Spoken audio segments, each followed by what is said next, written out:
Welcome everybody to this class. My name is Caleb Curry and I'm the owner of this channel or website or whatever you're viewing this on. And basically in this video we'll be talking about binary. This is for pretty much absolute beginners. So if you don't know what binary is, that's okay. I'll be explaining that. And we will be going over the very basic concepts, but we will be getting into some advanced concepts, at least advanced for beginners. But I'll be trying to break it down very simple so we can go into that intermediate or advanced topic without confusing you. Alright, so binary. What is binary? Well, when we're working with computers, things are in two states, either on or off.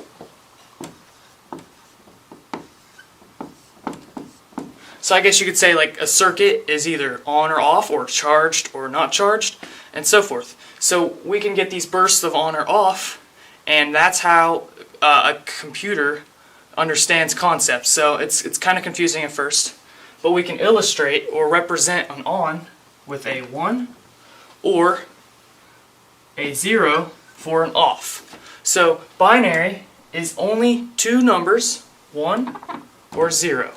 So you could say it has a base of 2.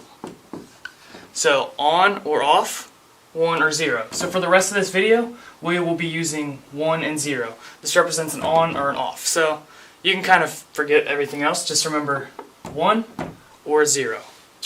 Alright, so since it's a base of 10, base of 2, what does that mean? Well, we can actually use binary to count. So just like we have a base 10 decimal system, we have 0, 1, 2, 3, 4, 5, 6, 7, 8, 9. Well, this is 10 digits because we got 1, 2, 3, 4, 5, 6, 7, 8, 9, 10 total possibilities. Once we get to 9 and then we go one more, we get 1, 0. So we add an extra digit. Well, binary works in a similar fashion. So we could have 0, which is equal to 0 in decimal. So this is binary, this is decimal. We can also have 1, which is equal to 1 in decimal. Well, now we can't have 2 because if you remember, we only have two possibilities, 1 or 0. So what do we do now? Well, just like in decimal, when we get to 9, we add an extra digit. Same with binary. So we now have 1, 0.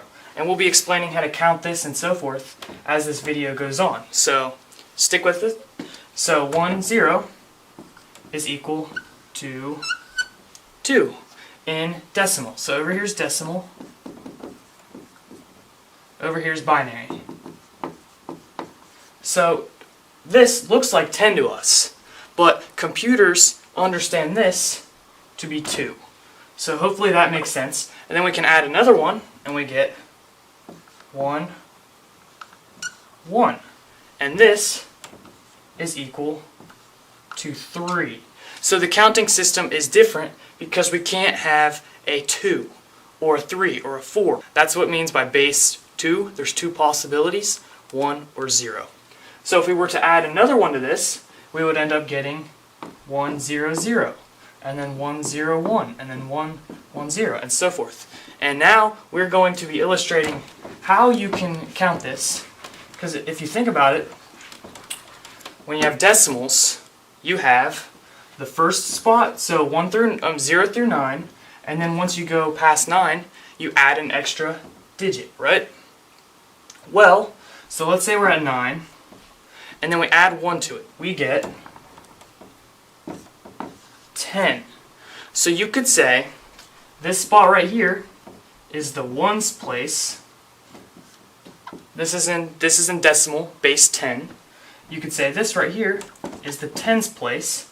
And then once we get to 99, and we add one more, we add another one, and you could say this is the 100s place. And then you could keep doing it. So if we're at 999, and you add another one, you could say this is the thousandths place, and so forth. So when we're looking at a number, we can think of it like this. Let's say we have 6,000 in decimal, 6,343. Well, this is the thousandth place. Or we can go this way. Ones place, tens place, hundreds place, thousands place.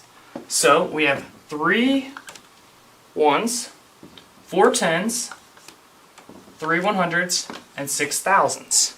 So when we read that the other way, 6,343. So you can think of this as 3 plus 40 plus 300 plus 6,000. And then we add this together and we get 3, 4, 3, 6, or 6,343. Well, the binary system can work in a similar way. But see, if you noticed, each extra digit in the decimals multiplies by 10. So we have the ones place, and then we have the tens place, and then the 100s place, and the 1000s place. It goes by 10 each time, times 10, times 10. This is because this is a base 10 system. What if we make this a base 2 system? Well, let's try it. Well, we can have the first digit, 0, correct? We can also have a 1, correct? But we can't have a 2, so we have to add another place marker, and we get 1, 0.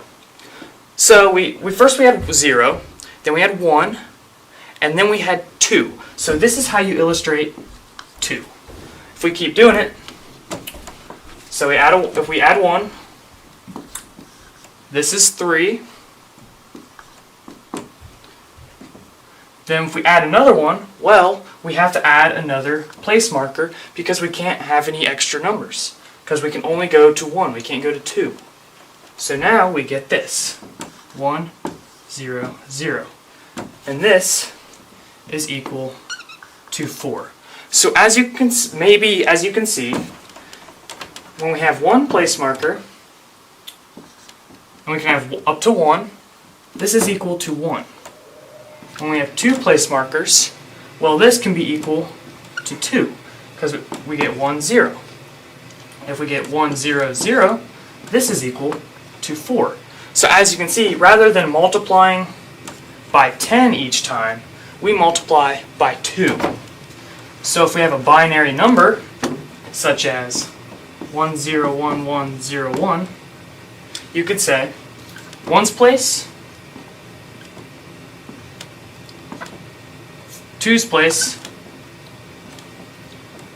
4's place, 8's place, 16th place, 32nd's place. So it multiplies by 2 each time rather than 10. So let me make that a little clearer because that was kind of smashed up. So if we have 1, 0, 1, 0. Well, this is the 1's place. This is the 2's place. 4, 8. So what number is this? Well, we have 2 and we have 8. So the answer is 10. Alright guys, so now you can see we have this binary number floating in the sky. Well, this is obviously equal to 0. It's the only number we have. Well, if we want to represent a 1, we can replace this 0 with a 1. Well now, since the only options we have are 1 and 0, we can't place a 2. The only thing we can do is move this to the next spot. So now we have 2. You see?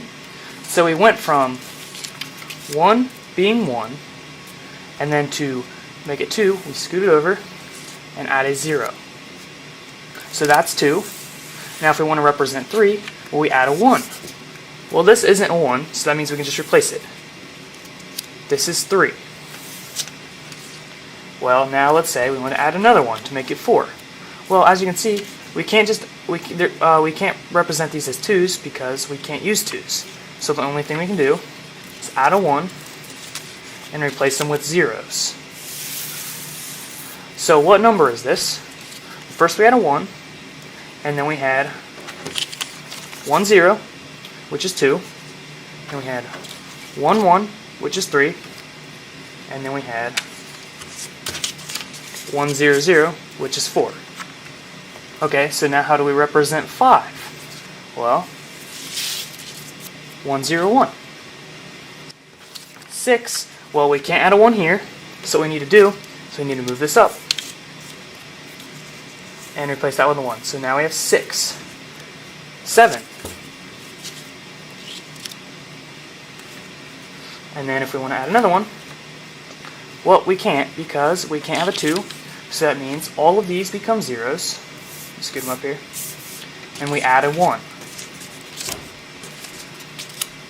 So here we have 8. Now if we want to represent 9, add a 1. If we want to represent 10, well, we have to scoot this up 1 and add a 0. So this is 10. So here is what each spot represents. And we can keep multiplying this by 2 for as long as we wish, but this is as far as we are going to go. So if we have a 1 or a 0 here, it can only be a 1.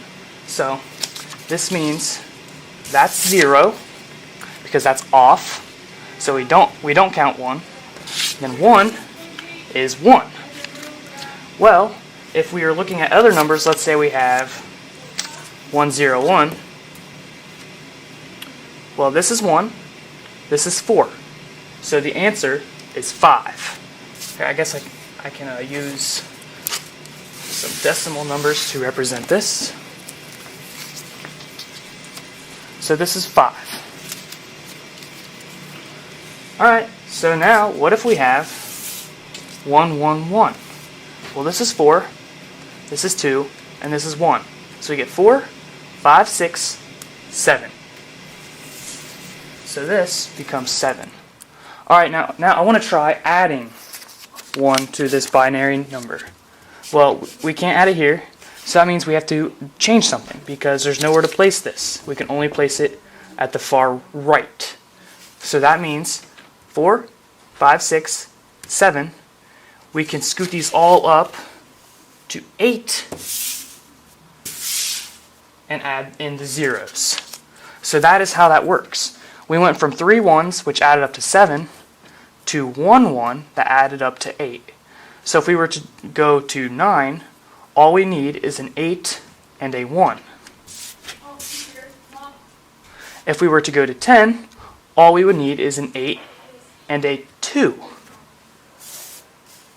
If we were to go to 11, we would need 8, 9, 10, 11. If we were to go to 12, we would need 8, 9, 10, 11, 12. So basically, we use these numbers to add together to give us the number we want. So right now we have 12. If we were to use 13, 13, 14, well, 14. There we go. Alright everybody, I hope that all made sense. I want to look at a few more things so that this will really click on our brain. This is another way to think of numbering systems. Let's first look at the decimal system.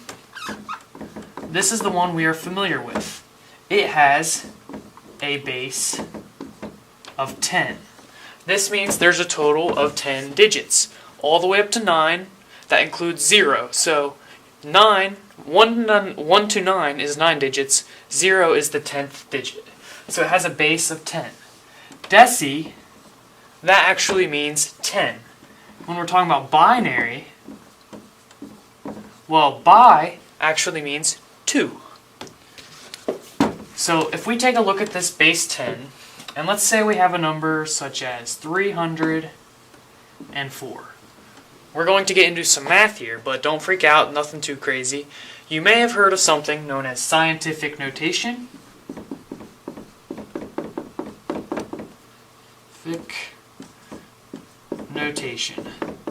This is an easier way to write bigger or smaller numbers by simply saying what the number is and then multiplying it by 10 to the power of something, like 3 times 10 to the third. Now, how does this work?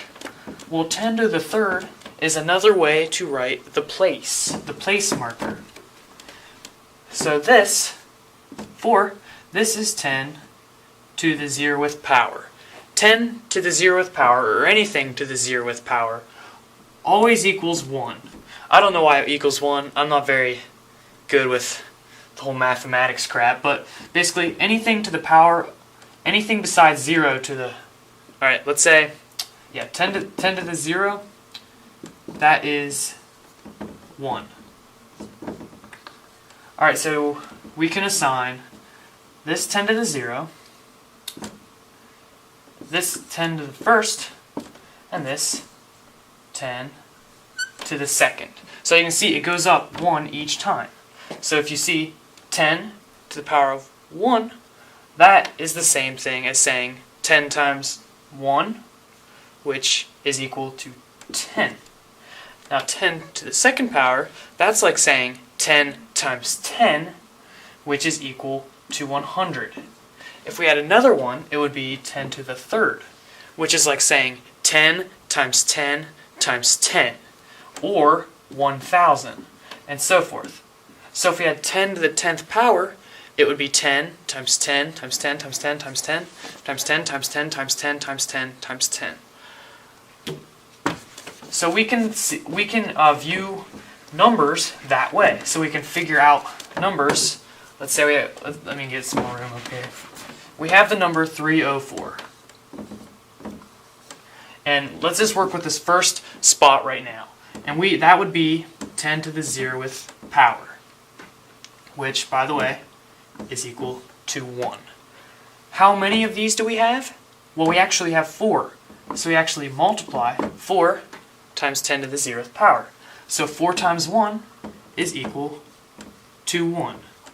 So, because if you remember a while ago in this video, I said this was the ones place, which is, another way to write that is 10 to the 0th power. So 4, oh, I'm sorry guys, that's not equal to 1. Sorry, I'm stupid. 4 times 10 to the 0th power, 4 times 1 is equal to 4. I probably just confused all of you after I said 1. But so let me try a different number. Let's say this is 6. Well, we're in the ones place. That means we're multiplying by 1. Another way to write 1 is 10 to the 0th power. Why do we use 10 to the 0th power? It's a way to say that we are in base 10. If we write 10 to the 0th power, everybody's going to know that we are using base 10 system. So let's try 6. We have 6 to 10 to the 0th multiplied by 10 to the 0th power, which is 1. 6 times 10 to the 0th power, or 1, is equal to 6. So basically we have 6 in the ones spot, which obviously we do, because you can see it right there. Let's try the next one. Well, now we're not at 10 to the 0th anymore. We are at 10 to the first power. That's basically just saying 1 copy of 10. That's all it is. So now we have 0 times 10, which is equal to 0. Because if you multiply something by 0, you get 0. But if you're doing something to the exponent of 0, it equals 1. Just remember that. That's kind of confusing, but that's just something to do with math. So 0 times 10 is equal to 0. Or 0 times 10 to the first power, which is basically the same thing as 10, is equal to 0. Same thing. Alright, let's try the next one. Well, now we are on to 10 to the second power, or 10 times 10. Basically 2 copies of 10. 10 times 10 is equal to 100. So we have 3 instances or copies of 10 to the second power. What does that come out to? Well, 10 to the second power, that's equal to 100. 3 times 100 is equal to 300. So now let's put all of this together. we have 6, which is 10 to the 0. We have the 0, which is 10 to the 1. And have the 3, which is 10 to the 2nd. That's the place. So 1's place, 10's place, 100's place. Alright, so now this is what we have. And then we multiply this by how many we have in each group. So we have 6 for the 1's place, 0 for the 10's place, and 3 for the 100's place. So we get 6, because 6 times 10 to the 0. This is 1. 1 times 6 equals 6. This is multiplying by 0, so it's automatically 0. 3 times 10 to the 2nd power.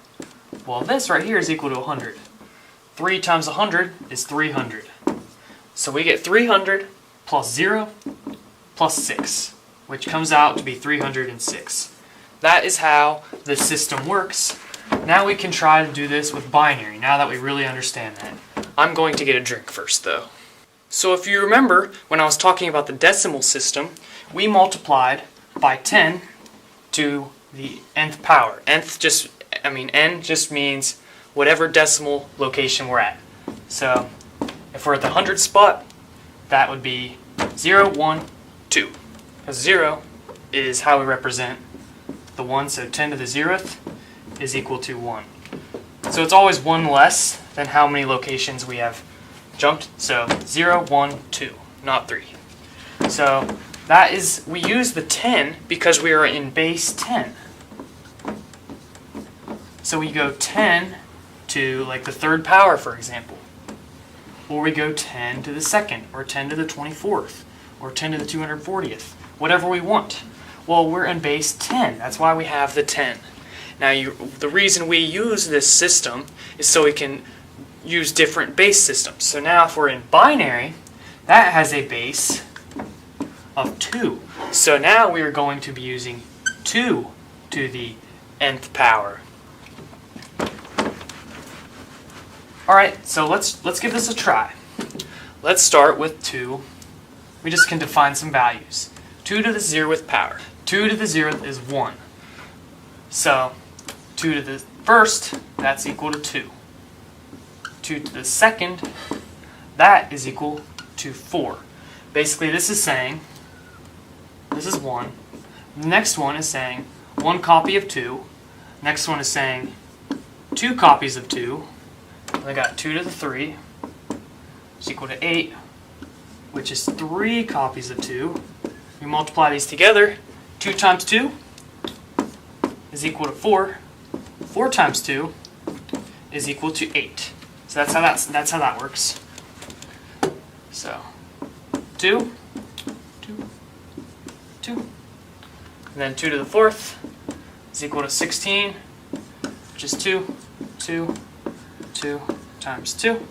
2 to the 5th is equal to 32, which is 2 times 2 times 2 times 2 times 2.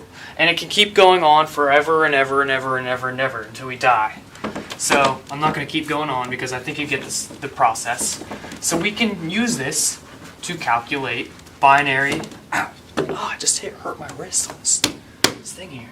Alright, so let's say we have the number, or the binary number of 1, 1, 1, 0. I know ahead of time this is equal to 10, just so you guys know. But you can see how I figure it out. So this is going to be 2 to the 0th power. This is going to be 2 to the 1st power. This is going to be 2 to the 2nd power. This is going to be 2 to the 3rd power. How many of these do we have? 0. That means it's automatically 0. If it's 0, you don't even have to do the math, it's 0. So this one right here is equal to 0, so we drop down to 0. This one right here is 0, so we drop down to 0. Now all we have to worry about is 1 times 2 to the 1st power. So 2 to the 1st power, that's basically 1 copy of 2, so we get 2. 1 times 2 is 2. So keep these numbers separate. This isn't like a continuous number. So 2 to the third power, that'd be 2 times 2 times 2. Well, 2 times 2 is 4. 4 times 2. So then basically you do these two and you get 4. Then 4 times 2 is equal to 8. So now this is equal to 8. So we add these together. 8 plus 2 is equal to 10. So that is how that system works. Let's try a more difficult one. Let's go 1, 1, 1, 0, 0, 1. Alright, well automatically we know we don't have to worry about those. 1, well that's 1, that's easy. And then, so this is multiplying by 2 to the 0th power. This one's 2 to the 1st, 2 to the 2nd, 2 to the 3rd, 2 to the 4th, 2 to the 5th. Okay, so we have to worry about 2 to the 3rd. Well, if you remember from the last example, that's 8. So we have 8. And 2 to the 4th is just twice that, so we have 16. 2 to the 5th is twice that, 32. So the decimal system multiplies by, the binary system multiplies by 2, where the decimal system multiplies by 10, because we're in base 10 versus base 2. So then all we have to do is add these numbers up. Alright, so we got 32, 16, 8, and 1. Well, 8 and 1, that's 9, so yeah, I'll leave that there so we don't screw it up. We have 9, then 6 plus 2, that's 8. 9 plus 8 is 17, so we get 17. 1 plus 3 is 4, plus 1 is 5, so 57. So this is the binary representation of 57. That is how we can work with exponent scientific notation. Alright, sweet. Alright, now that we know how to figure out binary, read it and use scientific notation, etc., all that other stuff, we can start learning some more things about it. Well, when we're talking about binary, there's something we need to worry about. The total amount of values we can use, so total, and then also the highest number. So let's, that probably doesn't make any sense to you, so let me just give you an example. Let's say we have this 1010. This is equal to 10. You could say this, each one of these numbers here, 1 second, boy, is known as a bit. So that is a very important word you need to know. I probably should have told you that at the beginning, but oh man, I just got marker all over my shirt. So these are each known as a bit. This is a bit, this is a bit, this is a bit, and this is a bit. So you could say we have 4 bits in this number, correct? Well, we don't usually call it a number. We would call it a 4-bit word. So any string of binary ones or zeros,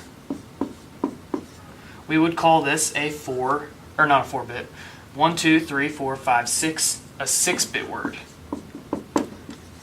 So the entire string of binary is known as a word, and I don't know why they decided to use the term word.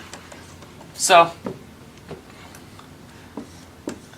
1010 is equal to 10. Now we are using a 4-bit word.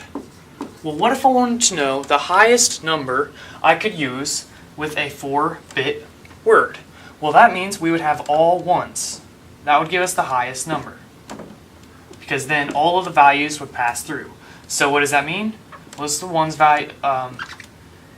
Here are the place values. So we get 1 plus 2 plus 4 plus 8. So that is 8 plus 4 is 12 plus 2 is 14 plus 1 is 15. So another way you could think of this, let's try another way to get this. Well, we could do the exponential notation, or the scientific notation, and we get 2 to the 0th power, 2 to the first power, 2 to the second power, and then 2 to the third power. Well, same thing applies. This would be 1, this would be 2, this would be 4, and this would be 8. We add them together and we still get 15. That's just showing you both ways. Alright, so now I want to show you, this you could say is the highest number we could get. But how many values can we use? Well, that's actually 2 to the 4th power. So 2 times 2 times 2 times 2. 2 times 2, that's equal to 4. 4 times 2, that's equal to 8. 8 times 2, that's equal to 16. So we have a total of 16 values because we are all, have a 4-bit word. So we can figure out the total amount of values by 2 to the bit word. So what is it? Why are these numbers different? We did the math and it showed the highest number was 16, but if we do this way, by using the bit word length, it says 16. Well, 0 counts as one of the values we can use. So you could say 0 is the first value we can use, 1 is the second, 2 is the third, and then 15th would actually be the 16th value. So that gives us the total 16 values. So when you're working with binary and you're confused, you may be confused by one bit or one number less than you expected. Rather than 255, you may get 256. Well, this would be the total value. This would be the highest number. I just wanted to make that differentiation so people don't get confused. So when we're working with this system, a bit is a very small amount of data. It's just a 1 or a 0. We actually have to use multiple 1s or multiple 0s just to create larger numbers or data.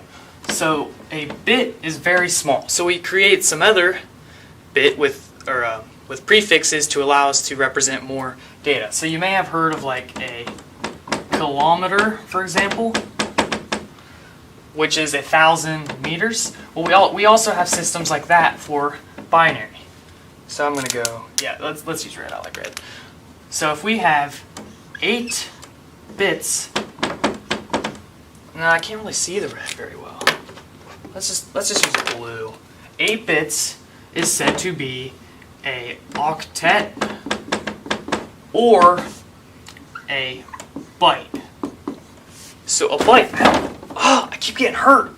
A byte is equal to 8 bits.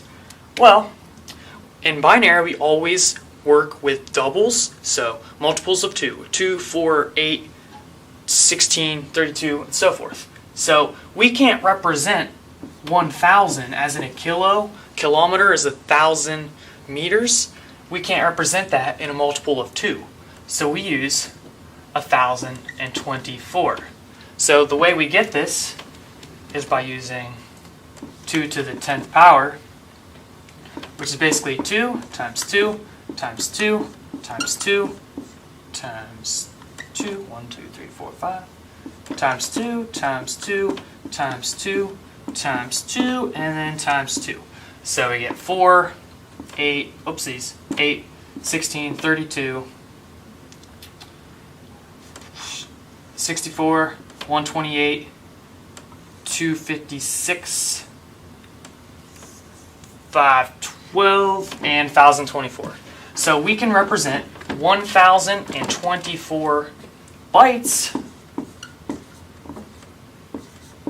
as a kilobyte. Same thing applies, 1,024 kilobytes as a megabyte. 1,024 megabytes as a gigabyte. 1,024 gigabytes as a terabyte. And then I think it's like petabyte or I don't know. Petabyte and then something else, I don't know. But that is a system. So when you say you have a like a 750 gigabyte processor, hard drive, well, that is a crap ton of bits that it's able to store within the system. So gigabytes, if you want to use easy math, I guess you could say a gigabyte is a 1,000 megabytes just for simple math, and then 1,000 kilobytes, 1,000 bytes times 1,000 bits. So yeah. Alright everybody, I know you're all probably thinking that binary is pretty awesome, but I just wanted to talk about a few more things to help familiarize ourselves with it even more. So basically now, when we use binary, obviously the more place values we have, the more values we can hold. So if we have two values, well, we can only represent 0, 0, 0, 0, 1, 1, 0, and 1, 1. That's not very many values, but if we add more place markers, we can have more unique values. So, in computer programming, or whatever, or pretty much anything dealing with computers, when we need more possible values, we're going to have a larger bit word, which if you remember what that means, that's just how many locations we have. So that would be 1, 2, 3, 4, 5, 6, a 6 bit word length. So we'll have a larger bit word if we need to represent a larger amount of data.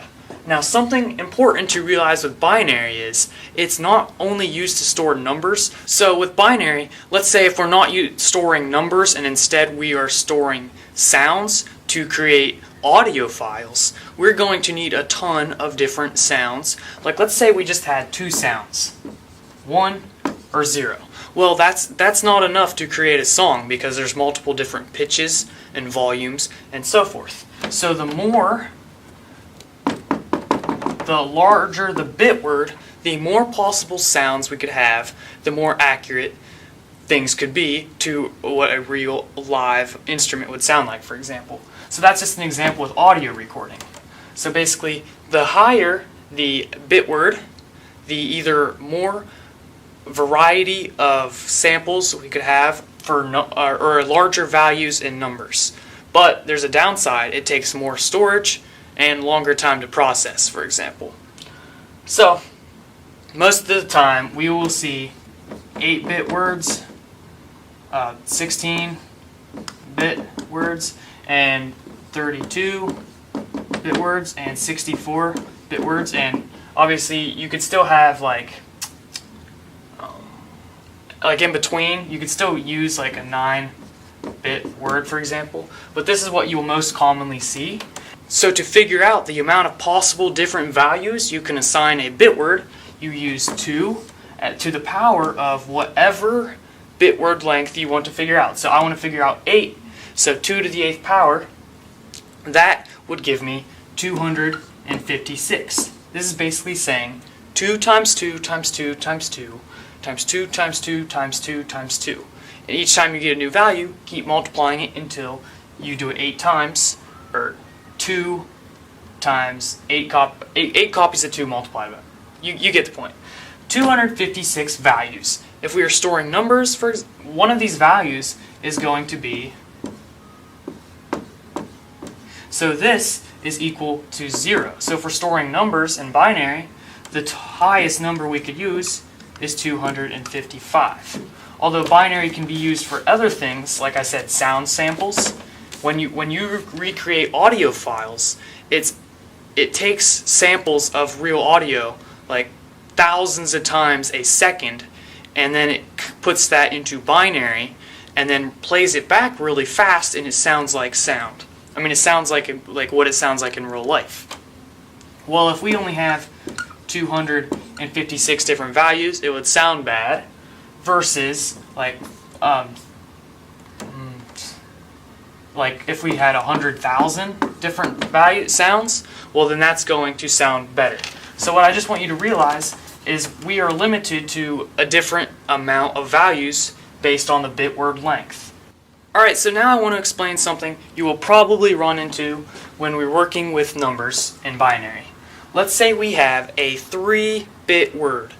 That means there's 3 spots that we can have either 1 or a 0. Well, let's write out every single possibility. We could have 0, 0, 0, 0, 0, 1. I'm just going to represent it with a line, it's easier. 0, 1, 0, 0, 1, 1, 1, 0, 0, 1, 0, 1, 1, 1, 0, and 1, 1, 1. So here's all of our different possibilities. 0, 1, 2, 3, 4, 5, 6, 7. Up to 7 with 8 different possibilities. So this is a 3-bit number. Now I want you to look at this. When you're working with numbers, you may run into something known as a sign, and we often use this to represent negative numbers in binary. So yeah, you may have wondered that. How do you represent negative numbers? Well, we use the sign, and it's the first bit within a bit word. So we could assign this first bit a new, we're not going to use it to calculate numbers anymore. We're going to use it to calculate whether it's positive or negative. So we could say all of the zeros, we could say they are positive, and if it has a 1, then it's negative. So now, since the first digit is taken up with this sign bit, well, that only leaves us with two spots to get a number. So before, we could go from 0 to 7, which gave us 8 values. Well now, since we only have 2 values, the only possible values are 0, 1, 2, 3. A total of 4 values. So if we want to represent positive and negative numbers, the amount of values we can use is cut in half. So as you can see, before we went all the way up to 7, but now this is represented as positive 0, positive 1, positive 2, positive 3. And this is weird, but negative 0, we'll get into that in a second. Negative 1, negative 2, and negative 3. So we can represent a total of 8 values, but the highest number is now cut in half because we have to represent the negatives and the positive numbers. Obviously there's a problem here because we have a negative 0 and a positive 0. So more complex systems are used to figure out how binary is calculated, such as 2's complement. So you might want to look that up. I'm not going to get into that right now. I just wanted to teach you that in mathematics of binary, we will have signed data types and unsigned. So if it's signed, that means it has that sign on there, which is why it's signed, which means the amount of values we have to represent negative and positive. So before we may have been able to represent up to 255 values. Well, now it's only going to be up to like 127, I think. But we can also display negative numbers. Unsigned does not have that first sign, and it's automatically assumed just to be positive numbers. So we would go back up to the highest number being 255. Well, how does the computer, or whatever you're working with, understand if it's signed or unsigned? Well, that is something you, as the programmer or software developer, would tell it. So I could say, if I'm like, let's say I'm programming a database, I could say it is an unsigned integer, and so forth. And then when MySQL or whatever databasing program you're working with gets that number, it's going to know that it's unsigned, and it doesn't have to worry about negative, positive values. So that's 2 terms you are going to need to know when working with binary. When it comes to binary, there's another very important thing we need to talk about, and that is what's known as overflow. And this marker is not working out so well, so I shall get a new one. Overflow. So what is this? Well, basically, when we are limited, for example, we may be storing a data type of 4 bits. So that means we have 4 place values that we can put either a 1 or 0 in. That means if we store, let's say 1, just 1, it will probably be stored as this. So it still takes up 4 bits. I mean, if the data type can adjust for different lengths, then it will probably store it as this. But in some cases, it will be stored as this. So it just depends. But what if we put something in like 100 in here? Well, then it's going to cut it short to 4 bits and we're not going to get the proper value. So that's not going to work out so well. Alright, so overflow is a system. What if we have this 4-bit value and we have 1111?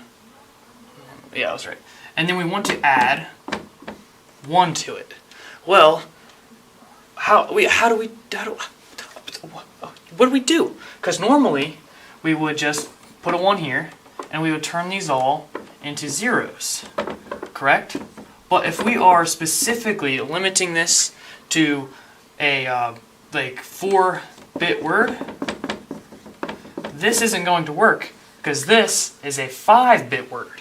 So what happens? Well, there's 2 main types of overflow I'm going to be talking about in this little part of this video series. So in overflow, numbers either saturate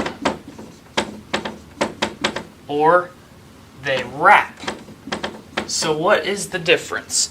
Well, if numbers saturate, that means once you're at the maximum possible value and you try to add 1 more, it's not going to work and it's going to stay at the maximum possible value. So this doesn't have to be for binary, this can be for anything. So let's say we are, I don't know, let's just say we have a maximum value of 1025 for some reason. And we have 1025. So let's say we're just withdrawing money from the bank, and this is the maximum amount of money we're allowed to withdraw at one time for some reason, I don't know. And we try to withdraw $1 extra, 1026. Well, it's not going to work, and it's going to stay at 1025. It may even throw up an error or prevent the program from continuing. You never know.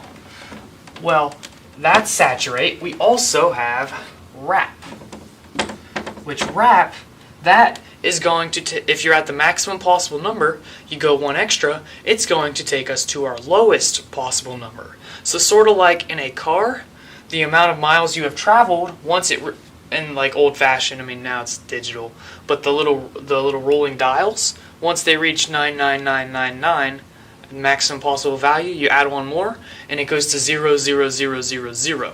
So that is an example of wrap. And as well, if you are using signed integers, for example, or numbers or whatever, and you add 1 to the maximum possible value, it may go to the lowest possible negative value.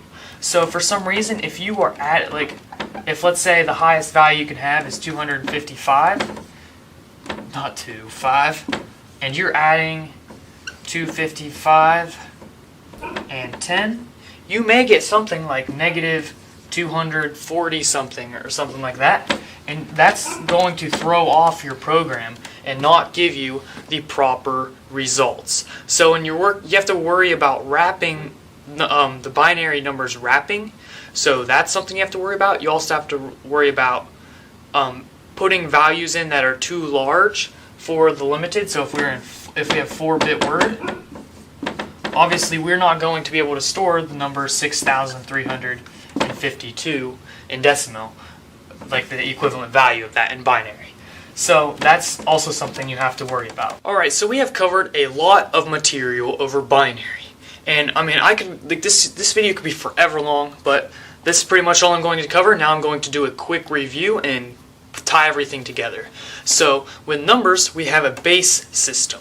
So for example, decimal means it is a base 10. Deci is 10. Well, binary is a base 2. You may hear this, you may hear the term radix, or the base of the number, or the, yeah. So you have to worry about the base, which is the total amount of digits you can use. So for decimal, you can use 0 through 9, 10 possible digits. But for binary, by the way, there's also like hexadecimal and octal and so forth like that, which we might be getting into those into a future video. But for binary, you only have 2 digits, on or off. And to create multiple we can use these to represent different things, and to create multiple possible values, we have to add multiple what's the term? So we could have like 1, 1, 0, 1 different place values, that's the word I was looking for, to represent more unique values. Obviously, the larger we get, the more unique values we can use. So when we're working with binary, you would say this is the 1's place, this is the 2's place, this is the 4's place, this is the 8's place, this is the 16th place, and it keeps multiplying by 2 each time. So if you have 1, 0, 1, 1, 1, well, that's basically saying you have 16 plus 8 plus 4 plus 0 plus 1, which gets whatever. I don't feel like doing the math right now. You can also represent this with scientific notation, so the 1's place would now be the equivalent of 2 to the 0th power, which is equal to 1, and 2 to the 1st power, and so forth. And then you can multiply the value you have by 2 to the 2nd or 2 to the 3rd to get that value for the specific column in the place value. So when we are working with bit numbers, we have maximum value and the total possible amount of values. So for example, if we're in a 4-bit word, let's go 3-bit, it's easier. We could have, no, let's go 2-bit. We could have 0, 0, 0, 1, 1, 0, 1, 1. There's a total possibility of 4 possible bits. You can figure this out because we are in 2-bit words, so we multiply 2 to the 2nd power, and that comes out as 4. So we have 4 possible values. Well, the highest number here, this is 0, this is 1, this is 2, and this is 3. The highest possible value is 3, because we have to include 0 within the total possible values. Another thing we must worry about, oh, and by the way, you can continue to do that to figure out other possible values. So 2 to the 8th is going to come out as 256, and so forth. And you can just figure out, if you have an 8-bit word, what's the maximum total values. You use 2 to the 8th. If you want to know the highest number or the highest value, you use 2 to the 8th minus 1. That's because this includes the 0, so we subtract that from the total possible values to get the highest possible value. Another thing you must worry about is with signed and unsigned values. So signed can be negative or positive. Close enough. And unsigned is just positive. Why is it named this? Well, this has to do with a sign we attach on the farthest left.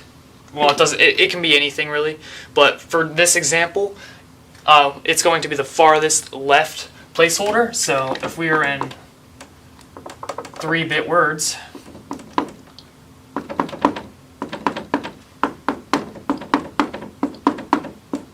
and we give all the values, we can get 0, 0, 0, 0, 0, 1, 0, 1, 0, 0, 1, 1, 1, 0, 0, 1, 0, 1, 1, 1, 0, 1, 1, 1. If we're using unsigned, this will give us 0, 1, 2, 3, 4, 5, 6, 7. If we're using signed, we take this first value, which tells us if it's positive. We can use a different value if we wanted, but for this example, it's going to be easiest on the farthest left. If we can say if this is negative. Also for this example, I'm making 0s positive and the 1's negative, but that is subject to change for specific applications if necessary. But for this plus is 0, well now we get 0, 1, 2, 3, and then we get negative 0, which that's obviously a problem. You're going to need a more complex system, such as 2's complement, which I'm not getting into that in this video, too complex to make this video way too long. This would be -1, -2, and -3. So that is a sign value. Unsigned value would make them all positive. Now the next thing we learned about was integer overflow, or just binary overflow, whatever, it doesn't really matter. We had saturate, and we had wrap. Saturate keeps it if you're at the maximum possible value and you want to add one more. Saturate keeps it at the maximum possible value and it's either going to throw an error or not do anything or prevent your program from continuing running. Wrap rate. Why did I write rate? Wrap is going to bring it back to the lowest possible value, whether negative or whether it's assigned or unsigned values. There's a couple things I also did not get into in this series, which I might make another video sometime in the future, but I just didn't want to make this video forever long. With that, we really didn't, in binary, like I said, we can also use binary to represent sounds and so forth. So binary is not just numbers. We can use these combinations of numbers to represent different things. For example, the letter A. Well, how can we represent that if a computer only understands numbers? Well, we can represent that with a combination of binary. It can be anything. For example, I could sign 1110. I can make that A. This is something that can be done by the programmer, and then, very low level binary. You can just make this A, and this may be, you may hear this as a character set. For example, if some of you, we have like UTF-8 and so forth, you may have heard of ASCII, ASCII. This is some of the most common letters on the American keyboard that are represented in binary. So like 0, 1, 1, just whatever. I mean, I don't know. And I might do that in another future video. But we can represent numbers using binary as well. That is something you need to realize. So, for this specific video, we were using binary for numbers and pretty much numbers only. But for other applications, binary numbers can represent samples of an audio file, pictures, video, like pretty much anything digital can be represented by binary. Just remember, binary is only on or off. So it's really not numbers at all, it's just on or off. We're just using binary to represent numbers. Alright, we also didn't talk about adding or multiplying or dividing or pretty much any mathematics with binary besides adding 1. But I might do that in a future video. I don't want to get into this video. And what else didn't I cover? We didn't talk about decimals in binary. That's something you might also want to study up on. So I'm pretty sure that's all I really have to say about binary. Be sure to check out my website, calebcurry.com. Be sure to subscribe to me here on YouTube. That would greatly be appreciated. Like this video and leave me a comment if you have any feedback, corrections if I made a mistake, and also any suggestions or anything you liked about this video and how I can improve my presentation. That would be most useful. Thank you, and subscribe. Hello everybody, welcome to this video. My name is Caleb, and in this video I want to talk about adding and subtracting binary numbers. So understanding how computers add and subtract binary numbers is very important for when you're working with technology and computing and so forth. So mainly, there's a few different ways that you can do it, and I'm going to be explaining a couple of them. So basically, we have a binary number which consists of bits of 1 or 0.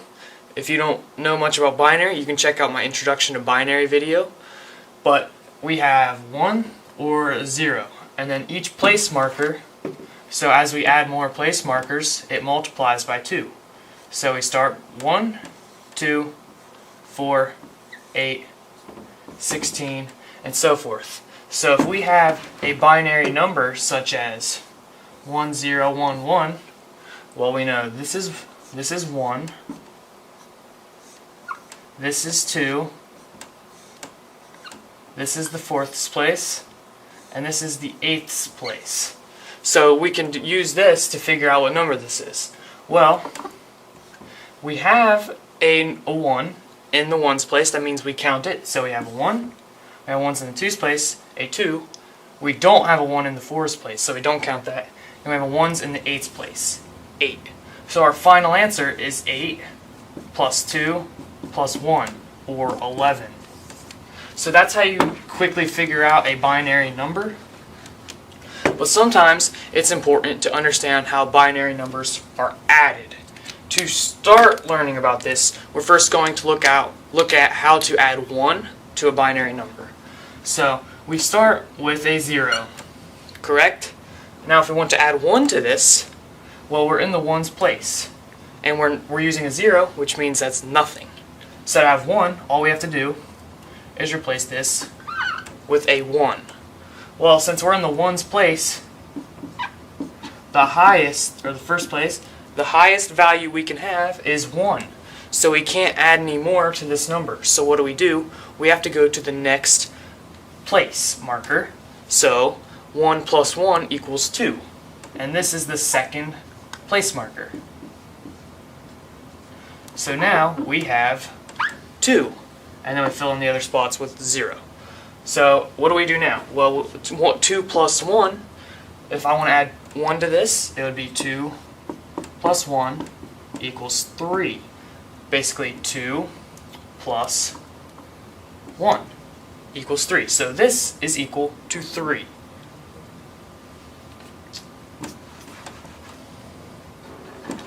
So what can we do now? Well, what about 4? Well, that means we'd have to go to the fours place, and we would get this. 4 plus 0 plus 0. Now 5 would be this. 4 plus 1. 6, well, that's 4 plus 2, so 4 plus 2 plus 0, 6.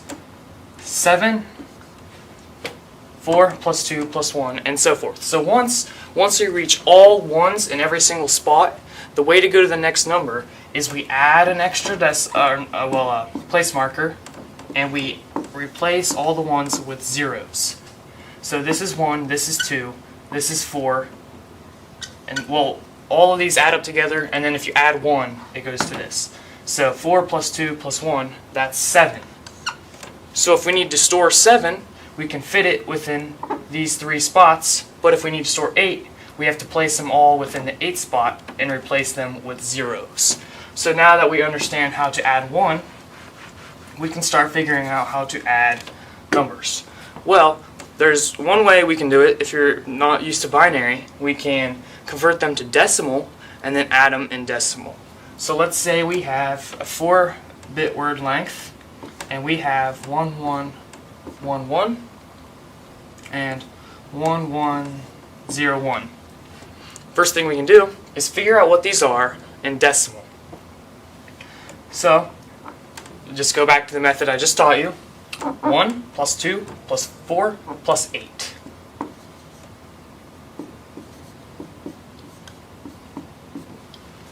One plus 2 plus 4 plus 8 for each spot within the binary word. So this comes out 8 plus 4 is 12, plus 2 is 14, plus 1 is 15. So the final value is 15. And then if we want to add this, well, we can figure out what this one is.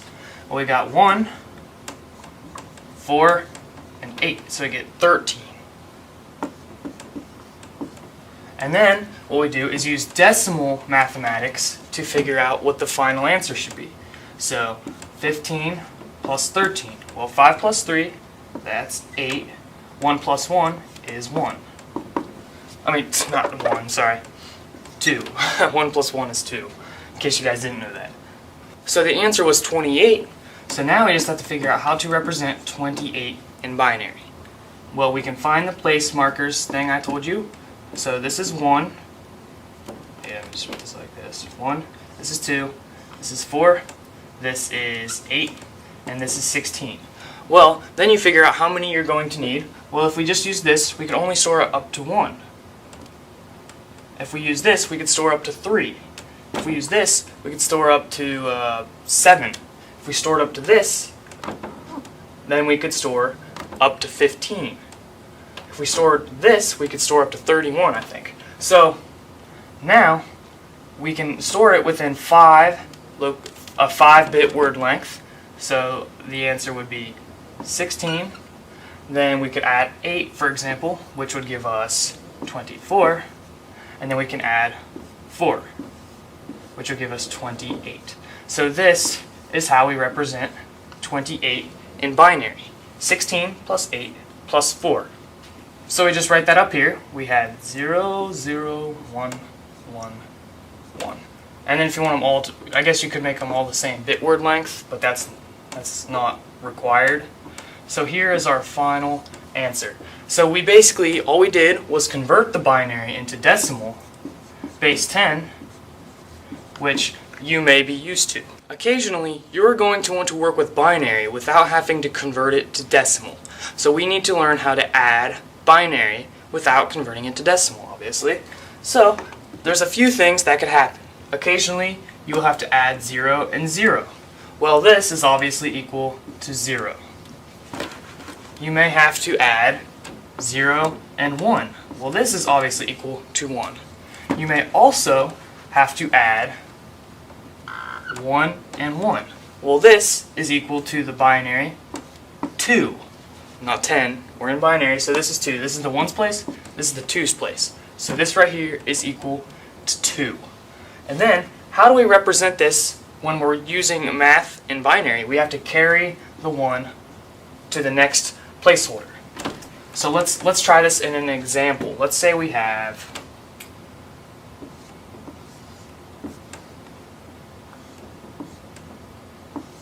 and we want to add these, correct? Yeah, let's look at that.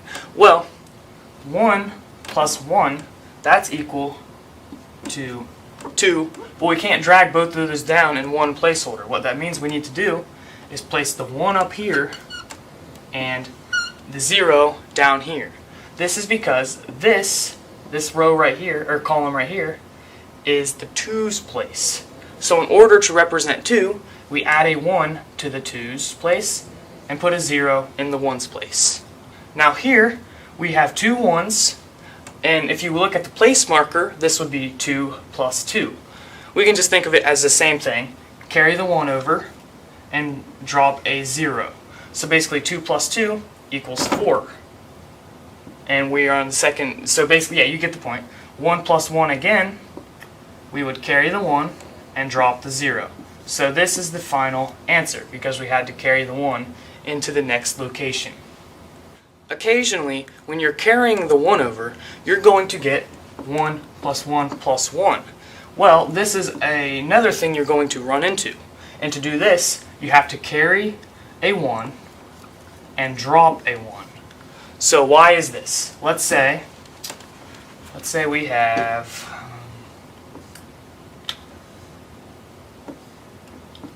we're going to add these together.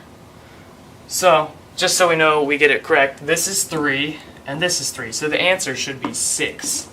But we're just going to work through it. So 1 plus 1, that means we carry a 1 and drop the 0. Now we have 3 1's. So what should we do? Well, like I said, this would be the equivalent of 2 plus 2 plus 2, or 6. So now we have to carry one of the 1's into the next place marker and drop a 1. So this is going to fall, and we get 1, 1, 0. This is because this is the 1's place, 2's place, and the 4's place. 4 plus 2 is equal to 6. So to give you all the possibilities here, we get 0 plus 0, 0 plus 1, 1. I guess you could have 1 plus 0, that's pretty much the same thing. So you can get 1 plus 1, and then you can get 3 cases of 1. And what you do for each one of these, here you get 0, here you get 1. This one, you carry a 1 and you get 0. This one, you carry a 1 and you get 1. So those are all the possibilities with binary.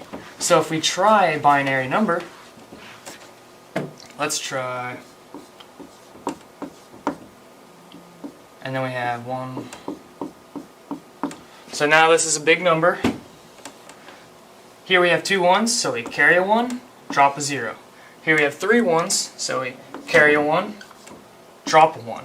Here we have 2 ones, drop a 0, carry a 1. Here we have 3 ones, so we carry a 1, drop a 1. Here we have 2 ones, so we carry a 1, drop a 0. Here we have 3 ones, so we carry 1, drop a 1.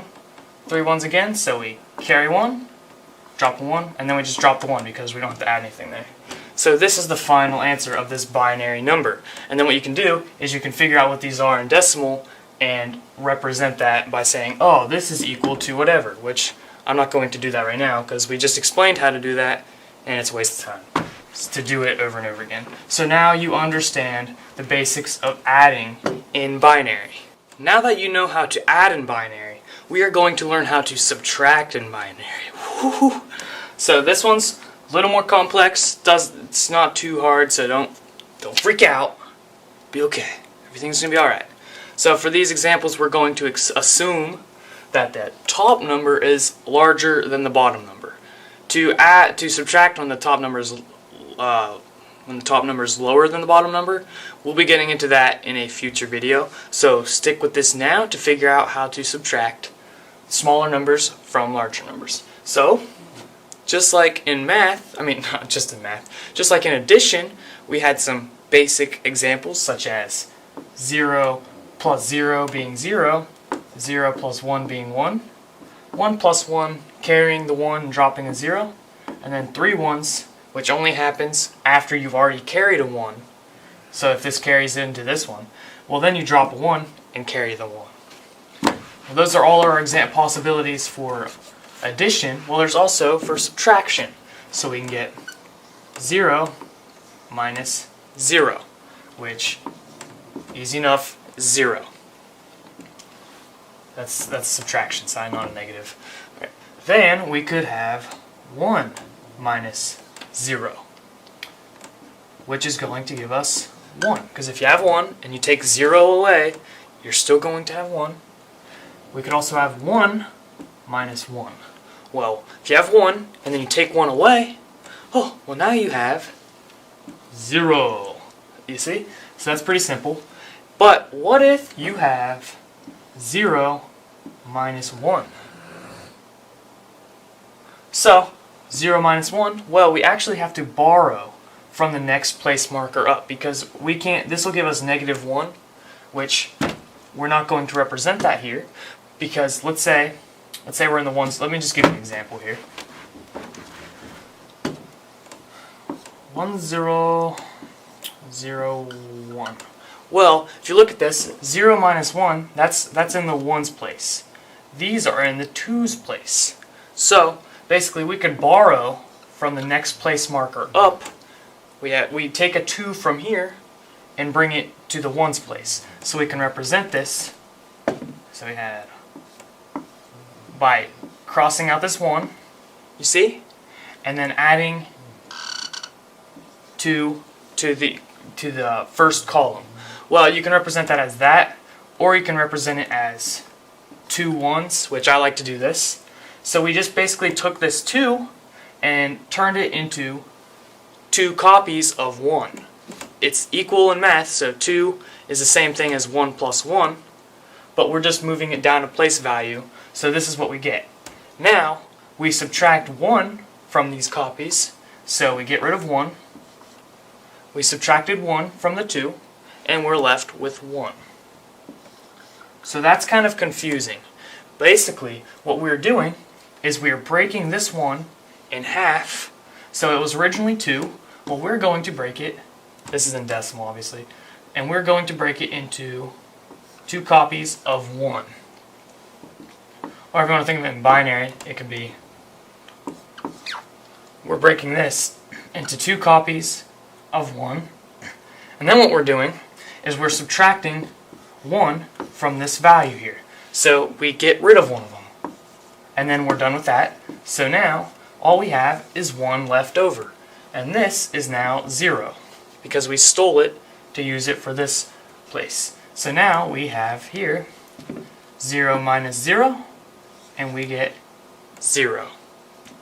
So that was our final answer. So basically, if you want to see that again real quick, we had 1, 0, 0, 1. Well, we borrowed the 1, replaced it over here, and then we subtracted a 1 from that, and we get 1. Make sense? So here's our final answer. So what are these values? Well, this here is 2, this here is 1, and decimal, 2 minus 1 is equal to 1. So that's our final answer. That is how you subtract in binary. Another way to think of it is like this. Let's say we have 1, 0, 1 and 0, 1, 0. 3-bit word length. 1 minus 0, that's easy, 1. Well, 0 minus 1, you can think of it as, rather than 0 minus 1, you can think of it as 2 minus 1. And the final answer for that is 1. So 2, this is the first row, is 2. This row is 1. 2 minus 1 is 1. So our final answer is this. So we started with this, 0, 1, 1, 0, 1, and 0, 1, 0. What are these values? Well, this is 5 in decimal. This is 2 in decimal. 5 minus 2 is 3. How do we represent 3? We represent it like this, which is the same thing as this right here. So that is how we subtracted in decimal. So to do a quick review of subtraction in binary, we can subtract 0 from 0, we get 0. We can subtract 0 from 1, and we get 1. We could subtract 1 from 1, and we get 0. And we could also, if we have 1 minus 0, 0 minus 1, well then we have to borrow from the next placeholder up and bring them down here, and then we subtract and drop the 1. So let's try a bigger equation that will illustrate this. Let's say we have 1, 1, 2, 3, 4, 5, 6, 7, 8. What's 8-bit word? 0, 1, 0, 1, 0, 1, 0, 1. And we're going to subtract this. We want to find the final value. Well, just starting out, we have 0 minus 1. So what does this mean? That means we drop a 1 and replace this with 0. Or basically, bring this over here and then subtract, and we get 1. Either way, you can look at it either way. 0 minus 0, that's 0. 0 minus 1, once again, we have to borrow from the next placeholder up and drop a 1. 0 minus 0, that's 0. 1 minus 1, that's 0. 1 minus 0, that's 1. 1 minus 1, that is 0. 1 minus 0 is 1. So here is our final value when we subtracted this number from this number.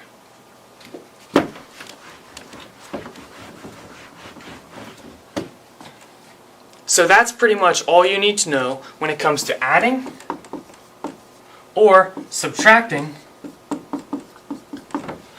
binary numbers and getting a result that you figured out yourself. Remember, from the beginning, I said you could just convert them to decimal and then do the conversion, like the subtraction or the addition, to get the final answer, and then you can convert that back into binary. Or you can use these methods I taught you just now. If you have any questions, be sure to comment, and I'll do my best to answer them, hopefully. Hopefully, I try. And please like this video if you liked it and enjoyed it. Also, if you want to learn about subtracting a smaller number, such as 01 from 101, well, how can we do this? Well, that's something that I'm going to be going over in a future video. I think I'll title it 2's Complement. So, 2's Complement, something like that. I don't know why I do that. I always start writing something, and then I get tired of writing it, so I just kind of scribble. But yeah, that's all I have to say. So I will see you in the next video. Be sure to subscribe. Hello everybody, welcome to your video over 2's complement in binary systems. If you have no idea what that is and you just accidentally ran into this video, or you need to learn about it for something, or if you know what it is and you want to learn more about it, well, 2's complement is a method used to store negative values in binary. So if you know anything about how binary works, basically you have zeros and ones. 0 is 0, and then we have 1, which is 1, and then to represent 2, we have to go to the next place value and put 1, 0, and we can keep doing that, adding more place values and so forth. But how do we represent a negative value? Because if you noticed, the numbers only got bigger. Well, this is something known as a sign bit. So when we're working with binary, let's say we have the number 101. Every single one of these placeholders is known as a bit. So a bit is just 1 or 0. That's what a bit is. When we have 8 bits, we would say we have a byte and so forth. So if you know about bytes, a byte consists of 8 bits. So a bit is just a 1 or a 0. A sign bit is used to represent a negative value in binary. So let's say we have a 3-bit word length. That means we have 3 bits in the number system, and we're going to represent every single possible value we can make with 3 bits. If you watch my introduction to binary video, this may look familiar to you.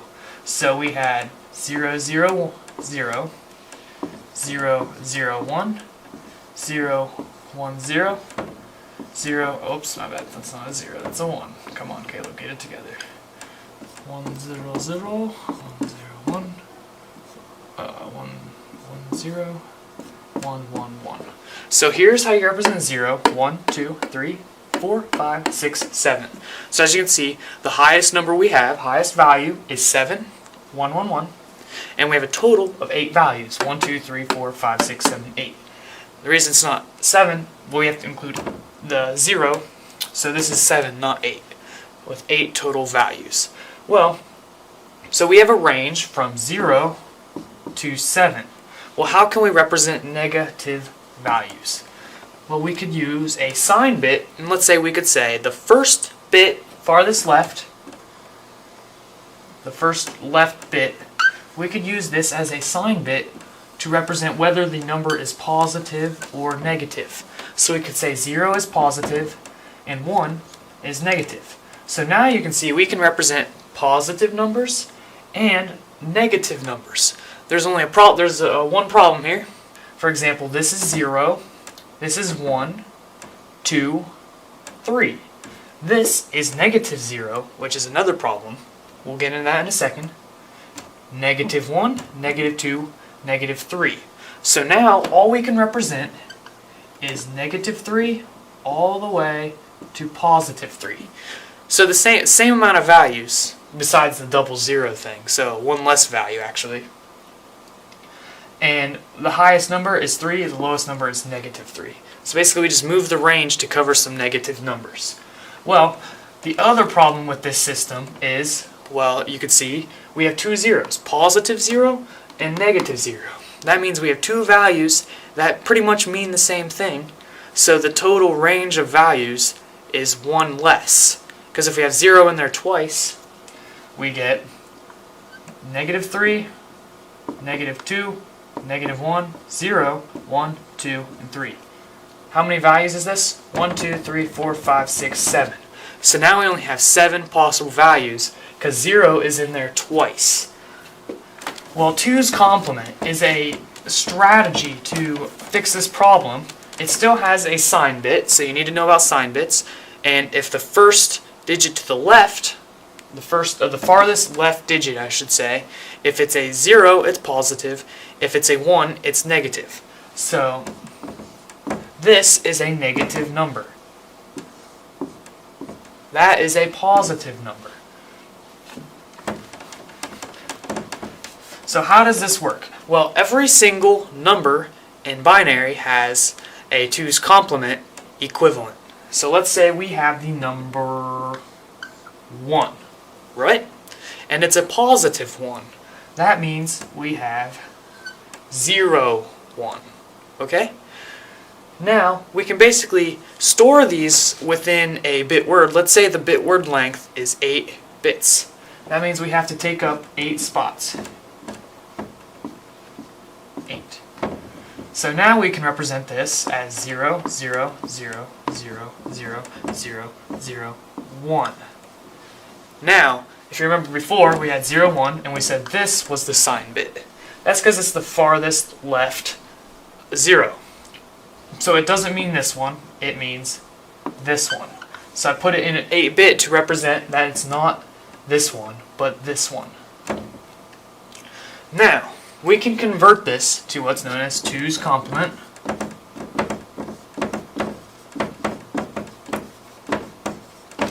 And to do this, here's what we do. We invert every single bit within this bit word. So now we get 0, 1, 1, 1, 1, 1, 1, 1. And then, that's the first step. So the first step is to invert every single digit. All the zeros become 1s. We just drag it down, 1, 1, 1. But 1s become zeros. And then the next step is to add 1. So this 0, if we add 1, this is now going to become, 1. So this number right here, this is a representation for -1. So that is -1. So, to convert back, what we can do, let's say we have -1 now. 1, 1, 2, 4, 5, 6, 7, 8. This is -1. What we can do is convert them all to zeros. Or, basically switch it. So if this was a 0, for example, it would become a 1. But in this case, they're all 1s. So all we have to do is make them all zeros. 4, 5, 6, 7, 8. And then what we do, just like in the way to convert to 2's complement, to make it positive, we also add 1. This is +1 from -1. So it makes more sense.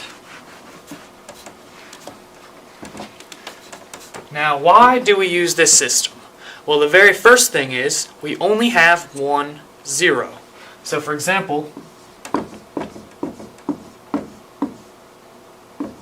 this is 0. We can't convert this to binary, because if we converted it to binary, we would get 1, 1, 1, 1, 1. We would get 1, 2, 3, 4, 5, 6, 7, 8 1s, and then we add 1. So we would basically push all these over, and then we would get 1, 0, 0, 0, 0, 0, 0, 0, 0. Well, we're stuck in 8-bit word lengths. This means this 9th bit we just added is the overflow system gets rid of it. So now it just cuts it off, and we're stuck with 0, 0, 0, 0, 0, 0, 0, 0. That is still the same thing as this. So the 2's complement for 0, the -0, it doesn't work. So we have an extra value we can use within an 8-bit system. The other thing we can do is we can work, instead of subtracting binary, we can always use addition. So I just created a video over addition and subtraction of binary numbers. Well, we can use the addition system with 2's complement to do a few things. We can subtract as well as add. So we actually use addition to subtract. It's kind of weird, but I'll get into it. We can also subtract numbers that are smaller. So like, let's say we have this number here, positive number. And we have another positive number right there. Or I guess you could say this number is bigger than this number. So we can use subtraction for that. But what if we flip these and put this one on top and this one on bottom, and we wanted to subtract them? Well, we're going to get a negative number, which we can't do that with normal binary subtraction without getting super complicated and adding a sign bit in, having to worry about double zeros and so forth. So we have 2's complement, which we can use to subtract larger numbers from smaller numbers. When we're working with this 2's complement system, let's say we are in a 4-bit word system and we want to represent 2. Well, that 2 is represented like this in binary, because this is the 2's place. Well, if we're in a 4-bit word system, it would be like this. This represents positive 2. So this first bit on the left, so not the first bit, but the first bit on the left. So the farthest left bit is the sign bit, which tells whether it's positive or negative. Hopefully you got that by now. So we could also have, which by the way is not negative 2, because we did not do the processing, but this is a negative number. So let's figure out how we could represent negative 2. Well, first we change all the digits, so 1101, we invert them, and then what we do is we add 1. So 1101 plus 0001. To do this, well, we add these and we get 1 0 1 1 1. Or you can just think of, rather than 1, we could have 2, but it doesn't really matter. So here is a representation of negative 2. So now we can also use this system to represent mathematics. So let's try 2 plus negative 2. So we have 0 0 1 0. This is 2. And then we convert that. I forget what I had, so we had 1 1 0 1. So we had 1 1 1 0. This is negative 2. So we basically have positive 2 plus negative 2. So how does that work? Well, if you know much about math, adding a negative is basically the same thing as subtraction. That looks bad. Basically, this, you can think of this as adding, for example, let's say I have $500, okay? I have $500, or whatever currency you're using in your country, in my bank, okay? And then I get a bill for $500. I add in a bill of $500. So now, what is a bill? A bill in general is designed to subtract money. So if you think about it, I'm adding and taking away money. I'm adding the bill in, which takes away $500. So it's sort of like adding negative $500, which in reality is like subtraction. So with the 2's complement system, we can use subtraction by adding a negative number, and we can use addition as well. So that is why the 2's complement system is good. We don't have to worry about subtraction. We can use all addition. So, well, what is 2 plus negative 2, or 2 minus 2? Well, the answer is going to be 0. So we can try to work this out and figure out what we're going to get. So we can just ignore this over here. We add these together. 0 plus 0 is 0. 1 plus 1, we have to carry the 1, drop a 0. 1 plus 1, carry the 1, drop a 0. 1 plus 1, carry the 1, drop a 0. So this is the 1's place, 2's place, 4's place, 8's place, 16's place. So the answer is 16. That's not right. What's up with that? Well, if you look, we are in a 4-bit word system. This limit allows this to work. So basically, we can only have 1, 2, 3, 4 bits. Anything after that is ignored. So now, our answer is 0, which is the correct answer. Let's try something such as 4 minus 6. Well, the actual result is going to be negative 2. This is because we subtract 6 from 4. So to be able to sorry. For us to do this in 2's complement, we're going to make this 4 plus negative 6. Pretty much the same thing. I talked about this earlier.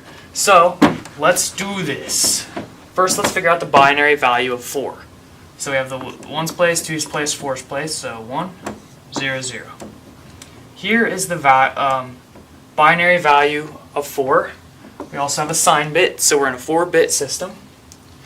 We're going to figure out the 2's complement of 6. In order for us to do this, we first find 6. 1, 1, 0. Right? So here is 6. This is because this is the 4's place and the second 2's place. 4 plus 2 equals 6. Now we convert this, so 1, 0, 0, 1. Basically flip all of the bits to the opposite, and then we add 1. So we get 1, 0, 1, 0. So here is the 2's complement of negative 6. Shoot, what was it again? I don't know. So let me do it real quick again. 0, 1, 1, 0, 1, 1. Alright, 1, 0, 1, 0. So this right here is basically saying 4 plus negative 6. Then we add it. 0, 1, 1, 1. Alright, so now we have a 2's complement, negative representation of a value. So now we have to figure out what this value represents. So we convert it the other way around. So we flip all of these, we get 0, 0, 0, 1, and we add 1. 0, 0, 1, 0 is the final result. This right here, this is the equivalent of 2. That means this right here is the 2's complement representation of negative 2. Pretty complex system, but it works, and we can do more complex mathematics with the 2 complement system.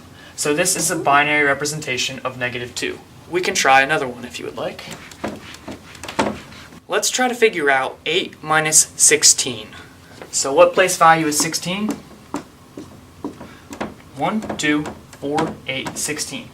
So we have 5 bits plus a sign bit. So we need a total of 6 bits. So we are in 6-bit word. 6-bit word length. Alright, so this is what's required.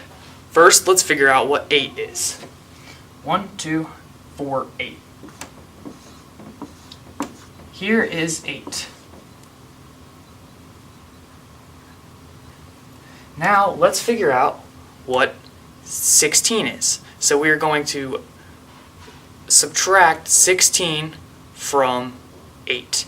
Another way to represent this is 8 plus negative 16. So let's figure out the negative value of 16. So let's first figure out 16, which would be 1, 0, 0, 0, 0. That's because this is the 16th place. And then we convert this. So 16, we convert it to 2's complement with the negative sign. So we just flip all of these bits, and then we add 1. So the final result is going to be 1, 1, 0, 0, 0, 0. Okay? So this is negative 16. 1, 1, 0, 0, 0, 0. We're going to add these. These become 0, these become 0, these become 0. This becomes 1, this becomes 1, and this becomes 1. So this is the value we have. Now this is a representation of a negative value, so we have to figure out what negative value it's representing. That means we have to convert it to a positive number by reversing the 2's complement system. So we get 0, 1, sorry, not 1, sorry. 0, 0, 0, 1, 1, 1. Now, we add 1, so this becomes 1, 0, 0, 0. What is this value? Well, 1, 2, 4, 8. So it's in the 8th place, so that means the final value we got was 8. And if you remember what we started with 8 minus 16, so the final value is -8, which is correct. So that is the example of 2's complement. So in quick review, 2's complement is a system we can use to represent binary values. The good thing about it is there's no double zeros, so the only zero value is 0, 0, 0, and however many bits you have. This is because these 2's complement representation for -0 would become 1, 1, 1, 1 plus 1, which would give us 1, 0, 0, 0. This is in the overflow bit because we're obviously in a 4-bit system. We have 1, 2, 3, 4, so it's going to go back to 0, 0, 0, 0. Pretty awesome, I know. So the way we convert a positive number to a negative number, so if we have 1, 0, 1, this is equal to 4, 5, and it's positive. So we're in a 4-bit system, we convert it like this. 1, 0, 1, 0. We flip all the bits, so if it's 0, it becomes 1. If it's 1, it becomes 0. And then we add 1. So this up here is 5. This down here is -5. And then we can also convert it back by doing the same process. 0, 1, 0, 0, adding 1, 1. And this becomes 5 again. Alright, so then we can use this to do mathematics. We can always use addition because we can subtract by having a positive. We can have a number over here, and we can add a negative number. So this is going to come out as 0. You can also use 2's complement to do things such as 18 minus 24, which is going to come out as -6. The only thing is, you're going to have to convert the -6 2's complement value into non-2's complement value to figure out what value it represents. So it will come out, once you convert it, it will come out as positive. That is because we are figuring out what number it represents in 2-bit in the 2's complement system.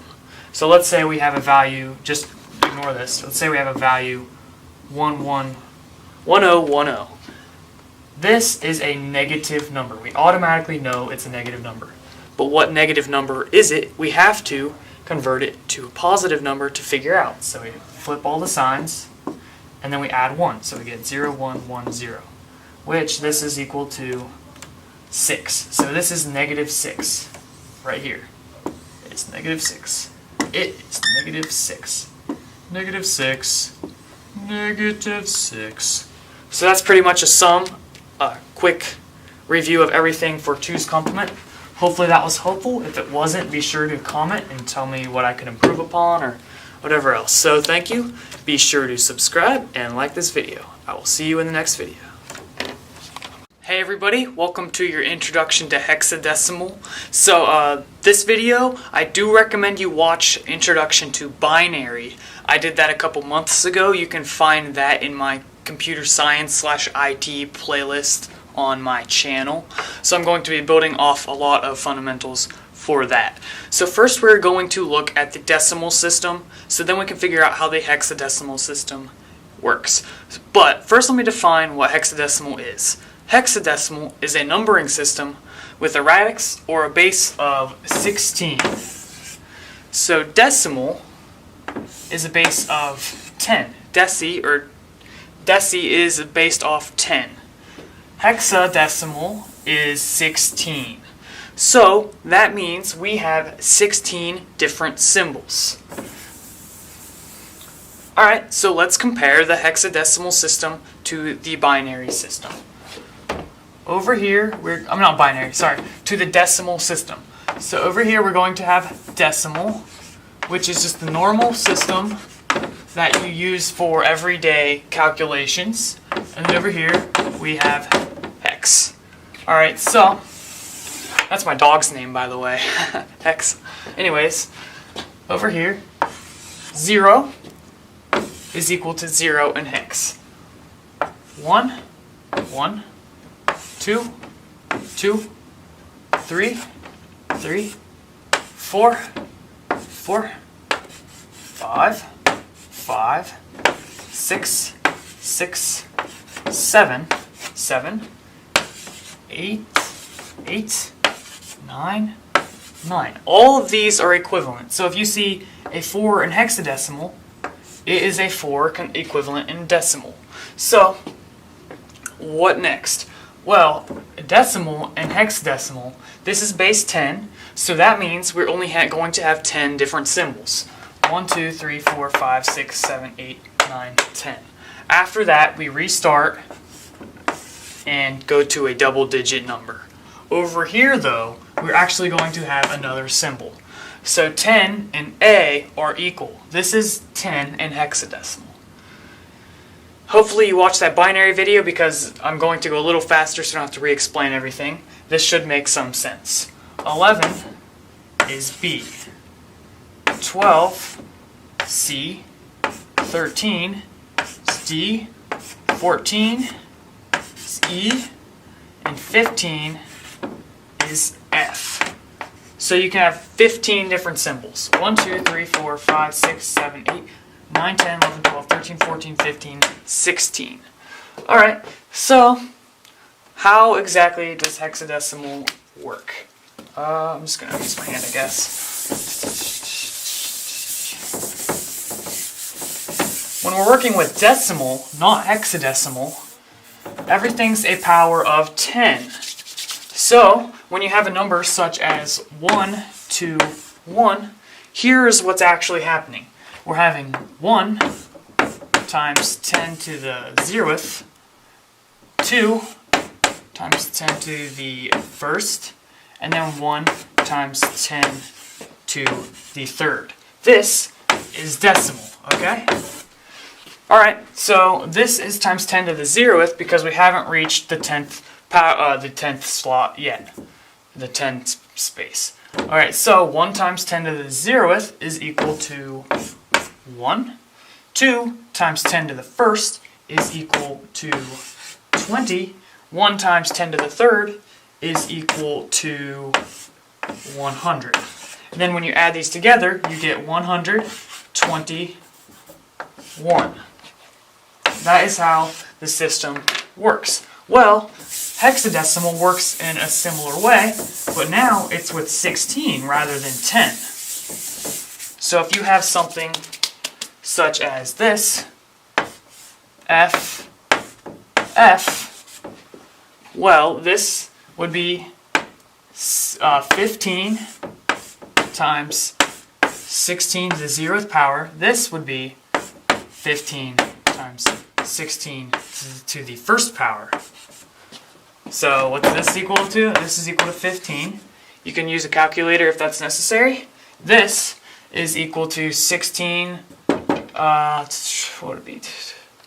240. That one you may need a calculator for. And when you add these together, you get 255. So this is equal to 255 in decimal. Now if we change this, such as we used F5, well then instead of 15 times 16 we would use 5 times 16, which would only give us 5, which would change our from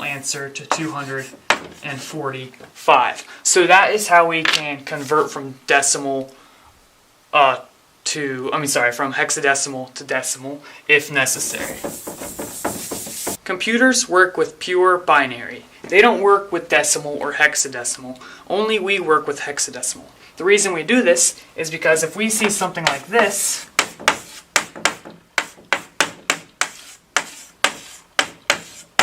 we aren't going to be able to comprehend that very easily. So we would convert this into whatever it is, I don't really know, just whatever the decimal equivalent would be. Well, if we're thinking about layering, binary would be the absolute lowest because that's what the computers work with. So this is where the computers are working with. Up here we have decimal, which we work with. Alright, now hexadecimal is somewhere in between. So we could say this is hexadecimal 1 4. And this is a closer communication to binary than decimal is. So I personally think it's easier to translate from binary to hexadecimal or hexadecimal to binary rather than converting binary to decimal or decimal to binary. It is a better system to use, and I will show you why right now. So, hexadecimal represents 4 binary digits very easily. So, for example, here we have a range of numbers, all the way from 1 all the way down to 15. Well, since there's 15 different symbols, 16 different symbols in hexadecimal, we can represent up to the number 15. 16 includes 0. Alright, so that means if we were using decimal, we would have to overlap and use 11, 12, 13, 14, which would either be 1 or 2 digits depending on where we're at. So for example, let me write some of these out. If we were using decimal, we would use 0, 1, 2, 3. And then when we get to the larger numbers, we would have to use numbers like 15. And that's not as convenient, but if we were using hexadecimal, we can represent all possibilities with purely hex. So let's try it.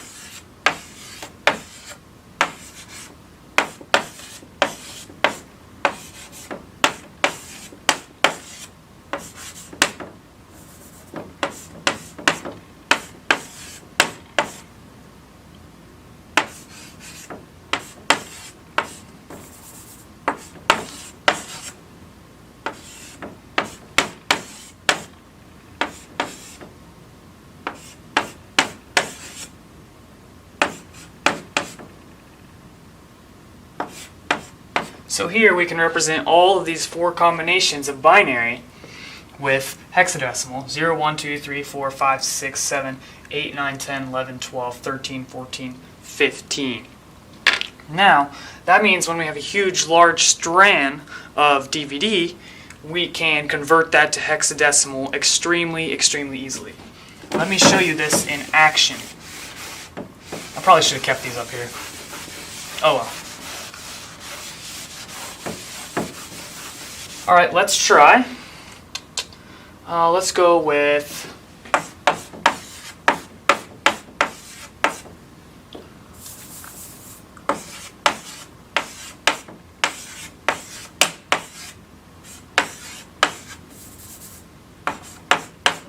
Alright, so now we have this huge binary number, and if we are working with this, it's not going to be super easy to work with unless we convert it to decimal or hexadecimal. So with hexadecimal, we can first break these up into groups of 4, and then we can convert these to hexadecimal. So I have this little conversion chart here, which we'll be looking at, but right off, we can look at these and say 1111. Well, that's the most you can store there. It's 15. You look at this chart. 1111 is equal to F, or 15. 0, 0, 1, 0 is equal to 2. We're going decimal first. 0, 0, 0, 1 is equal to 1. 1, 1, 0, 1 is equal to D, which would be 10, 11, 12, 13. Now, if we're storing this in decimal, combining these is not going to work, because then we would get 1, 3, 1, 2, 1, 5. which this would assume that you would then break this up into 5, 1, 2, 1, 3, and 1, and then you would then convert these to the 4-digit binary parts, which I'm not actually going to do. I'm just showing you what I mean.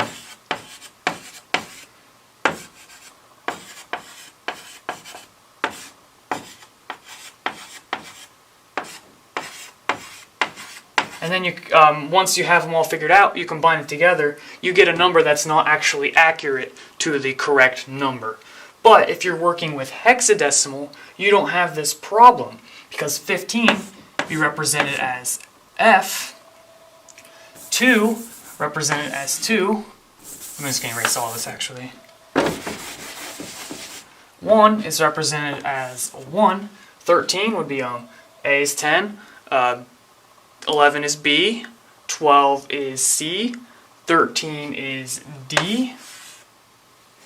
So now we get D1 to F. Once you have this, if you have this and you want to convert it to binary, you can easily break these up into their 4-digit binary parts.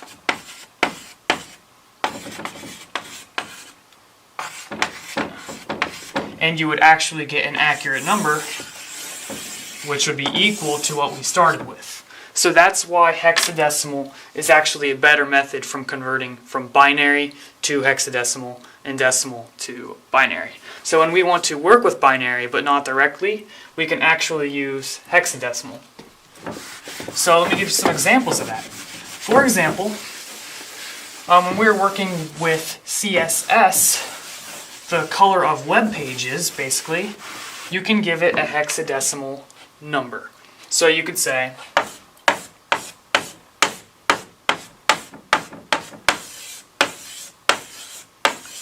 and what does this even represent? Well, this is a red, green, blue value.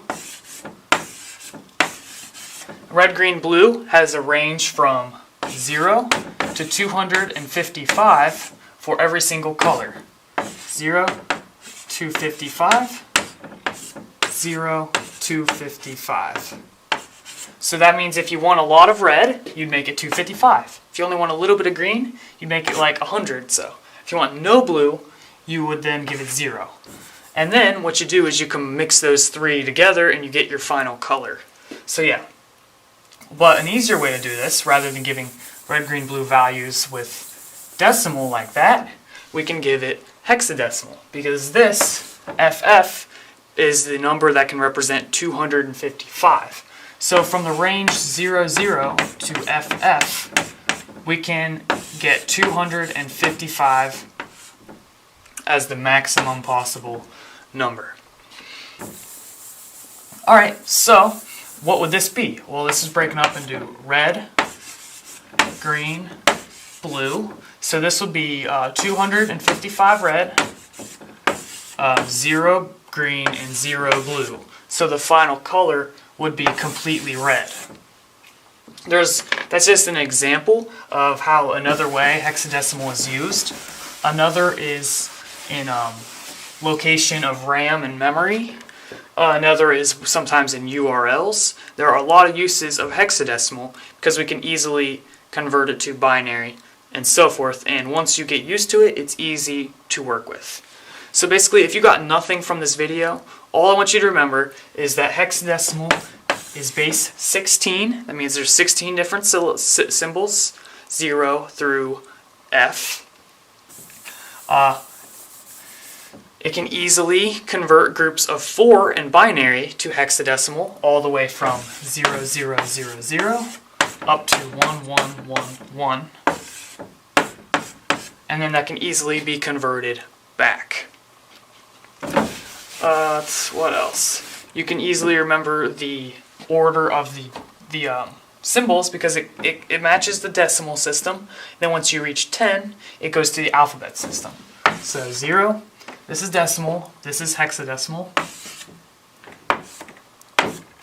2, 3, 4, 5, 6, 7, 8, 9, 10, 11, 12, 13, 14, 15, 2, 3, 4, 5, 6, 7, 8, 9, 10, 11, 12, 13, 14, and 15. So as you can see, we can represent 15, up to 15 with all the symbols available in hexadecimal. So yeah, that's just the basics of hexadecimal. I'm sure you could get into a lot and lots of more of hexadecimal junk, but I just wanted to give you the basic understanding of how it works. Another thing that you may run across is octal, which has a base 8, and we may be getting into that in a future video. That can represent groups of 3 binary digits. Alright, so that's all I have to say in this video. If it was helpful, please be sure to subscribe and click like, and I will see you in the next video. Hey everybody, welcome. This video is going to go over the octal numbering system. If it's helpful, please be sure to subscribe and like this video. So, octal. So far, we have gone over the numbering systems: binary and hexadecimal.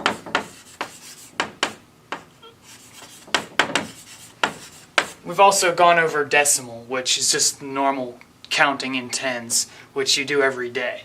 So binary has a base of 2, hexadecimal has a base of 16, while octal has a base of 8. What this means is that there is 8 different symbols that we can use. For binary, there's 2 different symbols. Hexadecimal, there's 16. Just to illustrate this, for binary, you have a 0 and a 1. That means it's a base 2 because you have 1 symbol, 2 symbols. Hexadecimal is 0 through F, which if you don't really know what that means, go check out my hexadecimal video. Octal, on the other hand, though, is a system with the base 8. That means we get the range 0 to 7. So the complete octal dictionary or numbering system contains the numbers 0, 1, 2, 3, 4, 5, 6, and 7. And if we were to count these, we would get 1, 2, 3, 4, 5, 6, 7, 8. Or oct. That's what oct means. Like an octagon. Or an octopus. Or October, which is the 10th month of the year. That's confusing. Anyways, octal has a base 8. And octal is mainly used to count binary in groups of 3. So this is an example which we could use to convert to octal. So octal and hexadecimal is basically a friendly version of binary that humans can understand easier. Because if you have a long chain of binary, it gets pretty confusing. So let me just illustrate something.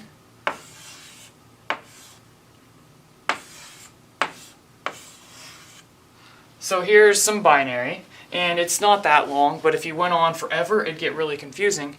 But if we're using the octal system, we could break this up into groups of 3, and we could say this is a number, and this is a number. And what I'm going to do next is show you how to know what number this would be. And then we can easily convert to binary from octal. Alright, to do this, basically we just convert binary into decimal or octal, but we stop at 7. So basically we make groups of 3 in binary, and then we just count in binary.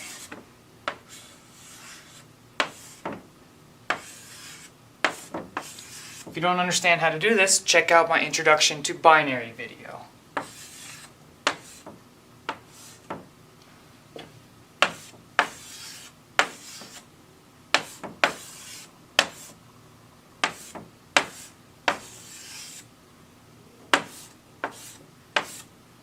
So here are all the possibilities that we can cover using an octal system. And we can easily convert these into octal. So the middle is going to be our octal. So this will be 0, this will be 1, this will be 2, this will be 3, this will be 4, this will be 5, this will be 6, and this would be 7. So if we have a binary string like, let's say it's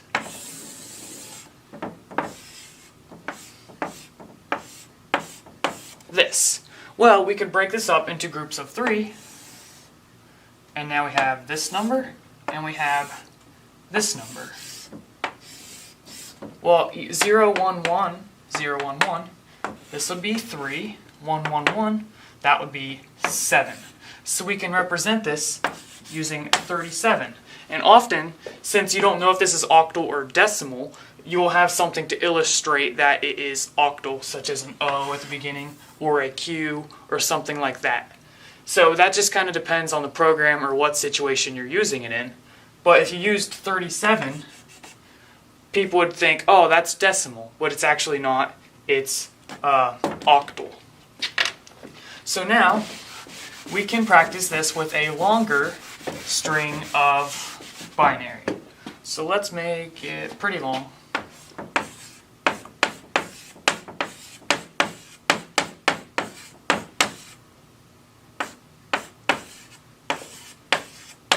So we have this huge strand of binary, and what we can do is first break this up into groups of 3.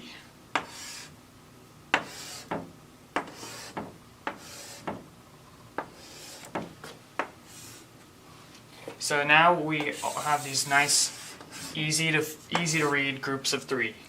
101 is 5, 101, 5, 010, which is 2, 111, 7, 010 is 2, 110 is 6, 001 is 1. So now we can illustrate this with the octal 5527261. It's a little longer than hexadecimal, but it's still more convenient than looking at this huge strand of binary. So if we are not looking at binary and just looking at the normal numbering system, here's how binary works.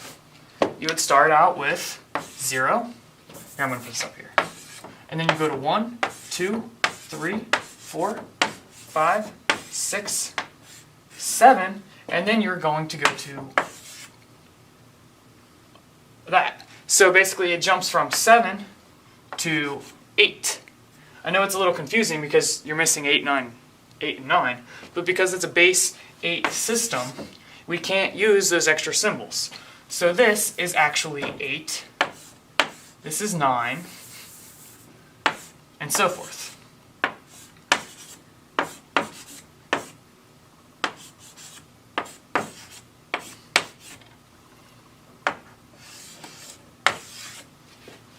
So each column, or as 3, 4, 5, 6, 7, 8 total possibilities, and then we add another digit and we keep going. So when you have a long strand of octal, it's not the same as decimal. So for example, if we have 107, this we can figure out what it is in decimal by using conversion. So basically we take 7 times 8 to the 0th power, and basically this is saying we're in base 8 and we're not to the 10th place, so it's at 0. So 7 times 0 to 8 to the 0 is going to be 7. Pretty simple. 0 times 8 to the 1st power is going to be 0, because anything times 0 is 0. Next we have 1 times 8 to the 2nd power equals question mark. Well, 1 times anything is itself, so 8 to the 2nd power is 8 times 8, or 64. We add these together and we get 71. So in decimal, this is what we have in decimal. These represent the same number. So this is decimal, this is octal. So you can see it's kind of confusing at first if you're not used to different numbering systems, but if you illustrate that this is octal by putting some kind of sign before it to say, okay guys, this is an octal number, people are going to know that, oh, it's a little bigger than what the actual number is. So if you watched my hexadecimal video, you would know that hexadecimal has a range from 0 to F, with a total of 16 different possibilities without going to the next placeholder. That means we can actually cover more using the hexadecimal system rather than the octal system when it comes to binary. So if we have octal over here and hexadecimal over here, octal can go in groups of 3, but hexadecimal can go in groups of 4. Now, there's a lot of good reasons to use hexadecimal, and there's not so many for octal. So this is because bytes, the default size is 8. So you have 8 bits in a byte. What that means is if you have a strand of binary, like this is considered 1 byte. A byte contains 8 bits. Each one of these is a bit. You can represent 4 bits using a hexadecimal number. So you could break this up into groups of 4 and say, oh, this is a number and this is a number. And I still have a chart here using hexadecimal. 0110 is 6. 1110 is E. So you can represent this strand of binary 01101110 just using 6E. And you can illustrate that it's hexadecimal using an O and an X or something like that. But as for octal, if we have the same thing in binary, we would have to break this up into groups of 3, which causes a slight problem. So we break the first thing off into 3, the next thing off into 3, and then we can just group them like this. But you see, this one has 3, this one has 3, but this one only has 2. So what we'd have, sorry, I stuttered there. What we would have to do is take the next bit of the next byte or something like that, which gets confusing. So if we're working with a byte size of 8, you almost always use hexadecimal to represent binary, because this is not practical, because 8 is not divisible by 3, and therefore you get 3, 6 with a remainder of 2. So if the byte size is 9 or 6 or something besides 8, then octal is the way to go. Another use is if you're using a byte size that is divisible by 3, such as a 12-bit machine, or a 24-bit, or a 36-bit machine. That way it's divisible by 3 even if the byte size is still 8. So yeah, that's a couple of the problems with the octal system, but it is still used. That's why I'm teaching it. For an example, it is often used for the Unix file permissions. So if you want to learn about that, just look up Unix file permissions using octal, and it's very simple to understand. You'll also have some unique uses within some programming languages and so forth like that. So it is important to know, just know that representing binary, it's usually hexadecimal because it's in groups of 4, and computers are often multiples of 2. So you get like 16-bit, for example. Well, that's 4, 8, 12, 16. Easy to use for hexadecimal. Whereas octal, you can't really do that. You get 3, 6, 9, 12, 15 if you're counting in 3s. So that's a problem. So yeah, that is the basics of octal. Hopefully it was helpful. If you didn't really get anything from this, just know that it is a base of 8. It's often used for the Unix file permissions.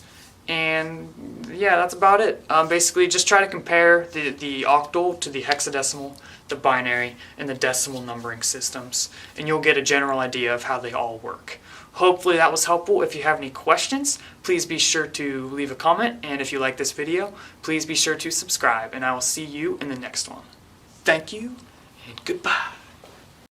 Hey, what's up everyone? It's Caleb from Caleb the Video Maker, and I'll be your teacher or whatever today, your instructor.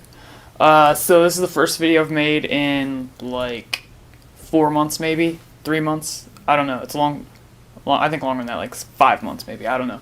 Basically, I've been in school, so sorry if my teaching skills have depleted. But anyways, this video is going to be over binary, specifically decimals in binary. So I figure most of you are just random people who are like, oh, I want to know how to do fractions in binary. Let's look it up. I'm just kidding. So I'm guessing most of you are either in a class or you're really into computer science. So this video is going to be in-depth, although not everything is necessary. Like if you just want to know like a simple step-by-step how to convert from fractions or decimal to binary using fractions like 0.5 or 0.7 decimal points essentially, well, I'm going to give you a step-by-step process at the end of this video, so if you don't want to watch everything, you can just skip to that. But until then, we're just going to be talking about decimals, fractions, so forth in binary, and I'll be explaining it all. So as for prerequisites, I did an introduction to binary video. That's not necessarily required to watch this video, but you do need to understand basic binary and also basic fractions. So like 3/4, you need to understand, well, if you had like a pi, that's going to be like that much. Which, I mean, yeah, I'm sure most of you guys understand fractions. I mean, come on. Alright, so if you don't, just learn fractions first, and then come back to this video. Alright, so when we have a decimal number, that means it's base 10. So that means we count in 10. So this number is 100, 1,000, 10,000. And then we use a decimal point to represent any fractions of 1. So if you guys ever learned your place values, you know you have the ones place, the tens place, the 100ths place, the thousands place, and then on the other side of the decimal, you have the 1/10th, the 1/100th, 1/1000th, and the 1/10,000th. Well, these are what we are going to try to represent in binary. Now, obviously, in decimal, you can use numbers other than 1. But in binary, you only have the option 0 or 1. So you have to figure out how to represent fractions or decimals in binary. Now, just for some vocabulary's sake, this isn't necessarily required to understand the concepts. This point between numbers, so if you have like 24.6 in decimal, well, this little point right here, this is known as the radix point. I think you can see that fairly well, maybe, probably not. Okay, well, anyways, this is known as the radix point. Now, the radix, this is another word for the base of the number. So in this case, deci. So in decimal, this is known as the decimal point. In binary, if you had like 1.01, this is known as the binary point. But in general, the term for this little period is a radix point. So that's probably what I'll be referring to it mostly throughout this video and other binary videos in the future. Alright, so when you look at a decimal point, such as 0.25, or no, let's make it even more simple. 0.5. This is technically a fraction. A fraction is part of a whole. So if you have 1, 0.5 represents a half of that. So, yeah, this is technically 1/2. Follow me? Then if we have something like 0.25, well, this is technically 1/4. I'm going to have to get a drink.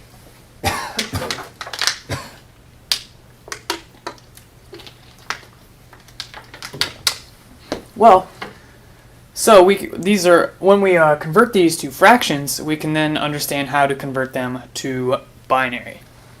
Because binary doesn't understand 0.25, although it is capable of understanding fractions. Alright, so let's look at a little example. Before we dive into this tutorial, we'll just consider this like the pre-tutorial, I guess, whatever. So if you have the number 2.5, well, we can consider like breaking this off into two separate sections, greater than 1, less than 1. Right now, to represent 2 in binary, it's 1, 0. This is the ones place, this is the twos place, so we have 2. Now, just like in decimal, we can use a little decimal place.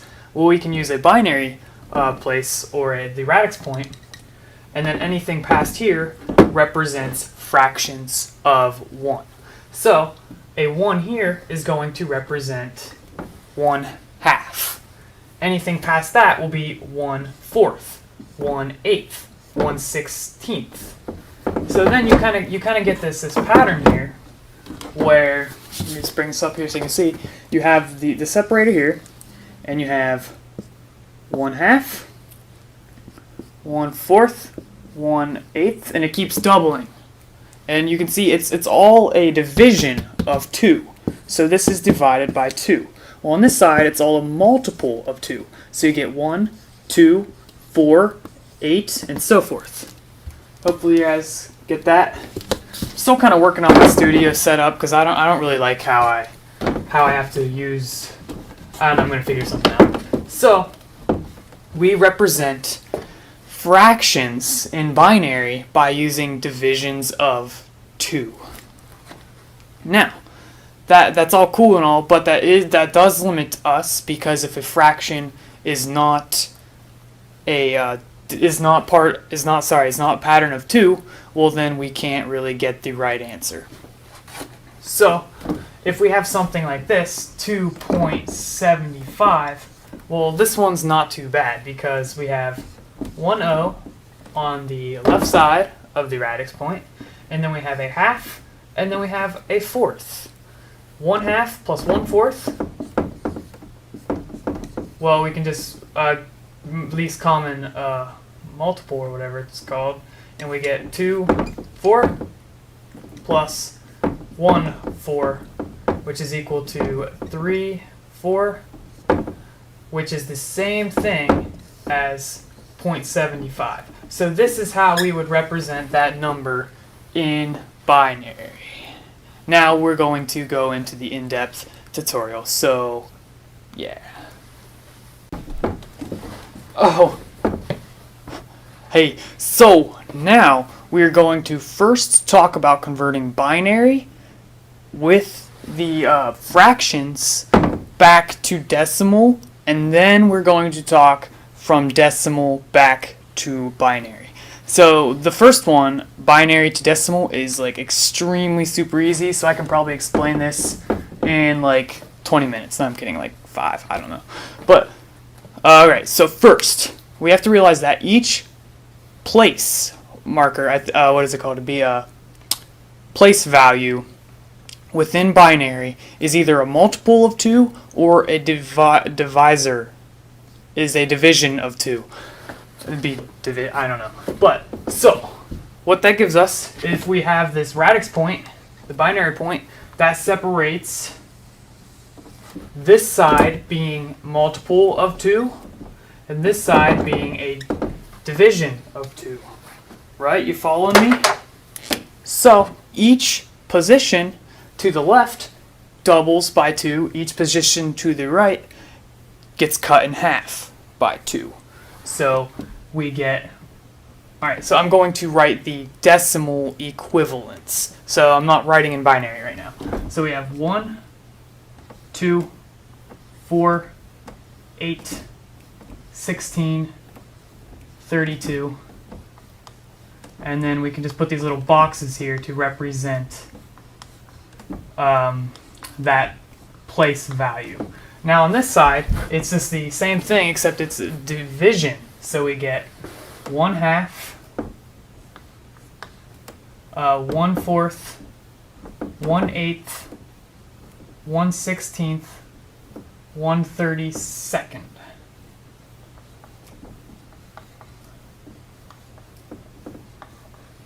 Alright, so now these boxes just represent the place values. Now I have an example here that I will go through. Alright, let's try 1101 1011. See if I can get this right.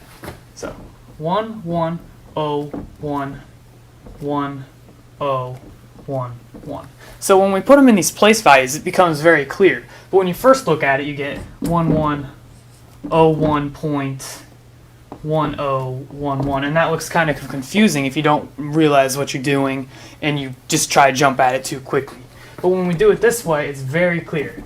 So whenever there's a 1, we take that number. Whenever there's not a 1, we don't take that number. So all we have to worry about is this number, this number, this number, this number, this number, or fraction. And then we have 8, 4, 1, 1/2, and 1/8. That is basically what our binary is telling us. It's saying, all right, we have a number in the 8th value, a number in the 4th value, the first value, a half value, and 1/8 value. Basically, you just put it out in that position, and then you can really see what our number consists of. So our original number is 1101, 1011. Oh, I forgot this one, sorry. So this is what we are left with, and now we can just add each side, keeping both sides separate.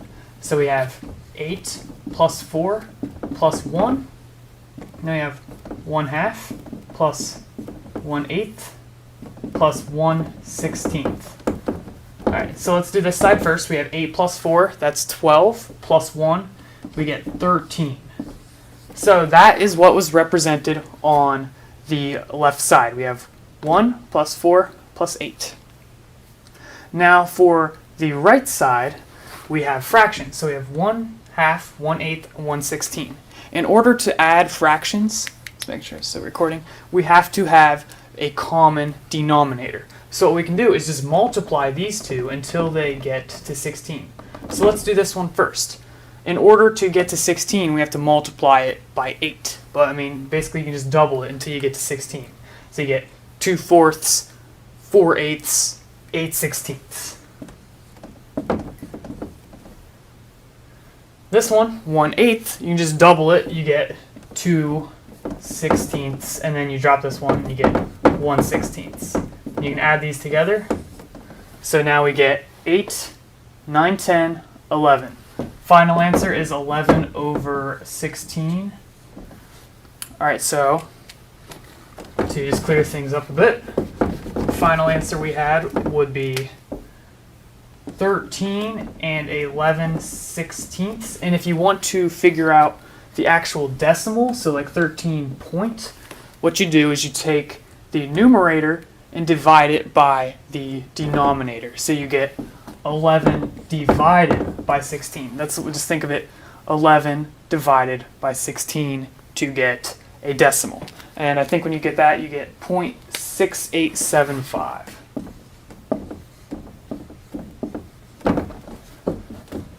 So this is our final answer for this binary number. When we have 1101, 1011, it's 13.6875. Now, if that was a little too complicated, what I recommend you do is check out my Introduction to Binary video, and then I also have a binary video adding and subtracting binary numbers. I have a third one called 2's complement, which that one's a little too off topic, so don't worry about that one. But this is our final answer, and that is how to convert binary to decimal. And you can do this essentially for like any number, because this is going to keep getting bigger. You can go farther to 1/64, 128, 256, or I think that's it, 256, 514, 1024, 2048, 4096, 8100, and yeah, you get the point. So it's always going to be 1 to over that number. This is going to keep multiplying. 64, 128, 2, yeah, you get the point. This multiplies by 2, this divides by 2. All you have to do is figure out the place value of the decimal, and you drop that value down, add them together, and boom, get your value. Really simple. Alright everyone, I'm going to be teaching you two main ways to convert from decimal to binary. The first one is going to be more of a logical way. I'm going to be explaining why we are getting the answer we're getting, why it works this way.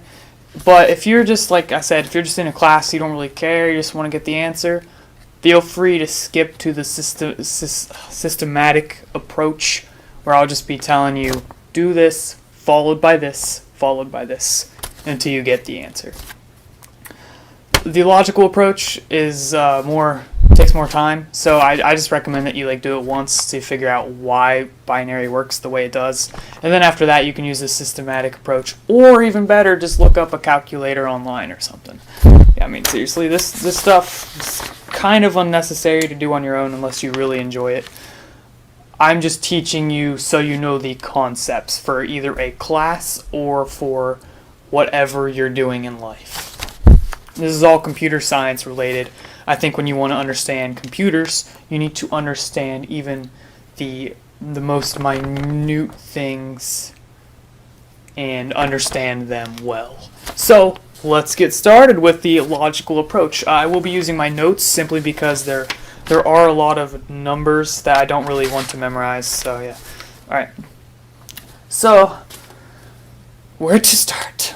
Well, we already learned that in decimal, everything is a factor of 10. Well, in binary, it's a factor of 2.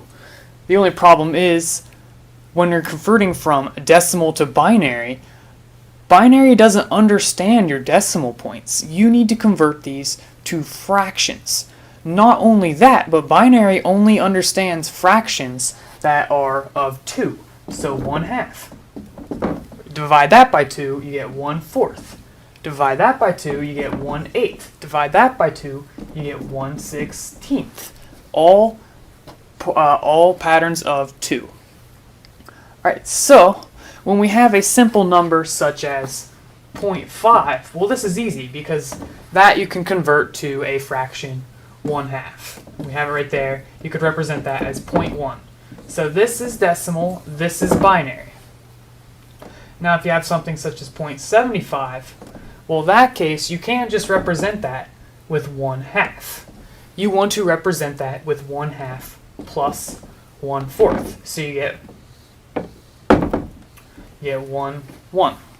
Now the problem with binary is you can't use numbers bigger than 1. Because, okay, think about it. If you could, a much easier way to put this would be 0.03. Saying, okay, 3 1/4 equals 0.75. But that doesn't make sense to humans or computers because that's not the way that we do it. So what this means is that we always have to use only one of each of these fractions. You can't use two of the same one. If you have the number 0.5, you cannot use two of these. You only have one available. After that, you have to go on this direction. Plus, on top of that, you always want to use the largest fraction possible. For example, if I have 0.5, I don't want to use this one and then a bunch of these ones to add up to 0.5 plus some. I want to use the largest fraction as in percentage of the whole, or 1/2. It's always going to be the one farthest to the left. So basically, never skip one of the fractions if you don't have to.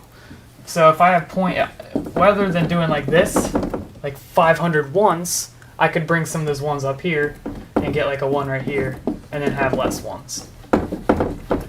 Hopefully that's clear. Basically, you don't need to use fractions that are too small. You want to use the biggest ones, and you can only use each fraction one time. So, I had an example here. Well, okay, so another concept that you need to understand is that decimals, they work with, obviously, decimals.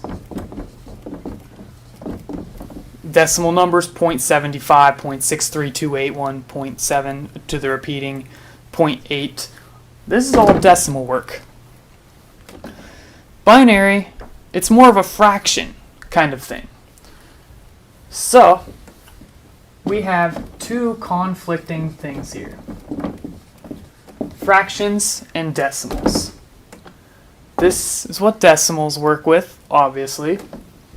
This is anything base 10 after a period, so this is an example of a decimal. We want this to be able to be used in binary, so we have to either convert the binary to decimals or convert the decimals to fractions. And I'm going to be explaining this. Basically, when you want to understand what fractions are the same as what decimals, you can make a chart, which I actually did, so I will be writing that chart out now for you and be explaining, oh goodness, almost had an accident there, be explaining what I'm writing. Alright, so I'm going to separate this right here, see if you can even see all that. Alright, so this side is going to be the fractions. And I feel like I'm making a database or something. Haha, just kidding. It's a little too thin. Yeah, let's add some. Okay, so first one we have is 1/2. That's the same thing as 0.5. You should know that by now. We also have 1/4. That's the same thing as 0.25. We also have 1/8. That's the same thing as 0.125. We have 1/16. That's the same thing as 0.0625. We have 1/32, which is the same thing as 0.03125. We have 1/64, which is the same thing as 0.015625, and so forth. So you can keep doing this, and the way you figure that out is you take the numerator, divide it by the denominator, and that will give you the decimal.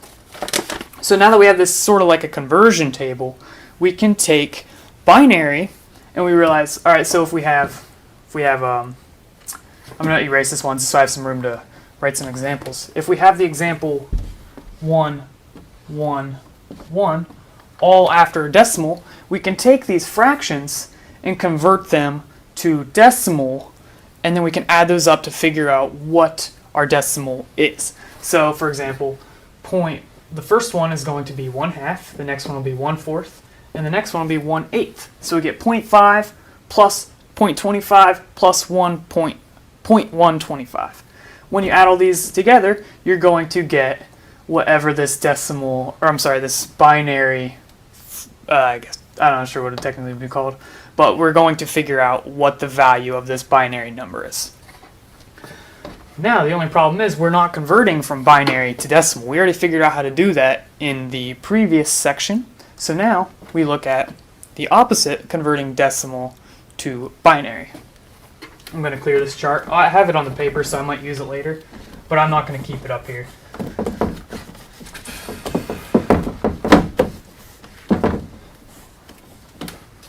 All right. Let's say we have the example point. I'm going to bring this back down here. We have the example 0.828125. And we want to know how to represent this in binary. Okay, I know I said that because, alright, so in order to do this, sorry, my brain is like all over the place today. Like I said, we want to take the biggest fractions, the one farthest to the left. So we basically see, is this bigger than 1/2? Because that's our first binary number. 0.1, that's 1/2. And you can see that's clearly bigger than 1/2. 0.8 is bigger than 0.5. 0.1 in binary is going to be 1/2. That's bigger than 1/2, so we have to use that number. That's the only way it makes sense. It would not make sense to do something like this.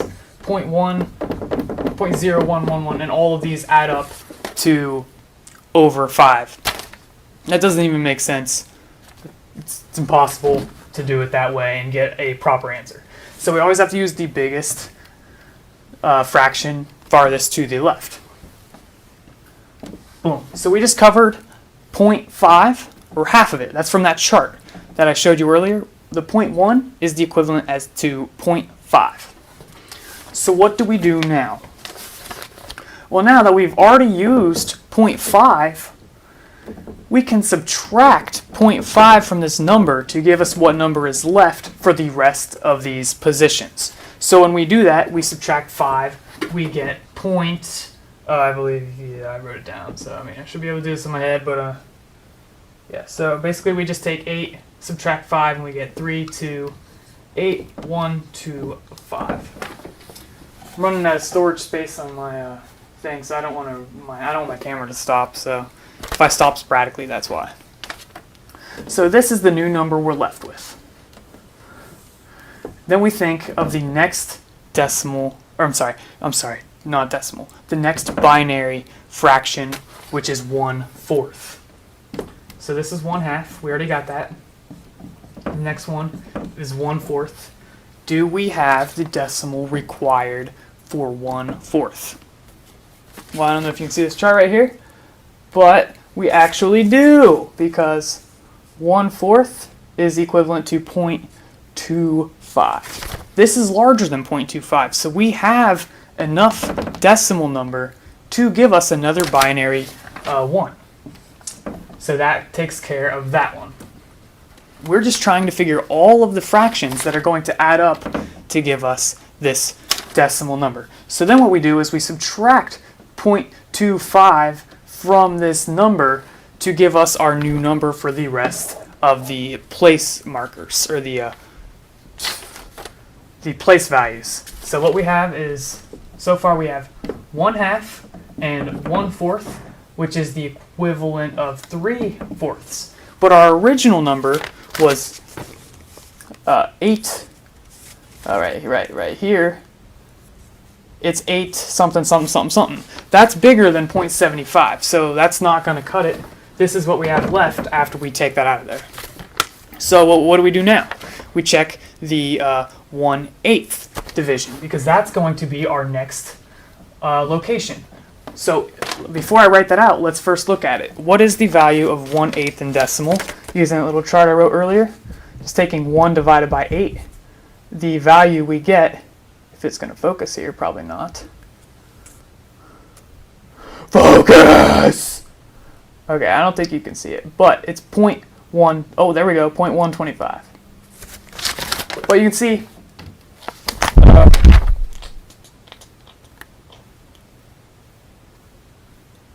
oh yeah, sorry, okay, so I forgot to subtract the 0.25 from this, that's why it wasn't working out right. So, we take this number first and we subtract the 0.25, because that's this location. First we subtracted the 0.5, which is half, then we subtract the 0.25, which is the fourth. So when you take this number here, and you subtract the 5, you get 0.328125. Then you subtract the 0.25, and you get 0.078125. So basically you start with this number, you subtract this number, and you get this number. So that gives us 0.078125. And we were looking at the fraction 1/8. Well, that's 0.125. That's not big enough. So that fraction is too big for us to use. It doesn't work. It doesn't make sense logically. So we put a 0 there. Because if we put a 1 there, well then this decimal point is already, this binary, when it's converted to decimal, it's already bigger than the original value, which is not possible. So we have to use a smaller fraction in order to get as close as possible to this value. So then we move on to the next one. This next position, well, it's going to be 1/16. So let's take a look at what 1 divided by 16 is. It's going to load here. Probably not. All right, let me try this one up here. 1/16, you get 0.0625. 0.06, it's smaller than this, so that means that fraction will work. So what we get here is a 1. So now our total fractions here, we have 1/2, 1/4, nothing here, and then 1/8. I'm gonna keep these up here, but I'm gonna kind of separate it there. So this is what we have. All right, so then what we have to do is, once again, we have to subtract that number from that. And when we do that, here's what happens. All right. So this is the number you had. 0.078, whatever. And then you subtract the 0.625, and you get this number. 0.001565.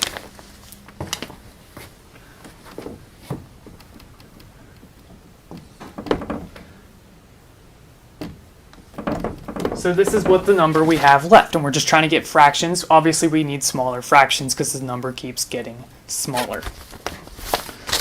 All right, so then what we do from here is we try the 1/32. So if we take a look at 1/32, the value of it is 0.03125. Looking over here, it's too big because this is 0, 0. The 1/32 was 0.3. So we know our next position is going to be 0, and then we move on to the 1/64.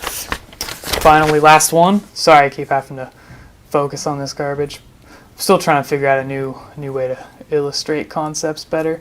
But anyways, 1/64 is 0.01, and you can see that that is in fact the same exact number as what we have left. So that means we have 1 here, and then we are left with 0. So this is the exact representation of that decimal point. This is the binary version of it. So what we have in the end is we have 1/2, 1/4, 1/16, and then 1/64. Now, if we wanted to add all these together, we'd have to get the common denominator on all these, and we would get 3264, 1664, 464, and 164. And then you could add these up if you want. You get 32 plus 16 to be 48, plus 4, 52, plus 1, 53. So you get 53 over 64. So I basically just added up all those fractions. And then you can divide 53 by 64. And I'll just double check that my math is right. 53 divided by 64. And you get 0.828125. Which is the original number that we started with. So that is the complex, logical way of figuring out what binary will represent a decimal fraction. All you have to do is figure out the fractions that add up to give you that number. Now obviously, if we get into complicated decimals that you cannot represent in binary, this process is going to be so complex, and you'll be down to like 1 out of whatever number that's like humongous. So this is more just like simple understanding, and that is how you can do that if you're working with a small number. Now we're going to move on to the systematic approach, where you kind of just like follow the steps. So I'm gonna get a drink and then we're gonna do that. Alright everyone, welcome to the systematic approach to changing decimal places to binary. This is very simple. I mean, it's kind of complex, but I mean, just follow the steps, so it's really not that hard if you just write these steps down. So, for those of you who do not do not care at all why this is equal to this, but you just want to know how to get that for like homework or something, let's follow these steps. Pretty simple. So, let's do this with a really simple example, so like we can figure out like how to do it without having to like fry our brains. Let's try 0.625 or 0.625 in decimal, and we are going to convert that to binary. All right.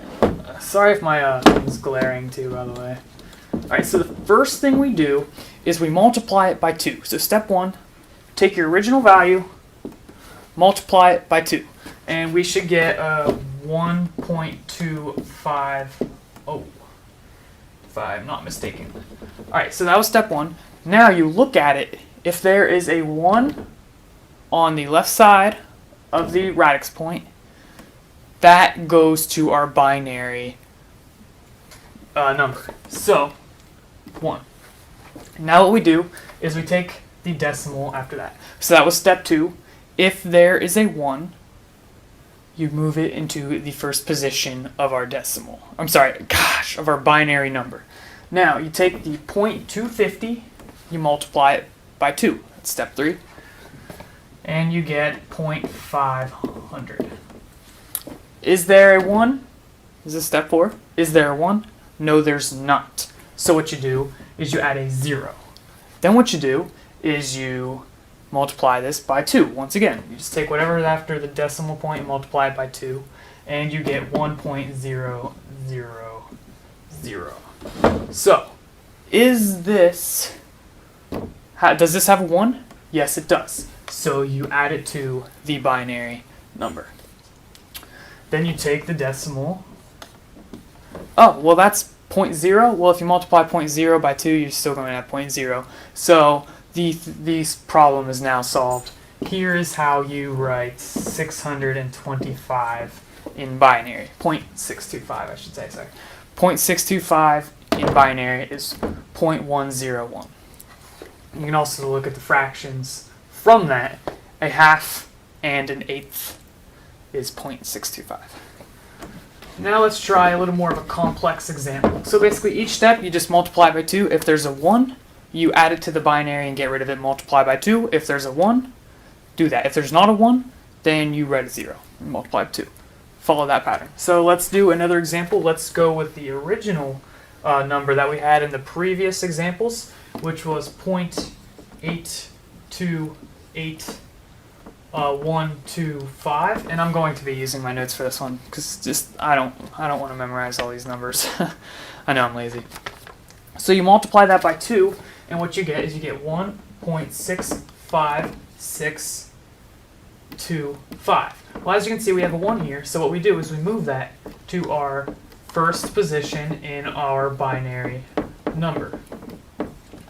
Alright, then what we do is we take the rest of the decimal, multiply it by 2, and we get 1.3125.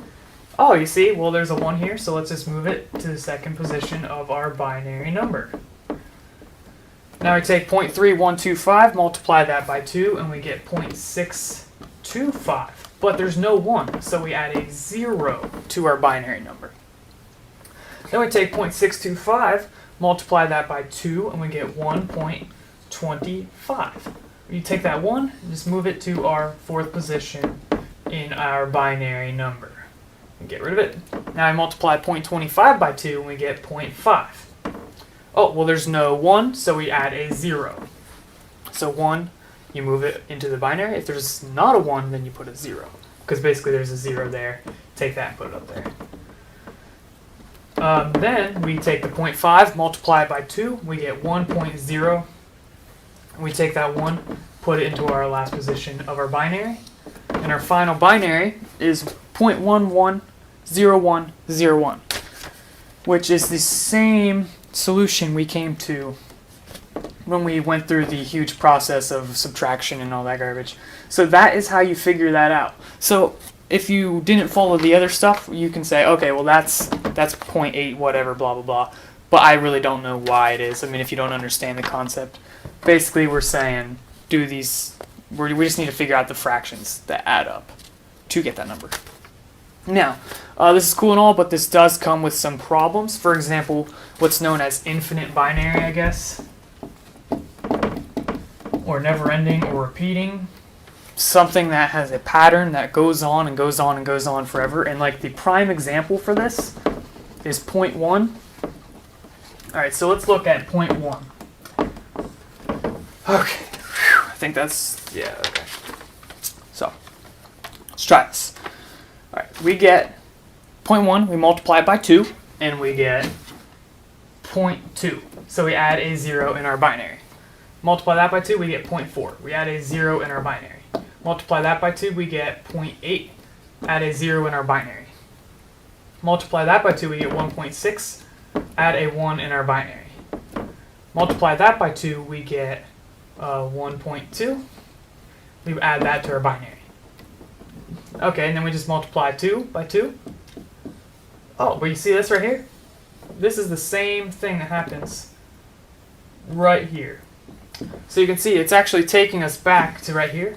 And once we have that, we're going to get 0.4, 0.8, 0.6, 0.2, 0.4, 0.8, 0.6, 0.2, and it's going to repeat on and on and on and on and on.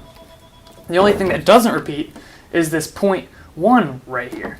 So the final repeating pattern was, let me see, it was this right here, not that left, far left 0.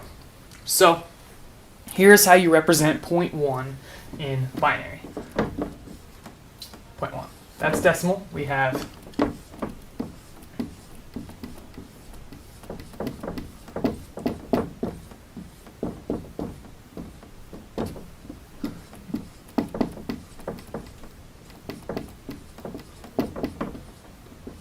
and it's just going to go on forever and ever and ever. As you can see, this pattern right here repeats.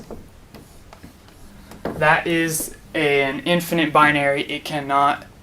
We cannot reach an end to this example. Now, I mean, this happens in decimal too. Just think of like dividing 1 by 3, and you get 0.33, and you just have repeating 3's forever. That's an example in decimal. Did I say binary earlier? I meant decimal, I don't know. But yeah, in decimal you have the same problems, but in binary it's just different numbers. For 0.1, we just can't represent that. So that's why when you're working with programs or whatever and you have something like 0.1 plus 0.3, for example, now let's go 0.2, you get something like 0.300000001 or 04 or whatever. Just things don't get the exact number because you're using what's known as floating point, and it's more of an estimate because we can't represent perfect decimals in binary. If you want precision, you want to use something known as the decimal data type, which uses different methods for storing decimal positions. But if you're just using like standard floating point, you're going to get some basic mathematical errors due to binary's inability to store every single possibility of decimal points. It's because computers don't speak decimal, humans speak decimal, and when we convert that to decimal, it just doesn't fit right. So a quick conclusion, we went over converting binary to decimal, which is the easy one. We just took the place position, so like 1, 2, 1/2, and like if we had like 1.1, well, this is going to be 3.5. I mean, pretty simple. That's the easy one. Then we went over like the logical explanation of converting decimal to binary and how we have to have a conversion between fractions and decimals in order for this to make sense in our brains. And I kind of went through that logically by saying 1/2 is 0.5. 1/4 is 0.25, 1/8 is 1.25, and then yeah, so forth. So yes, I think that's about all.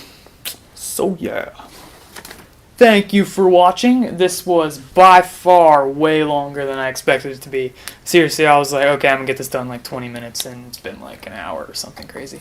So sorry if I rambled. Hopefully I'll be making some more videos soon, so if you've actually made it to the end of this one, please be sure to subscribe, click favorite and share with your friends. Seriously, I want to get my videos more known and spread them throughout the interwebs, and I need your help for that. So if you are a follower or fan or whatever, if you're not, please click subscribe and become one. If you are, please be sure to share my videos with other people. Thank you for watching and have a fabulous day.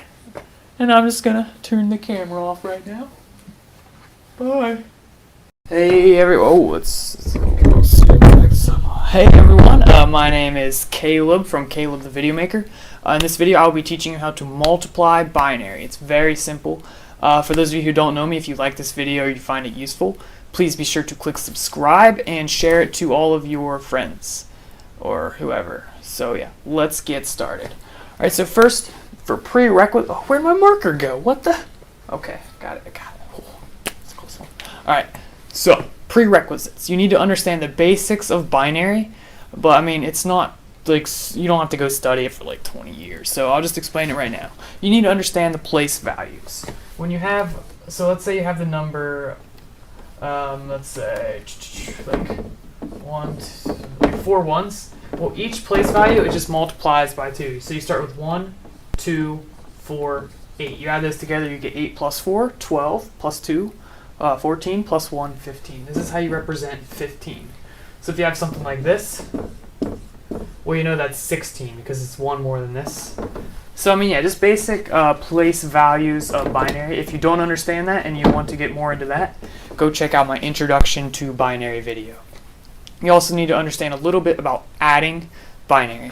So for example, if you have to add this, well, you need to know that when you add this, you have 1, 0. Like that's basic math and binary. So basically, I'll teach you all of that real super quick, but I'm not going to go super in depth. If you have 0 plus 0, you get 0. You write a 0. If you have 0 plus 1 or 1 plus 0, you write a 1. So you have 1.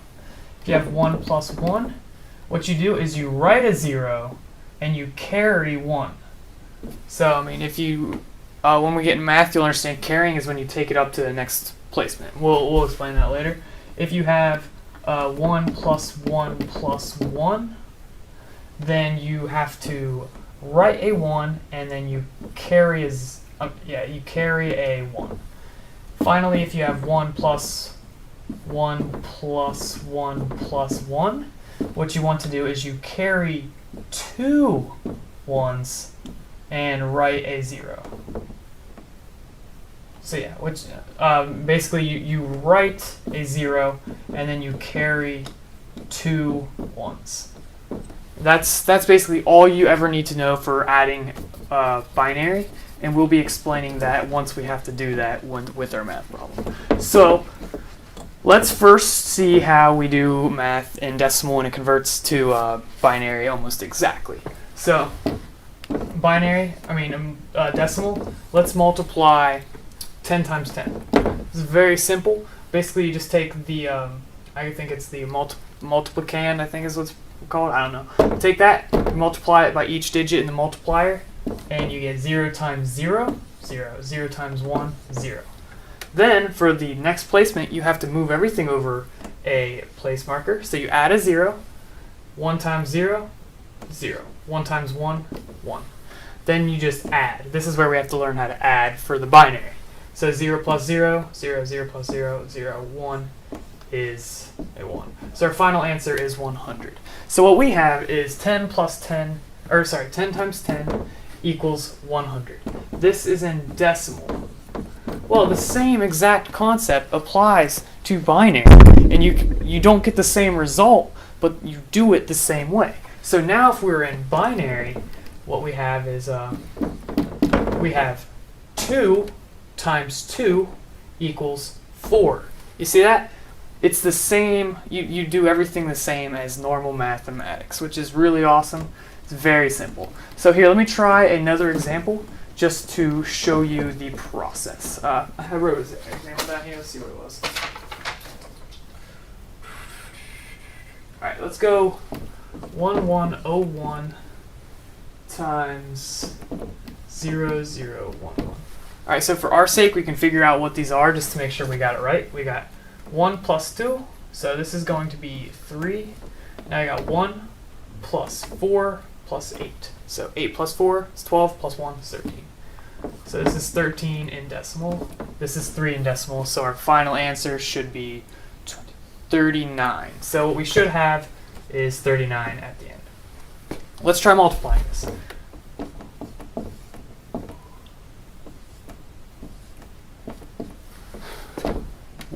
we start here. 1 times 1, 1. 1 times 0, 0. 1 times 1, 1. 1 times 1 is 1.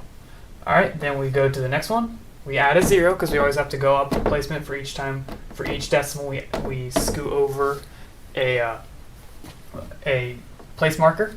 So 1 times 1, 1. 1 times 0, 0. 1 times 1, 1. Oops, kind of got thrown off there. 1. 1 times 1 is 1. So here is what we have. And then we just have to add this together. 1 plus 1 is 1. 1 plus 0 is 1. 1 plus 0 is 1. 1 plus 0 is 1. Now when you have two 1s, remember you have to carry a 1 and write a 0. So 0, 1. Do the same thing here. Drop a 0, carry a 1.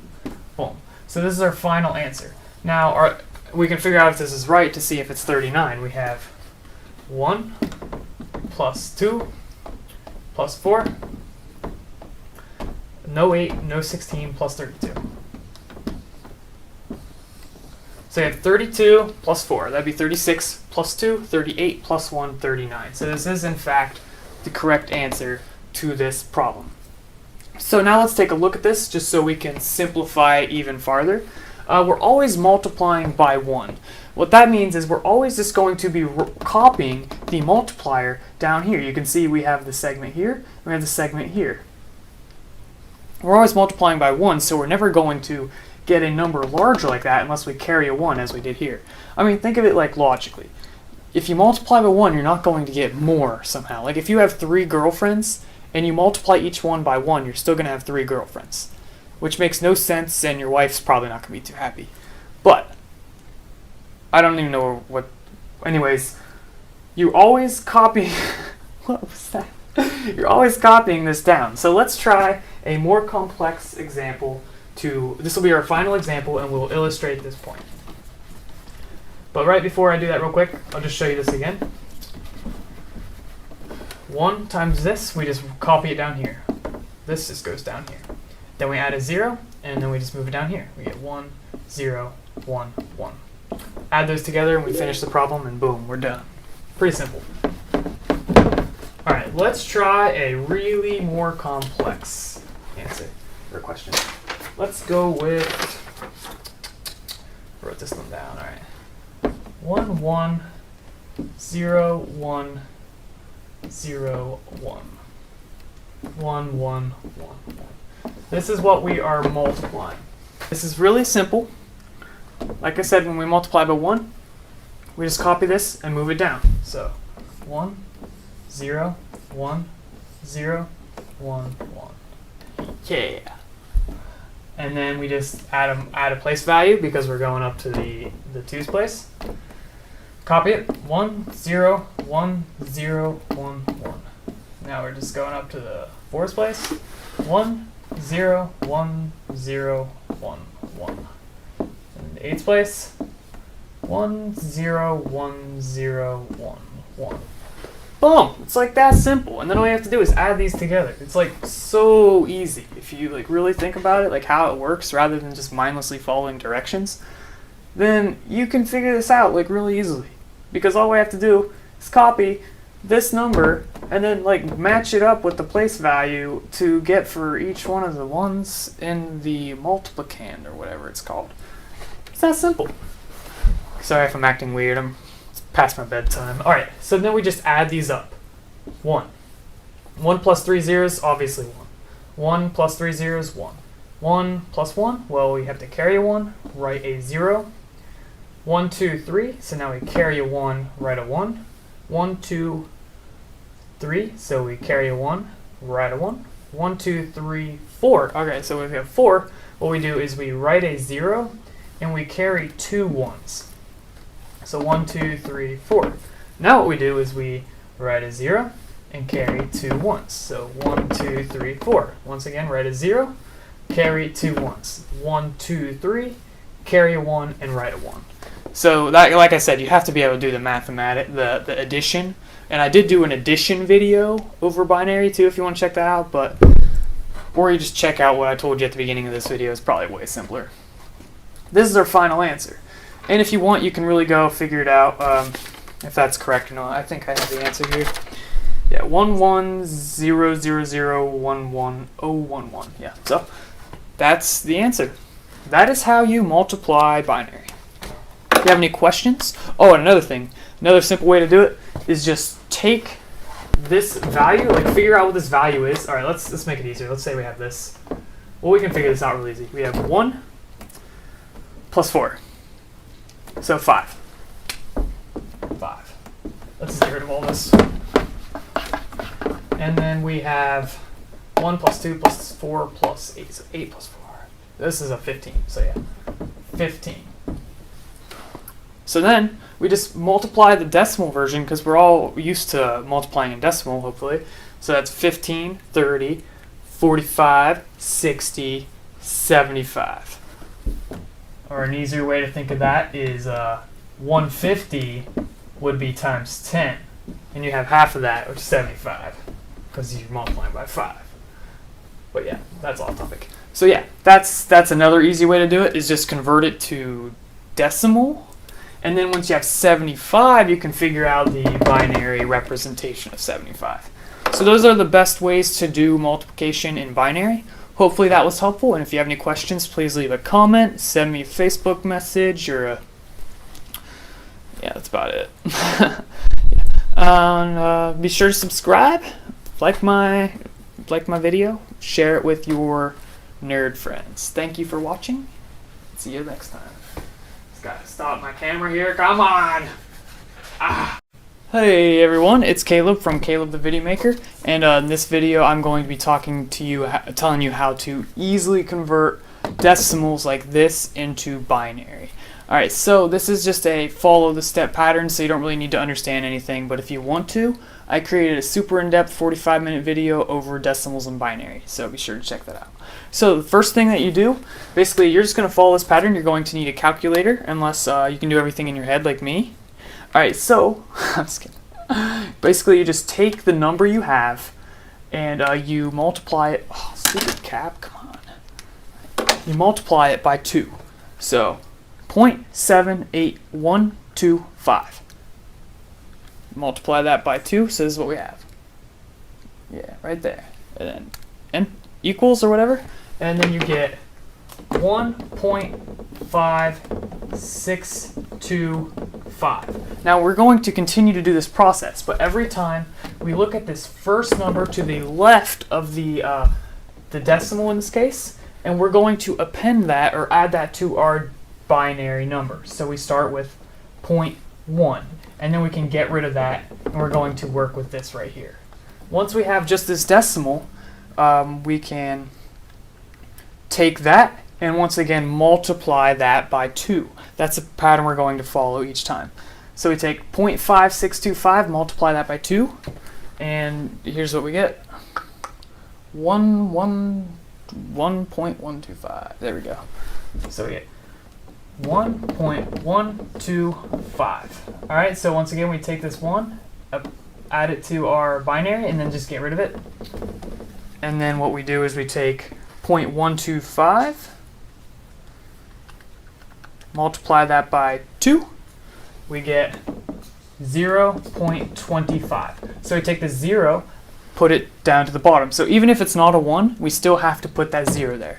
Basically that's saying it didn't reach 1 that time, so we don't have enough, therefore we add a 0. So just take that 0, move it down to the bottom, or move it to your binary, and then take 0.25, multiply that by 2, we get 0.5. Once again, take that 0, move it to the bottom, boom.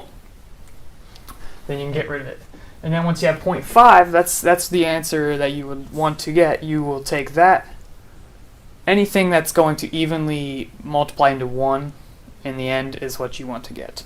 So you multiply that by 2, and you will get 1.0. Take that 1, move it down to the bottom, and then get rid of it. Now, obviously we have 0, and if you multiply 0 by 2, you're going to have 0. So this is as far as you can go, and this is our final answer. And we can talk a little bit more about that. How long? We've gone 3 minutes. So that's the process. You can do it for more complex things. In some cases, you're not going to get an answer that quickly if you have a really, like if you had 78, 126, 7.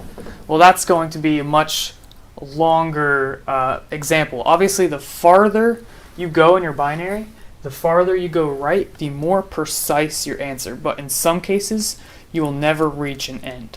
For example, 0.1, well, it'll just keep repeating, and you'll have this pattern of like 0, I don't remember the pattern, but I think it's 0, 0, 0, 1, 1, 0, 0, 1, 1, 0, 0, 1, 1, 0, 0, 1, 1. And it'll keep going and keep going and keep going, and you'll never reach an end. So there is at some point you'll need to either stop or figure out a pattern that keeps repeating. Some will just keep going forever and you'll get tired.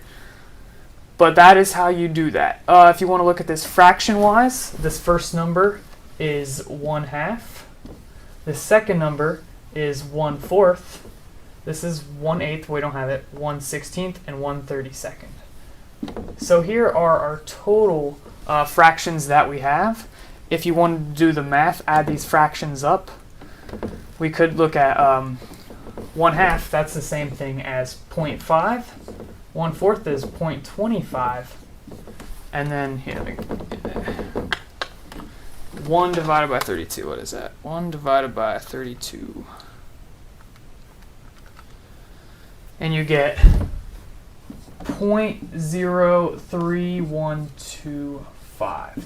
Now when you add that up, when you add all these up, so 0.03125 plus 0.25 plus 0.5, you get, who would have guessed? 78125, which that was the original number we started with before I screwed it up. So yeah, that is how to easily convert from decimal or fractions or whatever.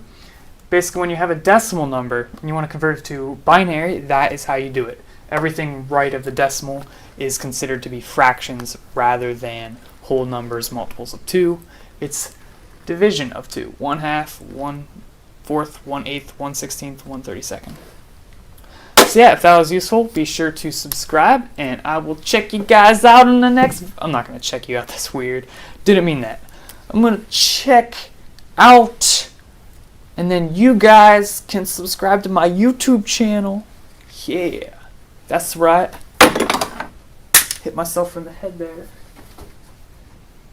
Welcome everybody, my name is Caleb Curry. I'm the owner of Caleb the Video Maker 2 here on YouTube and calebcurry.com, the website. And in this video we'll be talking about operating systems.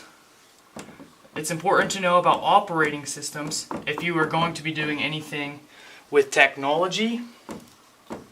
Pretty much anything having to do with technology, you need to know about operating systems.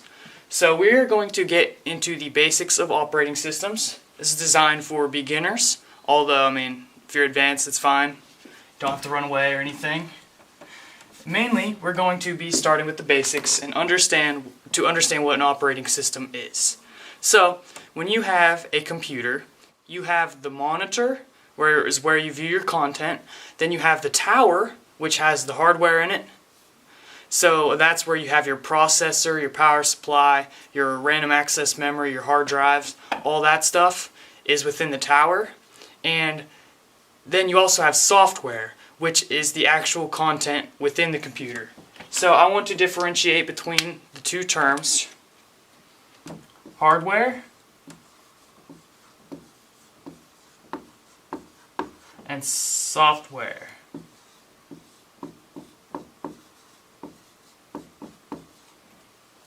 Hardware is within the tower, so within the computer. Let me draw a little computer here. Got the power button, CD drive and everything. All of your hardware is within this. So things that qualify for hardware would be the processor or CPU, the hard drive, the memory, the power supply, the network cards, or anything else that is within your tower, CD drive, anything like that. So that is hardware. You also have software. So this is stuff, when you turn on your computer, you can open up software, also known as either programs or applications. So for example, web browsers, so Firefox, Google Chrome, Internet Explorer, Opera, anything like that, Safari, these are all examples of software, as well as email clients, video games, anything you open up on a computer, you open up a program, a text file, or you always open it within a program. So Notepad++, if you've used that, that's a program or an application. This is all considered software. It's programmed using programming language such as C++ or Java, and there's pretty much a million programming language you can use to build software, but that is all considered software. So you have software on your computer, right? And in order for your software to work, it has to use your hardware. So for example, if you have a video game, you're going to have to display graphics on the screen and give sound so people can hear the content within the game. Well, that's going to use your video card, and I mean, it's going to use a lot, your processor and all this stuff, but I'm sorry guys, my phone's always going off. So yeah, you can use your video card, your sound card. It's not supposed to be a money sign or anything. You use your sound card. So your software needs to communicate. So your software needs to communicate with your hardware. So let's say this box over here. This is software, and this shape here is hardware. Well, when a software needs something, it goes to the hardware and uses the appropriate tool to do that. So that's just very basic. Well, that's cool and all, but there's a problem. You see, not all hardware is the same on from computer to computer. So if you have two different manufacturers, let's say you have a laptop from Dell and then you have a laptop from Lenovo, I don't even know how to pronounce it or spell it. Well, those are two different manufacturers. The chances are their hardware is not going to be exactly the same. So the problem comes up, you're going to need an application that can talk to both computers and all the other computer systems, because people that are going to use your application use a wide variety of hardware. So you have smartphones, tablets, laptops, computers, different types of sound cards, video cards, processors, hard drives, all these different things. And in order for your program to work, you're going to have to properly communicate back and forth.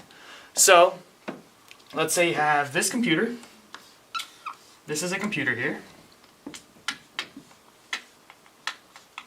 Alright, and then you also have this computer. Alright, now these two have different contents within. So I guess I could use two different colors to illustrate this. This one has content within, like hardware that is. This one has different content within, different hardware. So they are not the same computer. Now, when we build an application, so we have this general application over here. Let's say it is a web browser. Now let's go a video game. Let's go video game, right? In order for this to communicate with any computer, well, we would have to have not one of these, but you would actually have two different versions.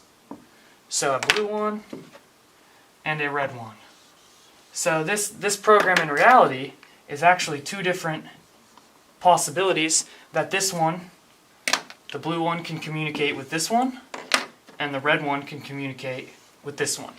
Now, you can all do this within one program, but that becomes a lot of complexity because, okay, now we have this computer, well, now there's something new. Oh, I gotta get this on a different type of display or a smartphone or something. Well, that's where the problem comes in, and this is why we need an operating system. So an operating system is pretty... I'm going to close all my markers here so they don't dry out. Oh no! An operating system is pretty much an intermediary between the software and the hardware. So if we have this software over here, and then we have this operating system, and then we have 3 different types of hardware over here. Well, this software can communicate with the operating system, which then can communicate to the different computers. So now the person who's developing the app doesn't have to build it so it can do all of these things as taking information from the hardware and using it for its advantage. All it has to do is call on the operating system to do that stuff for it. Then the operating system does the appropriate stuff and gives it back to the application. So that is pretty much the process. Now, the way things work together, if we have an application, so I'm going to draw the application again, because I always erase stuff and then redraw it for some reason. So here's the application, and here's the operating system. So we're basically just zoomed in.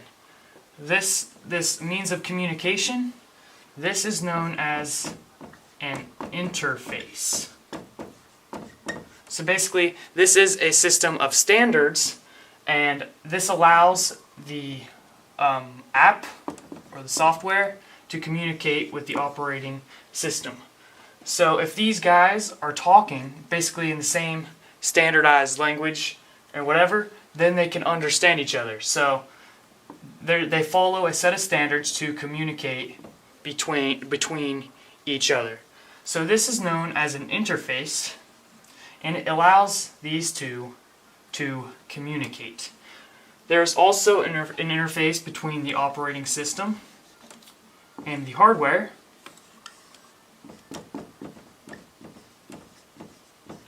So these are both examples of interfaces, basically when they communicate. Now, there's also another interface. So when you're using your laptop, you could say, you communicating with the application. This is also an interface. So these 3 means of communication are all known as an interface. So with this system, all the application developer needs to know is what rules the operating system requires to communicate with the hardware.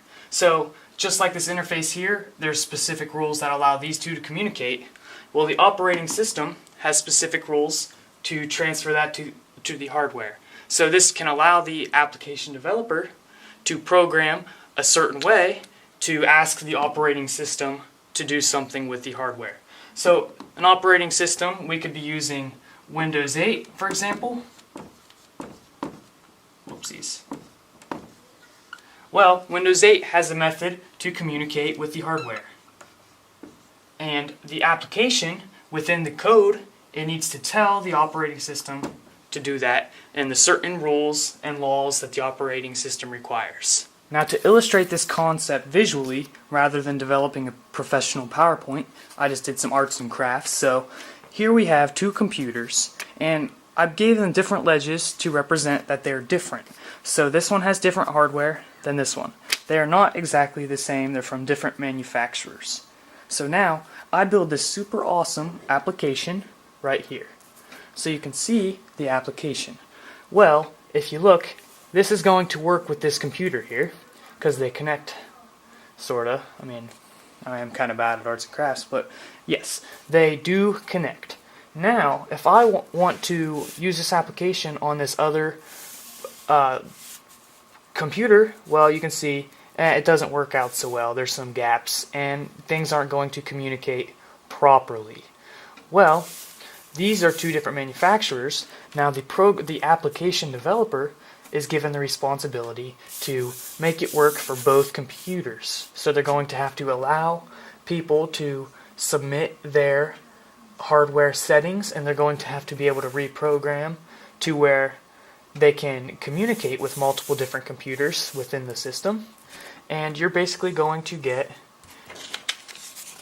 a modified version of the application. So this is the same application, which can now communicate with this computer. So as you can see, we can communicate with both of the computers, so that's good. Although the problem is, the application developer had to develop an application that could speak with computer 1, which is going to take a lot of work without the operating system. And they're also going to have to develop the same application that can work with computer 2, not to mention many other computer systems. So that is the problem with applications without an operating system to allow things to piece together easier. So now what I want to show you is we have an operating system that can connect to the computer, which gives the application a platform to run on. So that not only, we just took all the extra stuff within the application that allowed us to communicate with the computer, and we assigned that to the operating system. Basically another piece in this process. So if we did this for this application over here, get rid of this extra stuff.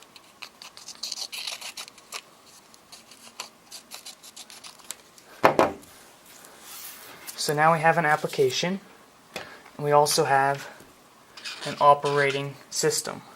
So this operating system is designed to communicate with this computer, which allows a platform for the application to run on. So now we can run our computer systems. Well, why is this a good thing? Well, first off, the operating system is designed to communicate with multiple forms of hardware, so this can be the same operating system. So let's say Linux, for example. This Linux operating system is designed to work with computer 1, or it can work with computer 2. So that's pretty much the operating system's job. It can do things such as request memory or allow multiple applications to run at the same time.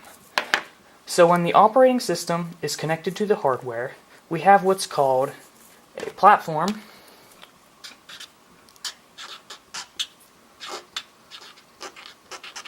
for the application to run on. So now we can piece together our computers and we have a successful process here. So for example, this platform is running a Linux operating system. Well, Linux actually can understand another application. So these application developers don't even have to worry about communicating with the computer. All they have to do is worry about communicating with this nice platform with the operating system. And we can also run this on a different computer, for example. So now all of that work is sent to the operating system, which makes the application size smaller, because if you remember before it was like this big, now it's only this big. So now the application is smaller, and we don't have to work extra to communicate with the hardware. So from what we know so far, we have the user, the application or the software, then we have the operating system, and then we have the hardware. And I'm going to get a better marker here. So basically, the operating system allows the application to communicate with the hardware more easily, correct? Well, I wanted to get into something known as abstraction. So this is basically making something extremely complex and thinking of it in a simple way. So we think of it as operating system. We don't necessarily think, oh, the operating system has tons of services, it has to worry about inputs and outputs, read and write requests, so if you save a file, it has to do something with it, it has to communicate with all the different hardware pieces and blah blah blah blah and so forth and so forth. We just think of it as the operating system, and we throw all of that work on the operating system, and we don't necessarily have to think of the entire thing every single time we think of it. So that's kind of hard to understand. So I thought of an illustration. Well, here's a phone. If you know how to use a phone, you can type on it or call somebody, for example. Well, inside of the phone there's hardware and there's an operating system, so just like this is pretty much a miniature computer. And once you figure out how to use a phone, you can pick up a different phone and probably do the same thing, use it like this. So if someone's never used a phone before, hand them a phone. It may take them a while to figure it out. So this has an operating system, hardware, Symbian operating system, so forth like that. But that's not always necessary to understand, because when you look at the phone, oh, you just press buttons. You don't have to worry about the hardware within it. And then once you figure that out, you can pick up different kinds of phones. So you can just pick up any kind of phone, talk on it. Hey, what's up? And they all kind of work the same. Well, this is an idea of abstraction. We're taking an abstract concept, such as the entire phone, sending the data to the other person's phone magically. Well, that's complex stuff, so we use an abstraction so where we don't have to think about that all. So earlier, I showed you like the setup. We had the hardware down here, and then we had the operating system, and then we had the application layer, or the software, and then we had the user, and then between each one of these we had interfaces, which is basically how they communicate. Interface. Alright, so this is known as layering. So layering, and basically this allows us to think of this in an organized fashion. Alright, so let's say I wanted to develop an application for a computer. I wanted it to be antivirus protection, for example. That's just an example. I could, alright, well, let's figure out how I can do this. I can develop new hardware, and then once I got that, I can develop an operating system, and then I can develop that application. And by the way, I'm going to develop my own programming language because I don't want to use anybody else's. I can do all that by myself, or I could use what's known as layering, which allows us to look at each one of these layers. Alright, and I could think, okay, well, hardware's taken care of, operating system's taken care of, there's some programming languages I could use. I could use C, for example, and then all I have to do is worry about the application and how the application communicates with the user and how it communicates with the operating system. So that's an example of layering, where we look at everything in a system of layers. So that way we don't have to look at it in a confusing manner to where you're not sure what's what, rather than just saying like computer. You could break computer up into hardware, software, operating system, and the person using it. So that is the idea of layering. Now, to illustrate this very easily, we could, I'm going to use, alright, so let's say this is the hardware. Alright, going to try and fill this in real quick. And then this up here, this is the operating system, right? Alright, so now the interface between these two, this allows them to communicate. So we could say we have an interface right here, which overlaps a little bit, which allows it to take information from the hardware and use and give it to the operating system, or vice versa. So this is the interface.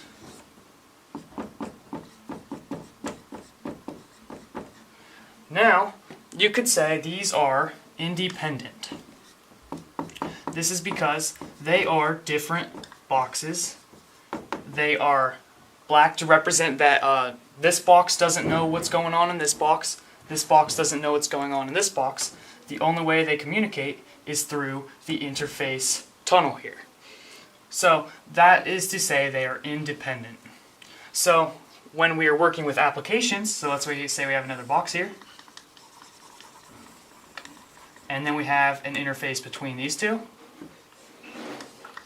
Well, now we can basically change stuff within the application, and it's not going to affect these other two layers.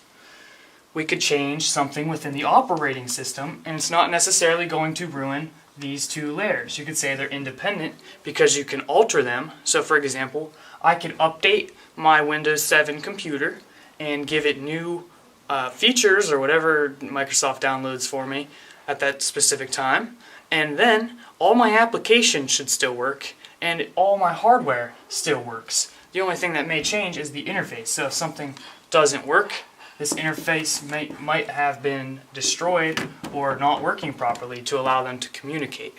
But by changing this layer, since it's independent, I could change it. And now I have a red box, for example. Well, guess what? All these boxes are still black, and the interfaces still exist. The only thing different now is my operating system. So that is to say, these boxes within the layer are independent. This system of layering is also useful for computer repair and system design because it allows us to figure out what's wrong with the system. It can either be part of the hardware. Is something wrong with the hardware? Do I need to replace a processor? Which, I mean, probably not. Do I need to replace a hard drive? Do I need to replace a video card? Or is it part of the operating system? Is something wrong with the system files? Do I need to reinstall the operating system? Or is something wrong with the application I'm using? Is there a bug? Do I need to download a software patch?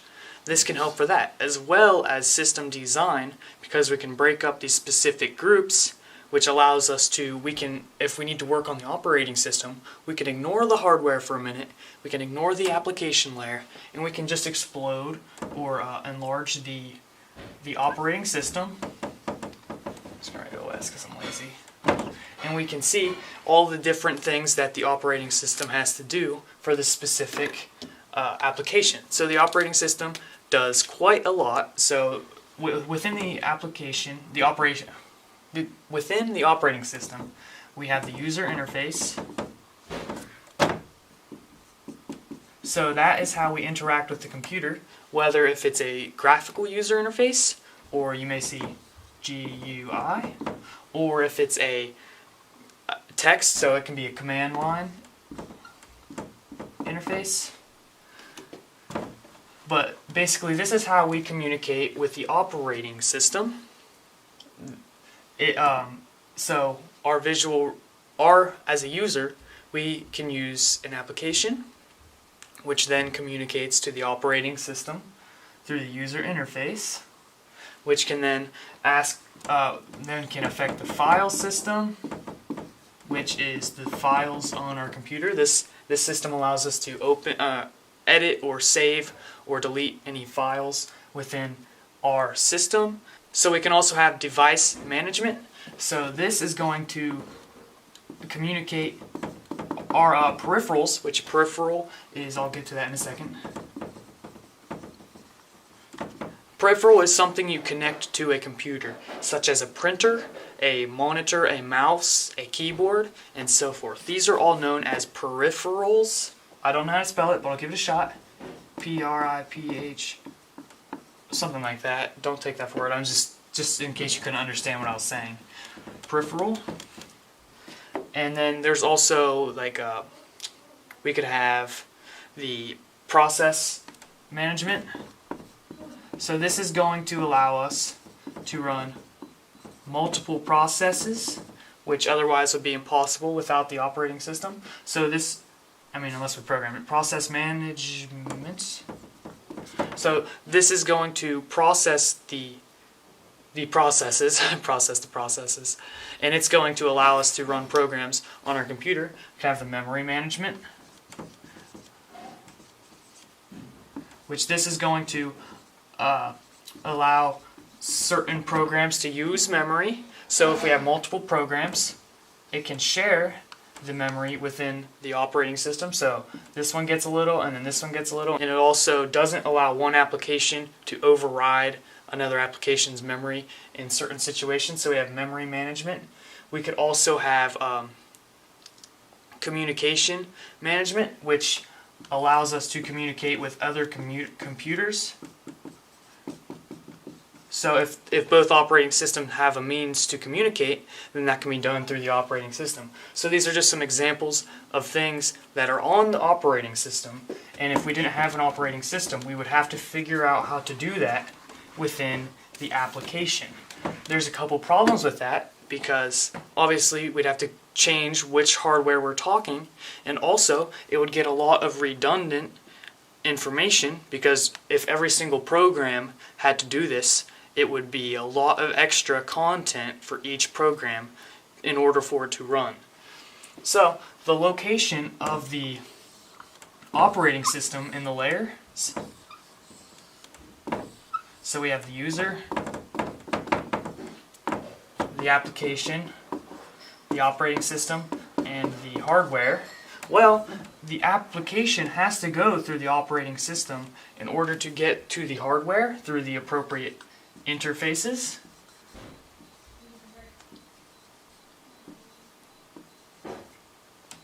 So if we have something such as saving a file or deleting a file, we can store that on the operating system, and it's in the perfect location because we use the operating system to contact the hardware rather than having this kind of stuff stored within the application. It's great to have it within the hardware. So when you have a program and you can go to like File, Save, well, that's the user interface. That thing is so annoying.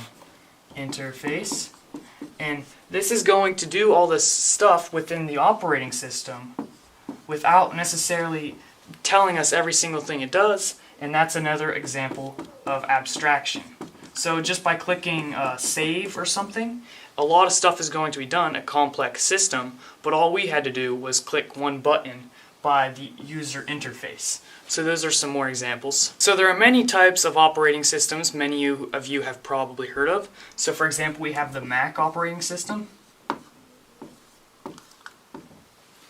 This is an example of a proprietary operating system. Basically, all of the Mac operating systems run on an Apple computer, and they are not open source or anything. We also can have, like, for example, Linux, which is said to be open source. This is an example of an open source operating system, which displays its code publicly for people to edit and improve. Then we have like the Windows series. So like Windows 95 or 98 or 2000 and Windows 8. And guys, I don't understand, why did they go from Windows 2000 all the way down to Windows 7? That's like a downgrade of 19,993. So I've never understood that, but whatever. Microsoft.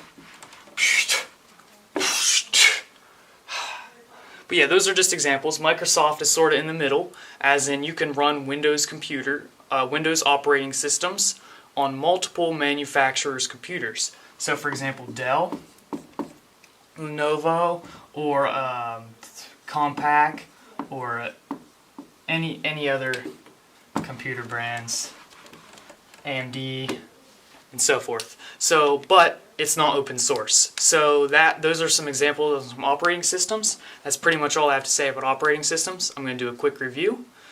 And so if you guys don't want to watch the review, that's cool. I'm cool with that. So thank you for watching. Be sure to subscribe, and I'll see you soon. But if you're going to stay, here's the review. Operating systems are a means to allow applications to communicate to the hardware more easily. The operating systems has tons of services, which are basically miniature programs, I guess you can think of them as that. But basically, services within the operating system include file systems management and so forth, which does certain things. So when we think of the operating system, we don't have to think of everything within it. We can just think of operating system. We don't have to think of the file systems and the communication systems and the memory allocation systems. We can just use what's called an abstraction to make complex things very simple. So the operating system talks to the application. So for example, an email system, and the operating system also talks to the hardware using what's known as an interface. So these right here are interfaces. I can't write anymore in that spot, but these right here are interfaces, and then the application is used by the user, and you could say that's an interface as well. So the operating system allows us to easily use the hardware, and you could say that the operating system and the hardware together is what's known as a platform, which allows us, which allows app developers to easily create content for computers rather than having to worry about specific hardware and so much other garbage. So what we can do is we can think of a layer within our layering system. Layering system just breaks it up into these individual abstractions. We can think of these as unique and isolated boxes that this box doesn't know what's going on in this box doesn't know what's going on in this box. The only way they communicate is through the interface. So that's pretty much that. And then so basically we can think of a specific layer within our layering system, and we can enlarge that if we wish and get rid of the abstraction and think of the individual pieces within that layer. So let's say it's operating system, we can think about the filing system or the memory system and so forth like that, but otherwise we don't have to. So that's something we can do with that.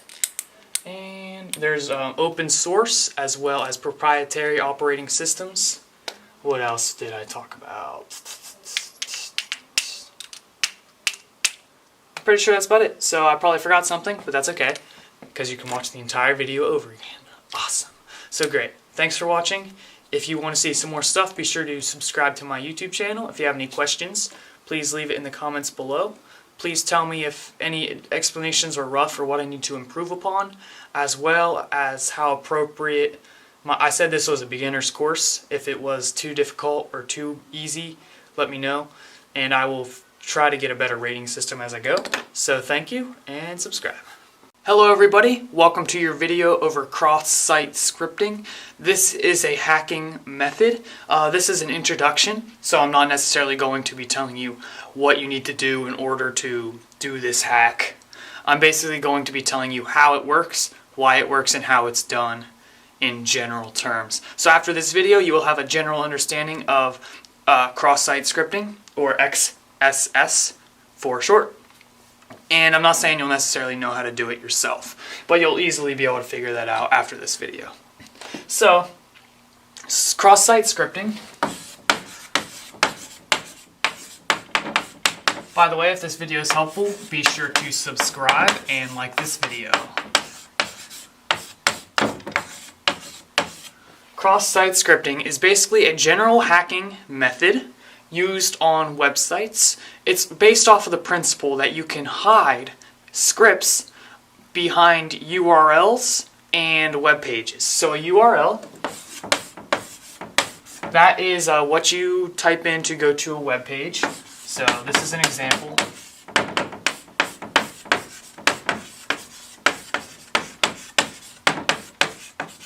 It's a uniform resource locator, basically just the website. You can hide scripts behind URLs, and you can also hide scripts on web pages using a script tag.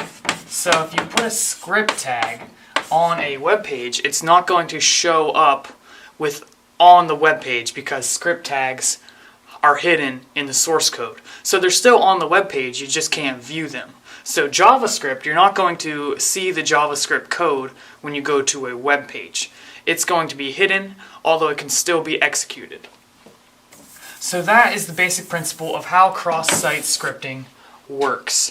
Having people run these scripts, which then does something to their computer or to their accounts, so forth. Cross-site scripting is one of the most common hacking methods, if not the most common, along with SQL injections and brute force attacks. So, since it's pretty common, it's important that you know about cross-site scripting. Basically, The scripts that are used are known as client-side. And basically that means they are scripts that are sent to the computer. So if you have, let's say this is a web application, you have what's known as, well, that was really bad, the back end and the front end, or server side and client side. Alright, so when a person views a web page, so let's say this right here is your web page, you have boxes and so forth that you can submit, and websites and pictures that you can view, all on the front end. The back end is the actual server content that is used to make this web page work. So if you put something in a text box like your username, this gets sent to the server side, which is then stored in a database or something. Does something with it, it doesn't really matter. If you're working with an SQL injection, that is attacking the back end by getting false information submitted into the database. A client-side attack changes the front end to put malicious code on the actual person's computer rather than on the server. This cross-site scripting can also be used to put this client-side code on the server, so every single time someone views this web page, that malicious code is sent to every single user who views that page. So the actual code being used is client-side. An example is JavaScript. So you would make a client-side script using JavaScript.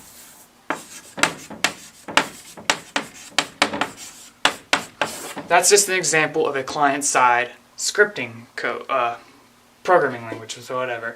There's other kinds, but PHP, for example, this is a server-side language. So what we just talked about, how cross-site scripting can be used by putting it on the server. So let's say this is the cross-site script, and every single time someone views the web page, it gets sent to that user.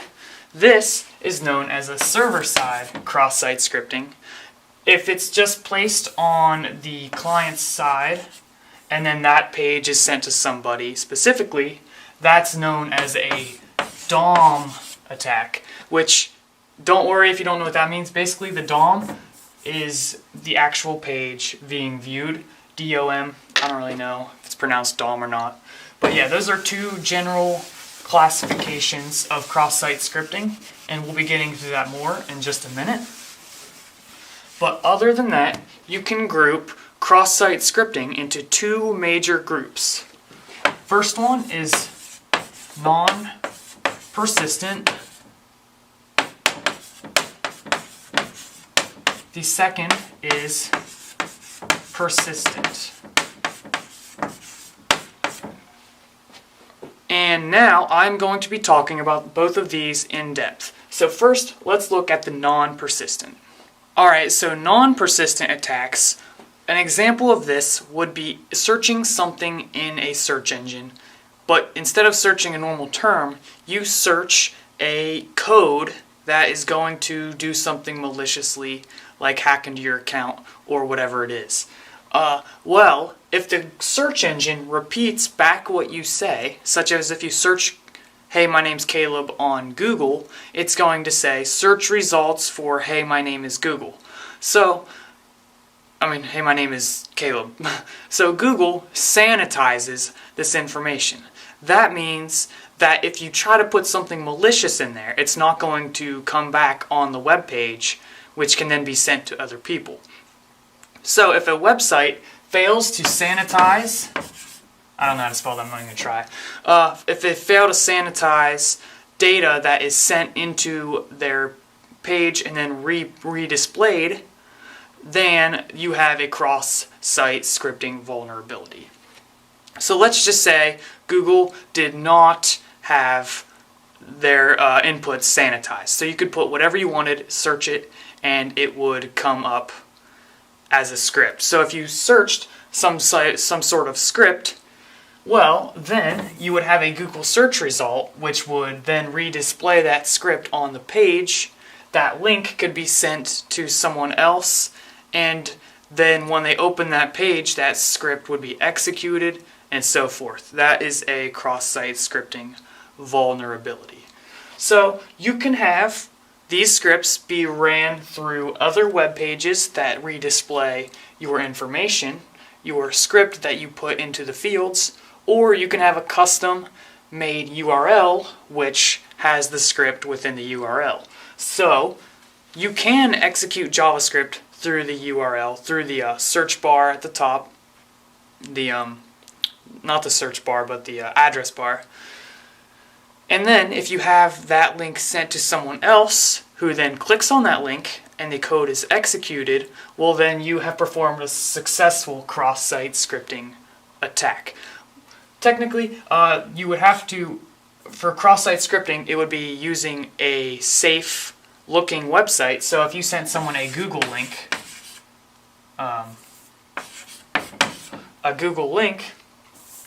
well, they're not going to be like, I wonder if that's malicious, because it's actually from Google.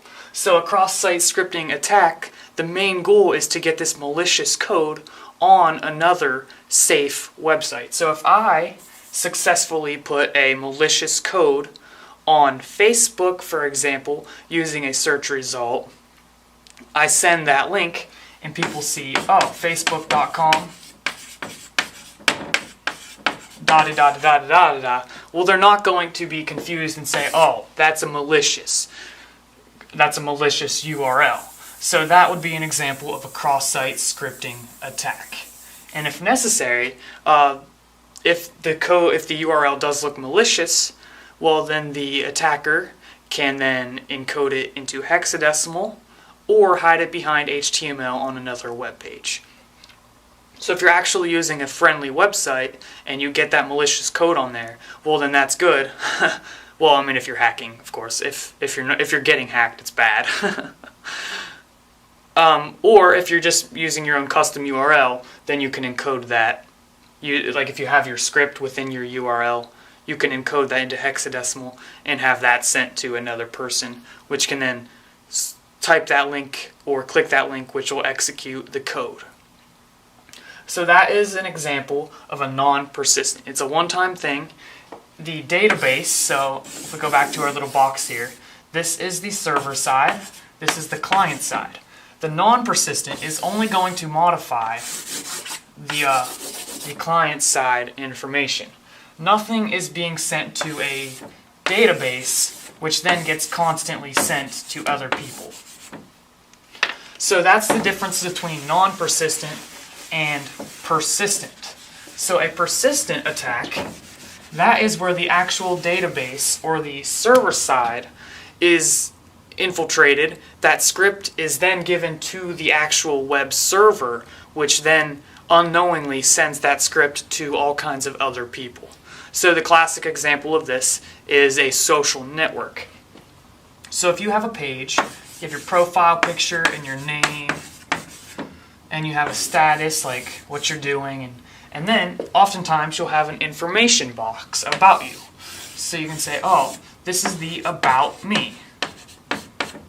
Well, you can be like, I like music, but then when you're editing this page, you can secretly hide a script within this about me. Because it's within a script tag, it's not going to be displayed to other people because script tags are hidden. Otherwise, all your JavaScript code, for example, would be viewed by everyone, when really you just want the website to be displayed, and if you really want to know the script, you can check the source code. But basically, you hide this script behind this page, and then this is saved on the server. So all this information is given to the server, and if they fail to sanitize it, they're going to, okay, it's good information. Now, when Billy or Bob or whoever goes to this web page, this profile, this script can either be through a link or hidden on the web page, will be executed, which will then affect Bob, and then so forth. Now there's a type of cross-site scripting. So if the actual script affects all of the users the same, so we start with the hacker. So let's say I'm the hacker, Caleb, and Bob views my web page. And 3 people view Bob's web page or my profile. Well, if I'm able, if I can get Bob to fall for this trick and maliciously use the persistent attack on the database, here's what it's going to look like. The database sends this script, posts it on my profile every time someone views my profile. Well, Bob views my profile. Well, now, not only is my page infected, well, Bob's page can be infected, if that's so wished by the hacker. And then everyone who falls for it on Bob's page also gets infected. And we get this worm, which spreads throughout this social network and pretty much affects everyone, because everyone gets affected by viewing pages.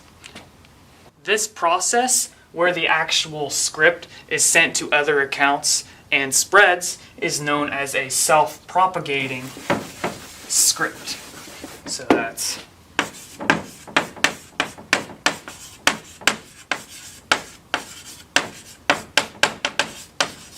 this is probably the most deadly version because it affects everyone. So far we had persistent, non-persistent, and the self-propagating persistent. So basically, the non-persistent did not affect the server. The persistent actually modified server content by saving it through that About Me box, which is then sent to other people, which retrieve information from the server by going to that person's profile. Well, self-propagating basically spreads that throughout. The non-persistent, which only affects this one, that one's the most common. The persistent actually affects the database. That one's not nearly as common, but it's much more deadly because the actual server is giving out this script freely and they don't even realize it until they get reports of the happening. Alright, now that you know the basics of cross-site scripting, I'm going to be telling you the most practical use for this cross-site scripting attack. The most common use for a cross-site scripting attack is to steal a session. Alright, so in order to understand this, you need to understand the basics of how web pages work. And specifically, like accounts and stuff. So, when you go to this web page and you click on something or you do something, it makes a request to the server. So, here you have your web page, and here you have the server. Okay? Now, if you log in, you're into your account, and then you want to view profiles or change your settings or upload something. Every single time you do that, you're making a request to the server.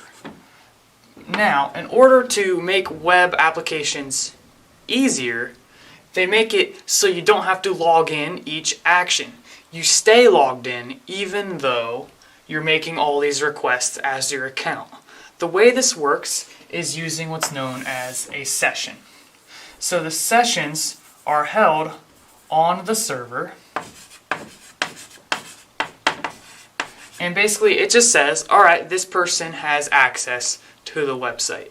These are then sent to, the session is sent to the client, and they are sent as what's known as a cookie. So I'm sure you've probably heard of internet cookies. We're not talking about actual cookies, although that would be pretty cool. The session content is stored within the cookie. So that's just basically saying, okay, this person has access to this stuff. And that way, you don't have to load all the same stuff over and over again. You have the cookie to do that, to say that, You get the point. This is a very basic explanation of how sessions and cookies work. And you can go into a lot more detail, but that's all I'm really going into for now. Well, once this client gets the cookie, or the file, this file, or the cookie, has what's known as a session ID. So this cookie has a session ID. And this session ID basically says, okay, this is that person. So let's say you sign up as Caleb. Well, you get this cookie which has your session ID, which grants you access as Caleb. Well, the main practical use for a cross-site scripting attack is to steal this session ID from somebody else. That way you can do actions as that account. Alright, so let's say we have another client down here. Alright, and we're just going to restart. So now, all you got to think about is you have two people. The top one is the hacker. It's just a normal user. This person is the admin, or the administrator of the website. This server hands out the sessions to these people who are both signed in. Well, this hacker, you can do some sort of cross-site scripting to get the session ID of the administrator and send it to the server to do things as an administrator, or to get administrator privileges, even though typically he wouldn't be able to do that. So if the administrator has the ability to add or delete accounts or ban people, well, if the session is taken from the administrator by the hacker, well, then that hacker has the ability to delete people from their servers and so forth. So it's very dangerous. Another use is, let's say this is just another user, and you have all your public information available. So your name and your profile picture. But behind this, you have private information, such as your credit card. So if this is a shopping website, such as Amazon or something, which I don't know if it would even work on Amazon, I'm sure they have pretty high security. But if this is a beginner website that doesn't know much about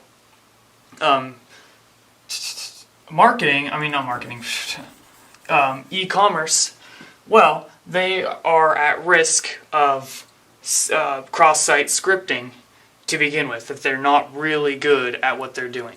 So they need to be very careful, because if this hacker is able to take this session from this user, instead of the user getting the session ID, this hacker gets the session ID. And only the user can view the credit card, which should never happen anyways, but this is a bad design website.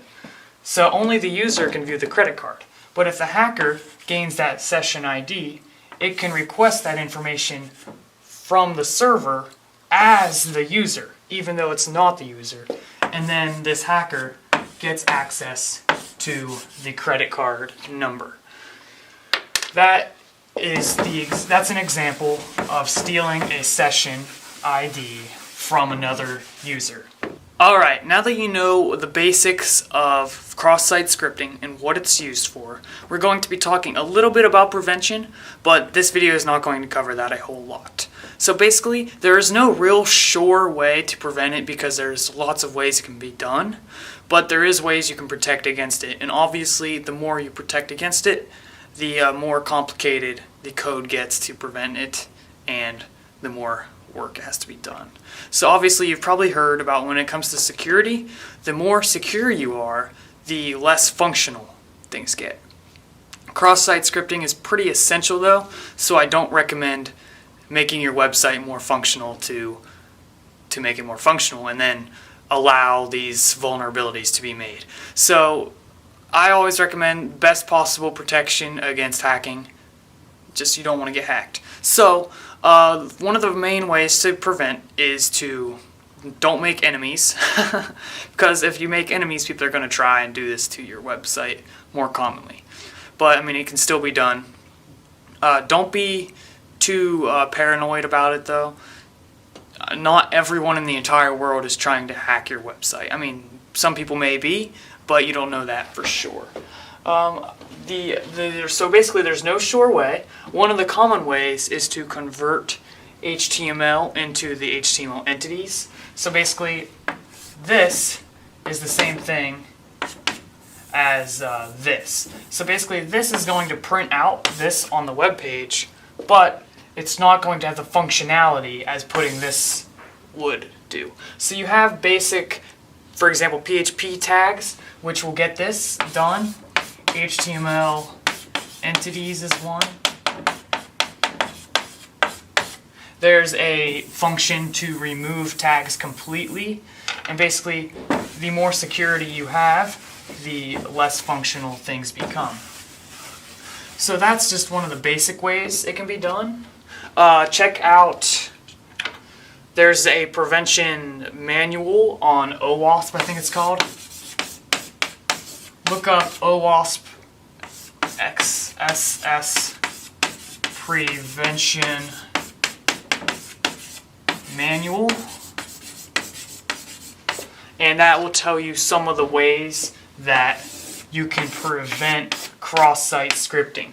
Another great thing to remember is don't rely on your coding skills too much. So some of you who have followed me, you'll know that I think that if you're prideful, you are more susceptible to mistakes and hacking and so forth. So don't think your website has the best code ever and it's unbreachable. The Titanic wasn't supposed to sink. So if your code's not supposed to get hacked, it probably will. So don't have that mindset that it won't get hacked. Go out of your way to figure out how you can prevent XSS, cross-site scripting. And you may need to use some forms of plugins or frameworks and so forth to get that done in a better way. So yeah, that's just the basics of prevention. So the main one is stripping tags from HTML so people can't hide script tags. Like if this doesn't work, well, the people are going to have a harder time cross-site scripting your web page. Another thing is keep backups of your web page. So if you do have a script on your web page that's being sent to other people, that would be a persistent attack. You don't want to always have that on there, so you want to either find it and erase it, or more safely, back up the core code to a previous state that's not going to ruin your web pages, and so forth. So yeah, keep regular backups, always check for cross-site scripting, and ask people to report problems or hacking attempts if necessary. So I do recommend a report option. So those are the basics of cross-site scripting. And now I'm just going to do a quick review of everything that we have learned. So in review, cross-site scripting is getting a malicious code piece onto a website or within a URL or so forth. This will often be done on trusted websites that have an XSS vulnerability. So if I can get a malicious code onto a Facebook page or something and other people view that, that's an example of cross-site scripting, and that's dangerous for Facebook and all the people using Facebook.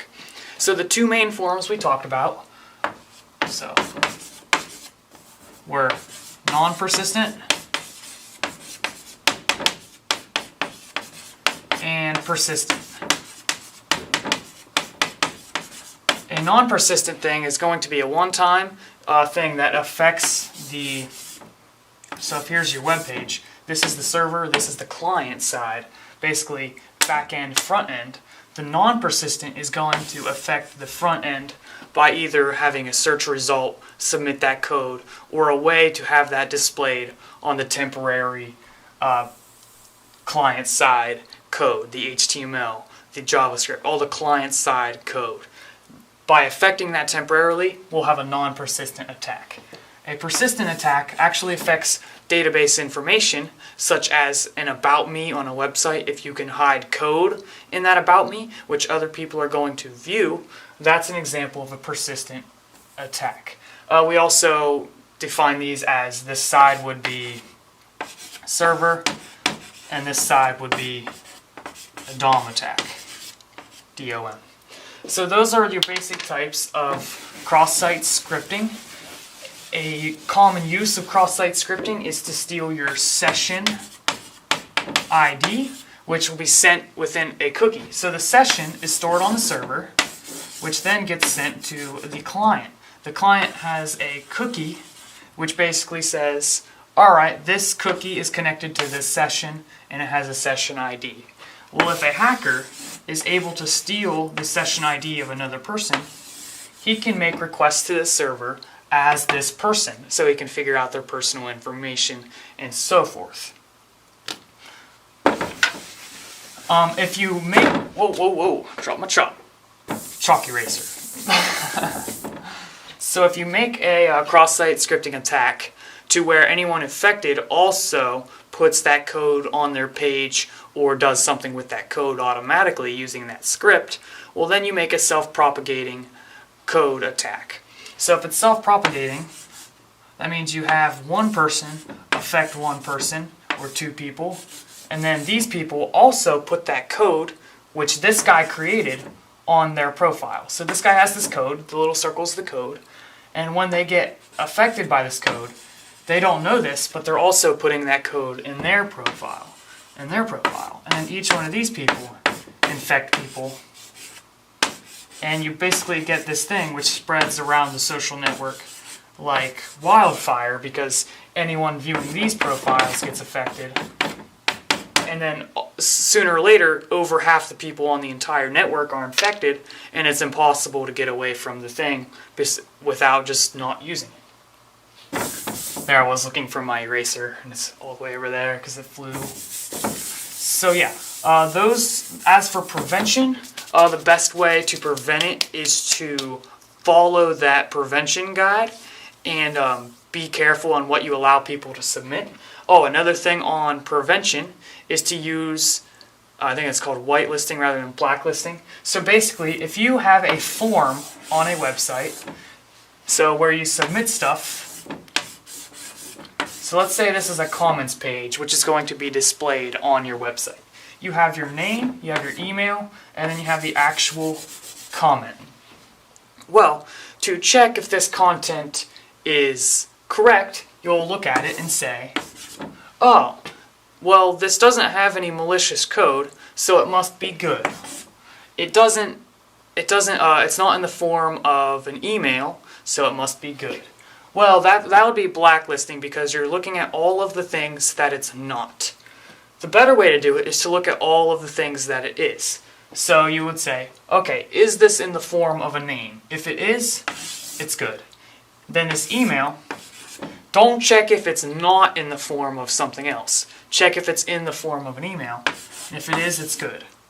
As for the body, don't check for, well, yeah, you should check for HTML tags and all this stuff too, but make sure that the comment has genuine information about your website, or basically look for things that make this what it is, not what it's not. And if that doesn't make sense, don't worry about it. It's not that big of a deal. But that's another example of prevention. Most common way is to strip certain HTML tags and change them into what's known as the HTML entity, which the one I used earlier, I can never get this right, was this, which is the HTML entity for less than. So that is the basics of cross-site scripting. Hopefully that video was helpful. If you have any questions, please leave a comment, and if you would like to help me, please be sure to subscribe to my channel and send this to all your hacking friends or whatever.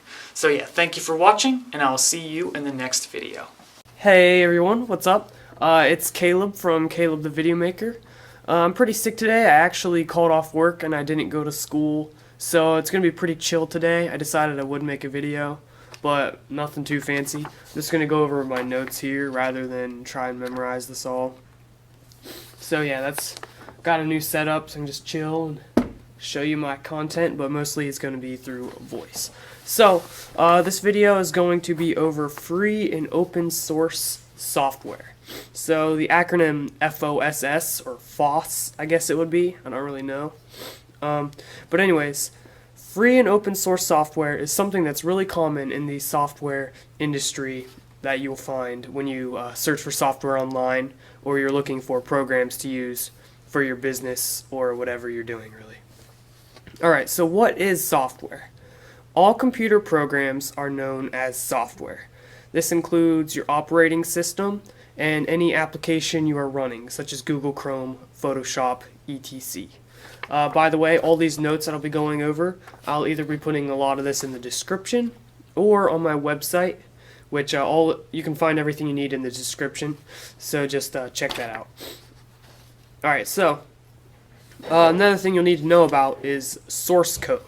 So source code is the software. The software is created with what's known as the source code.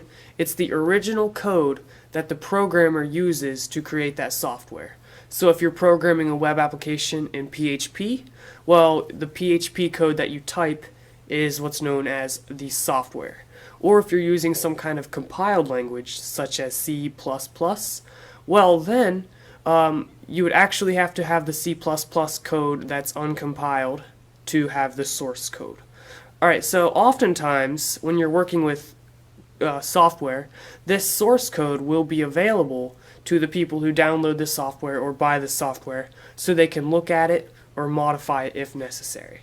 Now, not all software allows you to view the source code, and that'll get into some distinctions as we go on. So far, we learned 2 definitions. There's going to be a lot of definitions here, so you may want to take some notes. First one, software, which software. I think that's, can you even see that, guys? I don't know. Close enough. Alright, so I guess I'll have to write a little bigger. Let me get my eraser here.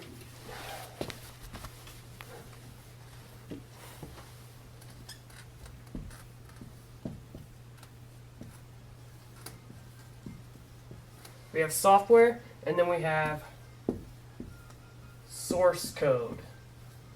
So source code is the code that's compiled or ran to create the software. Alright, so this is where we get the terms free and open source software,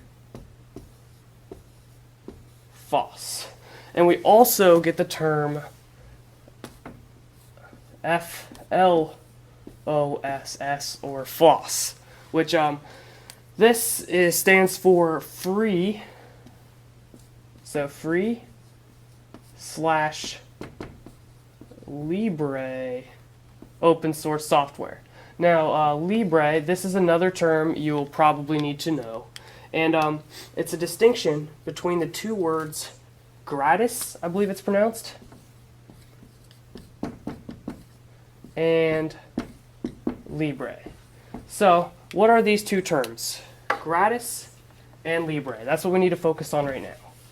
So when you're working with software, there's two different types of words for the word free, because we're working with free and open source software. So what does free mean? Well, if we're looking at the term gratis, that means free as in without charge. So you don't have to pay any money to use it. Libre is free as in you have specific rights with this software or freedoms.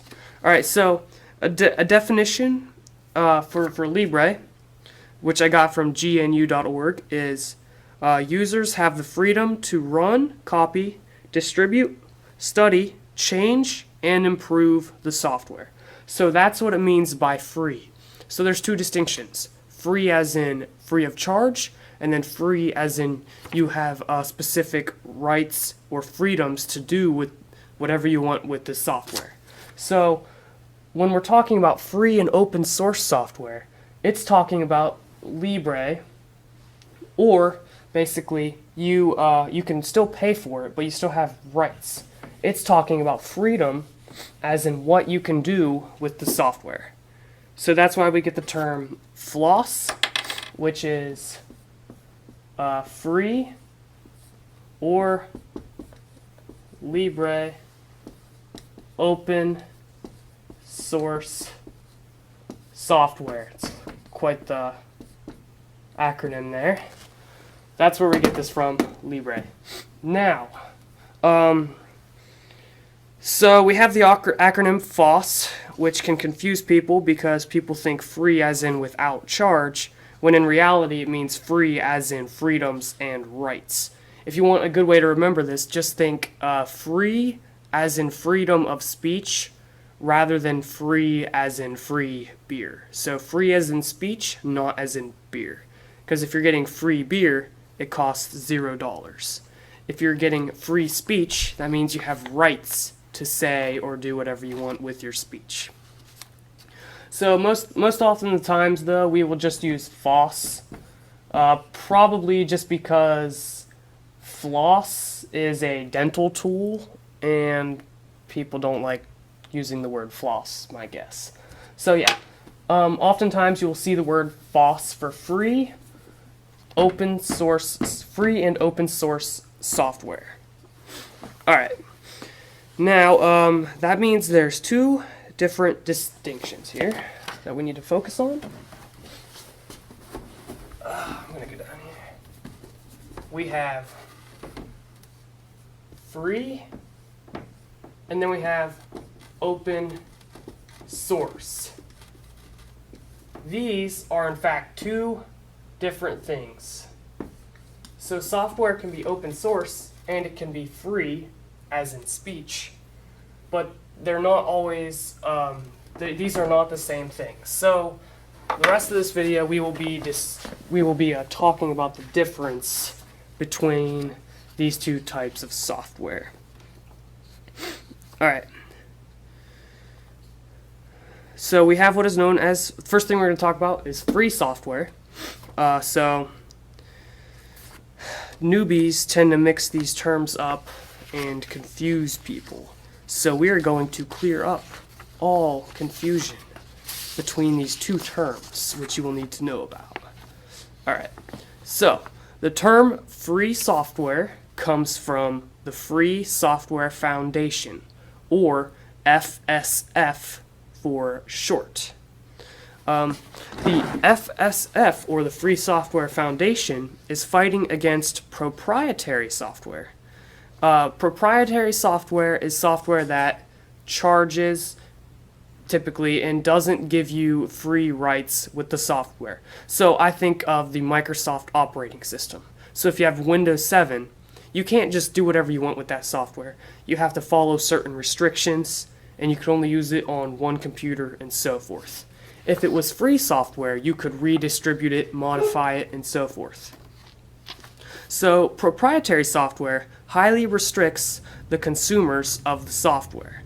The Free Software Foundation is fighting against this to provide free software. Free as in speech, once again. So most software is given out to consumers with what is known as a license. This tells you what you're allowed to do with the software and what you're not allowed to do with the software. So the Free Software Foundation wants to give licenses, I think that's licenses, that have a lot of freedoms with the license. So they have 4 freedoms that are included with this license they give. 1, you're allowed to use the software in whatever way that you like. 2, you can view and modify the source code. 3, you can redistribute the software. And 4, you can redistribute the modified software with the source. Once the source code is changed by you modifying the source code, you can then redistribute that modification to other people. So if you have software and you want to improve it, you can add stuff to it, and then you can redistribute that to other people.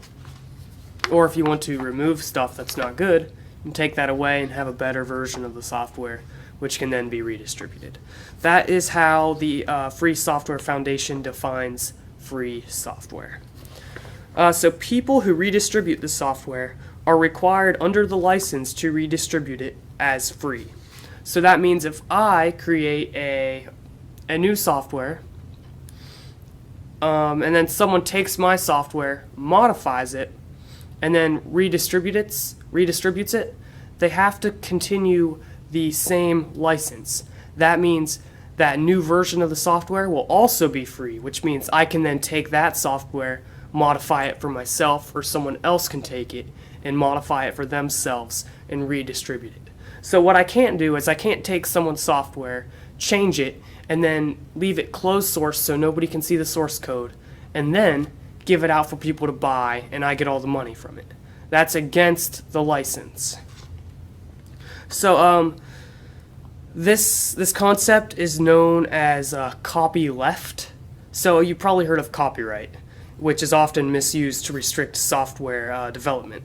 Well, copyleft is basically saying, oh, if it's free, it has to be redistributed as free. And I'm posting links to all where I'm getting all this stuff, so you can check that out on my website or in the description. So, the Free Software Foundation wanted to create a license that could be used to distribute free software to anybody who is a developer and wants to work with freedoms. Alright, so they came out with the license GPL, or General Public License. I'd probably write this all out, but it looks out of focus, so I'm not going to. You can just write it down if you want. So, the General Public License is a huge free software license that is out there. So, the license originated to protect the freedoms of the GNU operating system. So, this was an operating system that people could take, modify, and then redistribute the new improvements or whatever that they did to the software. So they created this license to protect that, so people wouldn't take the software and then take it, keep it for themselves, and keep it closed source code, or closed source, which basically means the source code is unavailable to anybody, rather than open source, which means you can get that source code. Alright, so a lot of people get this confused with the concept of free. It doesn't have anything to do with money. So in fact, I can create a new modification of this operating system, which is published under the GPL, or the General Public License, and then I can sell that creation to other people, as long as once they have that that modification, they can redistribute it or modify it for themselves. So I am actually allowed to sell these modifications.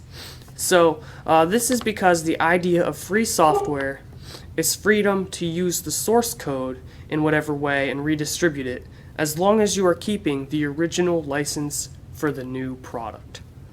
That means I'm allowed to sell this product. That doesn't stop somebody from copying it and so forth. So let me illustrate this on this whiteboard right here. It'll be easy to see. Right. Okay, so here we have a company. Alright, just kidding. Here we have a company, and this company creates an operating system, right? So this is the operating system they created. Well then, this company over here realizes, okay, this company is giving out a free operating system for anyone to use. What I'm going to do is I'm going to take it, redistribute it, but this time I'm going to improve it and I'm going to sell it for $10, right? Well, a third company right here can then take mine and redistribute it exactly how it is. They don't even have to change it, and they can redistribute it for $0. So that's the concept of free software. This company is allowed to take this publication, this company can take this one, and redistribute it, even if it originally costed $10. This is the concept of free. You're pretty much allowed to do whatever you want, as long as you keep it free.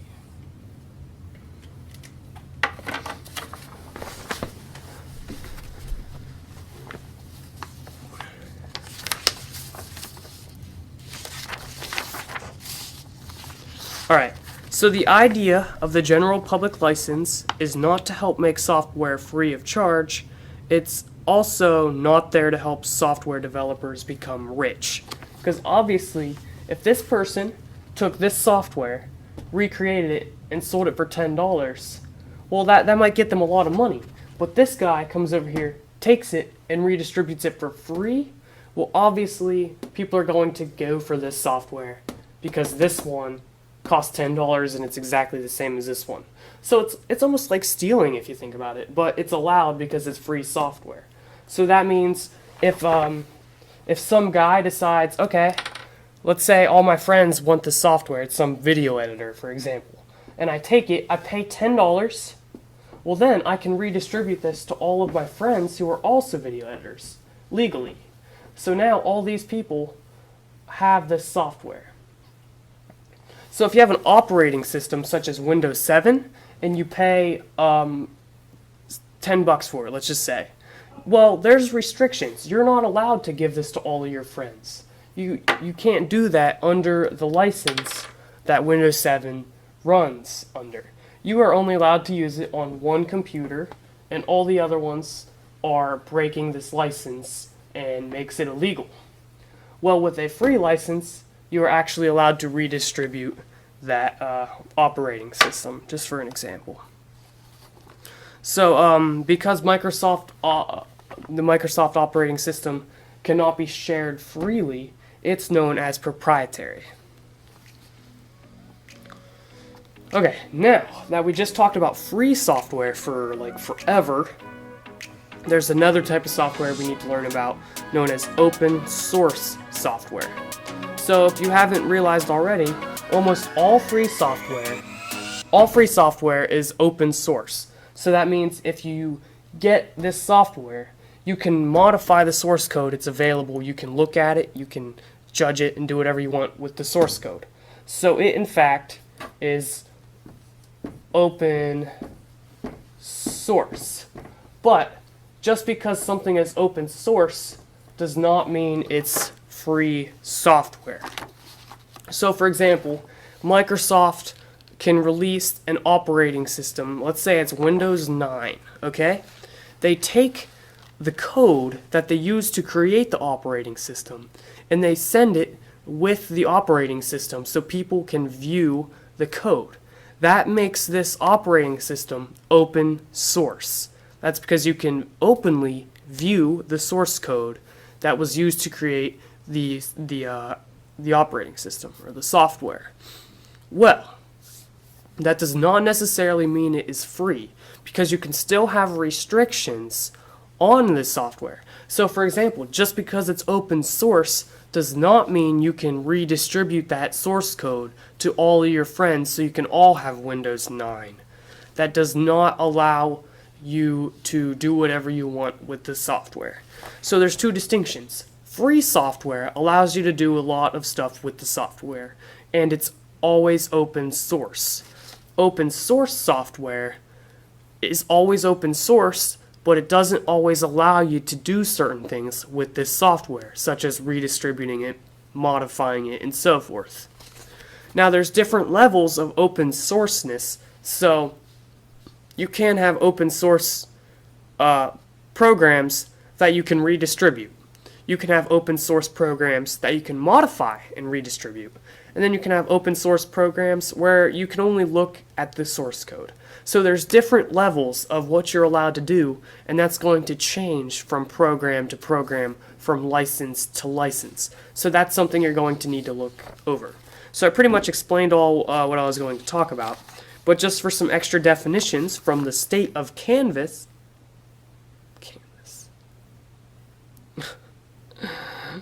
I don't even know what I was trying to put there. Oh yeah, from the state of Kansas.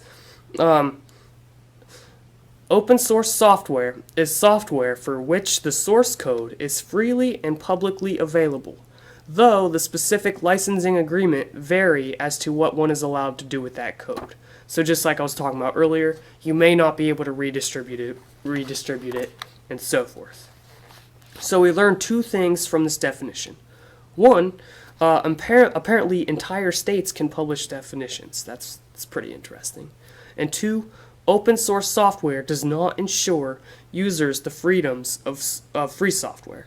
This means that even though the source code is readily available, you can't necessarily modify or redistribute this source code in any way.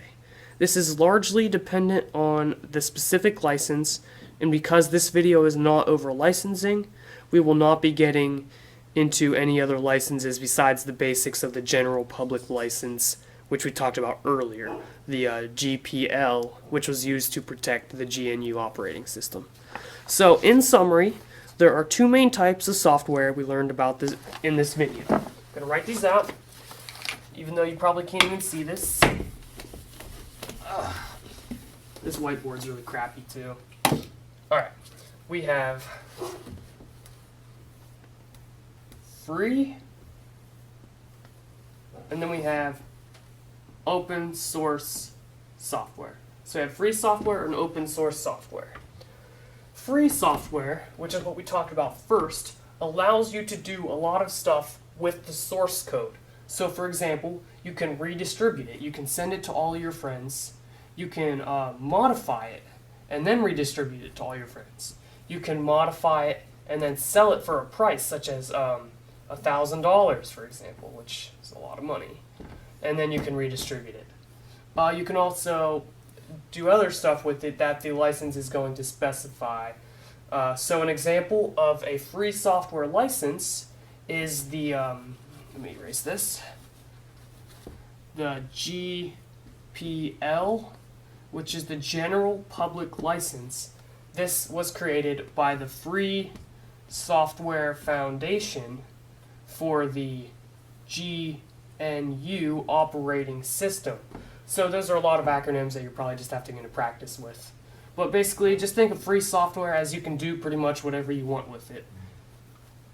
It does not limit it to price. So just because it's free does not mean you can't sell it for $10. Because it's free, it allows you to do whatever you want, including selling it, as long as the final product itself is going to be free. So it has to stay free as in freedoms, not as in price. Open source software is different because you no longer have certain freedoms. So freedom goes out the window. It's just dependent upon the certain license. So open source software allows you to see the code that you may be reading, blah blah blah, and you can look at it, and depending on the license, you may be able to redistribute it, you may be able to modify it and then redistribute it, or you may even be able to modify it and resell it, which in that case it's pretty darn free. It's just not technically free because it doesn't have a free license. So this means that when it comes to open source software, you have to pay attention to the specific licensing to see what you're allowed to do. Same thing with free software. Generally, you're going to be allowed to do whatever you want. But it's still important to pay attention to your limitations, such as closing the source code and so forth. Alright, so another thing you wanted to remember probably was copy left, which is basically saying anything that was originally free that's modified must then be free in the end, as in speech. So yeah, that is the general foundation of free and open source software, or FOSS. So now, another thing would be to understand proprietary licensing, which tells you what you're allowed to do with stuff that's not open source, such as Microsoft operating systems, Adobe products, Mac operating systems, and so stuff like that. There's tons of them. So those are the main three types of software. There's a ton more, and basically now you'll want to get into exact licensing to understand different licenses and what you can do with those licenses. Is licenses even a word? It sounds really stupid. Anyways, that's this lesson. Hopefully it was helpful. Sorry it wasn't super professional. Just don't feel like professionalizing it today. Just thought I'd get my notes out and teach you some junk. So I was studying Linux systems, and it talked about the GNU operating system, and I realized that free and open source software is a good video idea because I've never really done anything like that. And it's quite confusing because people think free as in money when it really has nothing to do with money at all. So hopefully this video helped to clarify any confusion, and hopefully this helped you become a better IT professional or a whatever you're doing. It doesn't really matter. There's other types of license such as Creative Commons and stuff like that that you will need to pay attention to, although this video is just going over free and open source software. So if that was helpful, please be sure to subscribe and leave any comments, like this video. Mainly subscribe though, because then you'll get notified every time I create future content, and it's free. So yeah, all these notes will be either in the description or on my website, or both. You can check those out and check out all the other website links I will refer you to. So once again, I'm Caleb from Caleb the Video Maker. Please be sure to subscribe. Oh shoot, I lost my mouse. And we are done.